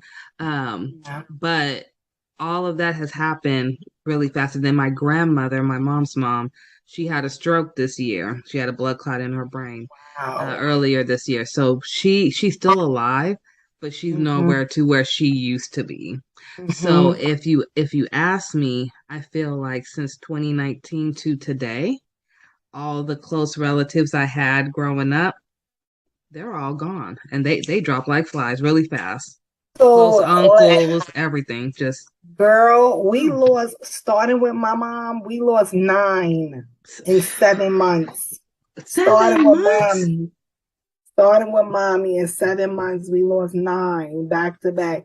In 1 month, we lost my aunt. 2 days after that, her son-in-law, and a month after that, her husband, my uncle. So one of my cousins lost her mother, her husband, and her father in the span of a month. Girl, I'm telling you, it's like I don't know what is going on. Woo, but let me tell you something. Woo. I trust the Lord, and I don't think He let us go through all of that for nothing. I agree. It just cannot be for nothing. There is some sort of something. He got something waiting for us. And let me tell you something. Do not be weary in well doing, for in due season you shall reap if you faint not. He cannot lie. It has to. You understand? Yeah. All of what you're going through, all of what you've been through, losing your parents, it is all for a reason. Is not all in vain. You're gonna be able to bless so many people's lives behind it. I know it don't bring them back and fill that void, but God will fill that void for you with His love. And that's really how I have to move through life. Yeah. And it's not for money. I will say that it's not for the money, but I definitely want, I don't even, I ain't gonna say no number because they'll be like, oh, listening. But what I will say is it's about the fact that they did something wrong. They knew they were wrong. And the advocate in me won't let me be quiet for my mom, but be loud for a million other people. Oh, no, you can't. You cannot do that. You have to. You have to. When the thing happened with my sister, my mom, she was so out of it. I think she settled out for the most minute. And my mom wasn't a real fighter. She didn't like confrontation and all of that stuff. So, but she just wanted it to be done. She just wanted it to be done, but don't let it go. You know, these people, these medical, they have to start doing better. And real quick, and when I was as a counselor, we would go to a lot of different workshops, and I went to one workshop, and they were talking about the medical field and how things are disproportionate between Blacks, not only in housing, but also in the medical field. And I had never thought that was even, you know, I really just thought that the medical field, doctors, their oath, I thought they had integrity, right?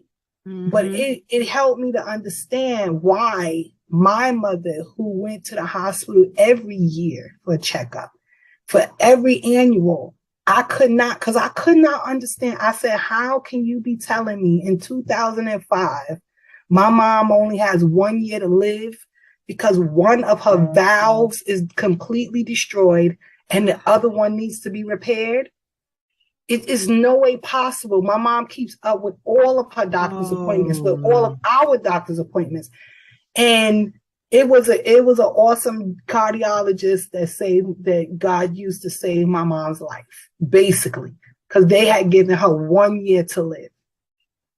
And he did this new surgery on her to clear out plaque from her arteries, to make her heart strong enough to survive the surgery. And then what they did to her helped her to live another 15 years. Right? Wow. But I had no idea. And it wasn't until I went to that workshop that I said, that's how mommy's heart was able to get to that condition, going to this doctor, the same lady, year after year after year. And they explained how in the white community, they'll get the cure, while we just get something to help send us home. We get something to help the symptoms, but we don't actually get what we need at sometimes. And I was really thrown back by that. I was like, doctors are doing like all about insurance. Have people's lives in their hands. But guess what? It's real. It's very real. So you do what you have to do, and you hold them accountable. Make them be accountable. Because it's not okay. That's your mother. You know what I mean? It's touch your life, and no. She was only 50, just made 50 in 6 months. It was January because our birthday's in June. Absolutely. And I will tell you, you were telling me about your baby and how she was with your mom, and then you just got her home. So that night, my son was actually staying with my mom. And they actually were with my grandmother. And so my grandmother is the one who found my mom. And my son didn't know that she had passed. By the time he woke up, they had already came and took my mom out and everything. Wow. But to this day, I still think that's when everything, like for your backstory, that's when everything for Aiden, he's a top 10% in the state for state testing. But his grades started going down right after that. And he started to get into fights at school. So we had to switch him schools. And it was like I had to almost rewire Aiden. So when you're talking about rewiring your daughter, I'm like, I'm going through that now with Aiden and trying to put him back to where he was before he had all these losses at one time. Because he never lost nobody. And then all of a sudden, it's like boom, boom, boom. And he's like, I can't go to grandma's house no more to babysit. I can't go by grandpa at all. I mean, he sounds like my son. My son was very close to my mother. Very close. See, how's your son doing now? I know it's been about 2 years. She passed away 2 days after I dropped him off at college. No. Yep. 2 days. That Wednesday we took him up, and Friday she was gone. And he was like, Mommy, I'm here. Like, and he was a freshman. He was like, I don't know what to do. Like, I'm here alone. I need to get home with. I gotta. And I was just like, calm down. I'm gonna get you a plane ticket. You're gonna get an Uber. You gotta, but you in college now, you know? You gotta talk to the people. You gotta explain to them what happened and tell them you have to go home, because it was still in the in the midst of COVID, and they didn't want you leaving campus. They said they had a bubble. They had a bubble around the state, and once you came in, they didn't want you like going out, coming back. But my son was like, I don't care if I can't be in school, then I was like, no, we're gonna talk to them first, and then we're gonna get you home. But I got like I'm terrified because you're there by yourself. I need you to calm down, and we'll figure it out. If I tell you, boy, let me tell you, my son, while my mom was sick, my son was washing her, helping her, like without me even knowing, because I had hurt my back. And I was like, what are you doing? You can't be changing, Grandma. He was like, but Mom, your back is messed up. Like, I have to help you. I have to help Grandma, you know. Them boys are something else. They're amazing. And that's why your son is going through that, because of the love he had for his grandmother, you know.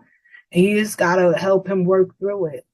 You got to just help him work through it and keep talking to him, you know. And it's difficult. It's difficult. Loss is difficult. It very is. I thank you for talking to me through that. And we were supposed to be talking about you, and we done ended up helping me out. Okay, that's how a good interview goes. Okay. Yes, and we will definitely stay in touch. Yeah, we'll have you back for a part 2. And thank you so much. And everyone. Yes. Please share and go visit her Instagram and Facebook. Like, follow, subscribe, share, all that jazz. And look out for the mission. That's what we're going to call it now. So if you hear me say we're getting ready to do the mission, we're talking about them backpacks, okay? So thank you again, Marie, for talking to our families. And we will talk soon. Yes, ma'am. Take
Hi there. Have you ever wanted to publish your own story but didn't know where to start? In this video, we'll show you a step-by-step guide to self-publishing your own story. Step 1. Write your story. Whether it's a novel, a memoir, or a collection of short stories, make sure your work is completed and polished before moving on to the next step. Step 2. Choose a platform. There are several self-publishing platforms available such as Amazon Kindle Direct Publishing, Barnes & Noble Press, and Kobo Writing Life. Do your research and choose the platform that best fits your needs. Step 3. Format your book. Each platform has its own formatting guidelines, so be sure to read them carefully. You can hire a professional book formatter or use free templates to format your book. Step 4. Design a book cover. A book cover is the first thing that catches a reader's attention. You can design a cover yourself or hire a professional designer. Step 5. Publish your book.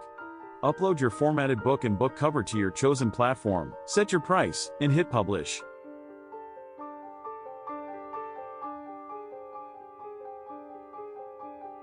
Step 6. Promote your book. Use social media, book blogs, and book review sites to promote your book to potential readers. And that's it. With these 6 steps, you can self-publish your own story and share it with the world. Thanks for watching this video, and don't forget to subscribe to our channel for more tips on writing, publishing, and marketing your books. Hey everyone, welcome back to our channel. With fall and Halloween just around the corner, we thought it would be fun to share our top 10 movie picks for teens and for some of you younger siblings also to watch during this spooky season. So grab some popcorn, turn off the lights, and let's get started. First up, we have Hocus Pocus. This classic Halloween movie is a must-watch for anyone who loves witches, magic, and a good laugh. It is perfect for a cozy night with friends or family.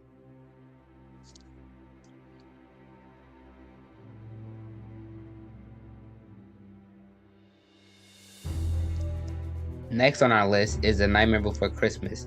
This Tim Burton classic is a great choice for those who love a mix of Halloween and Christmas. The music is catchy, the animation is stunning, and the story is heartwarming.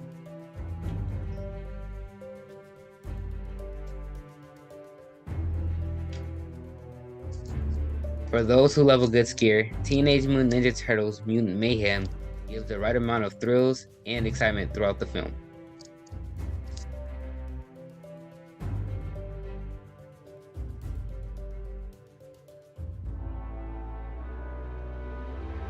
If you're in the mood for a classic horror movie, The Monkey King: The Legend Begins is the reimagined version by Hollywood of the film The Monkey King: Havoc in Heavens, the origin and birthplace of the Monkey King story. For those who love a good mystery and a good movie to watch with your younger siblings, and Paw Patrol: The Mighty Movie, a magical meteor crashes lands in Adventure City and gives the Paw Patrol pups superpowers, transforming them into mighty pups.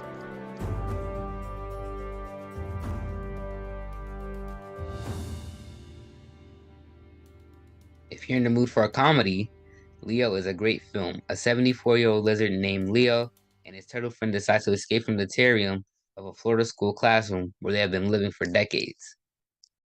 For those who love a good coming-of-age story, The Witch is a great choice, and you can watch it with your sisters. Witch follows a young girl named Asha who wishes on a star and gets a more direct answer than she bargained for when a troublemaking star comes down from sky to. If you're in the mood for excitement, watch Wonka with your parents. They had Willy Wonka and We Got Wonka. The story will focus specifically on a young Willy Wonka and how he met the Oompa Loompas on one of his earliest adventures. For those who love a good film, Ghostbusters Afterlife is one everybody loves. Set 31 years after the events of Ghostbusters 2, it follows a single mother and her children who move to an Oklahoma farm they inherited from their estranged father, Egon Spencer, a member of the original Ghostbusters. The sequel will come out in December 2023. For the last film, but not my least favorite, we have Migration. Migration is a film about a family of ducks trying to convince their overprotective father to go on the vacation of a lifetime. A film for not just you, but for the entire family.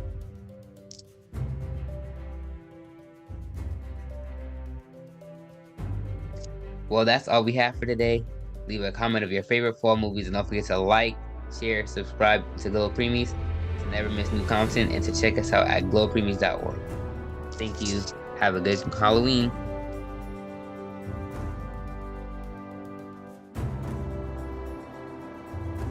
Host, welcome back to our channel. With Christmas just around the corner, it's time to spread some holiday cheer. And what better way to do that than with festive wreaths? Today, we'll show you some amazing DIY ideas to create your very own wreaths. The first step is to gather your materials. You'll need a wreath frame, some evergreen branches, pine cones, holly, ribbons, and anything else you'd like to add for a personalized touch. Start by attaching the evergreen branches to the wreath frame. Use floral wire or hot glue to secure them in place. Now, let's add some pine cones and holly. You can arrange them in clusters or evenly spread them out. Get creative and make each wreath unique. To give your wreath that finishing touch, tie a beautiful bow with a festive ribbon. You can choose traditional colors like red and green, or go for a more modern look with silver or gold. And there you have it, a stunning DIY wreath, ready to spread Christmas cheer. Don't forget, wreaths can be made in different shapes and sizes. Hang them on your front door, over the fireplace, or use them as centerpieces for your Christmas table. Deck the halls, top 3 Christmas wreath designs. Let's get started. Design number 1, the classic wreath. This timeless design features a lush green base adorned with vibrant red bows, golden baubles, and pine cones. It's a traditional choice that never goes out of style and will bring that festive spirit to your front door. Next up, design number 2, the whimsical wreath. This whimsical design takes a playful approach to holiday decor. It's filled with colorful ornaments, sparkling ribbons, and jingle bells. Hanging this wreath will surely bring joy and smiles to all who see it. And finally, design number 3, the rustic wreath. If you prefer a more natural and cozy look, this is the one for you. With its combination of fresh pine branches, pine cones, and burlap bows, it provides that warm and inviting touch to your home. There you have it, our top 3 Christmas wreath designs. Which one is your favorite? Let us know in the comments below. Don't forget to give this video a thumbs up and hit that subscribe button for more festive inspiration. Thanks for watching, and remember to have a joyful and magical holiday season.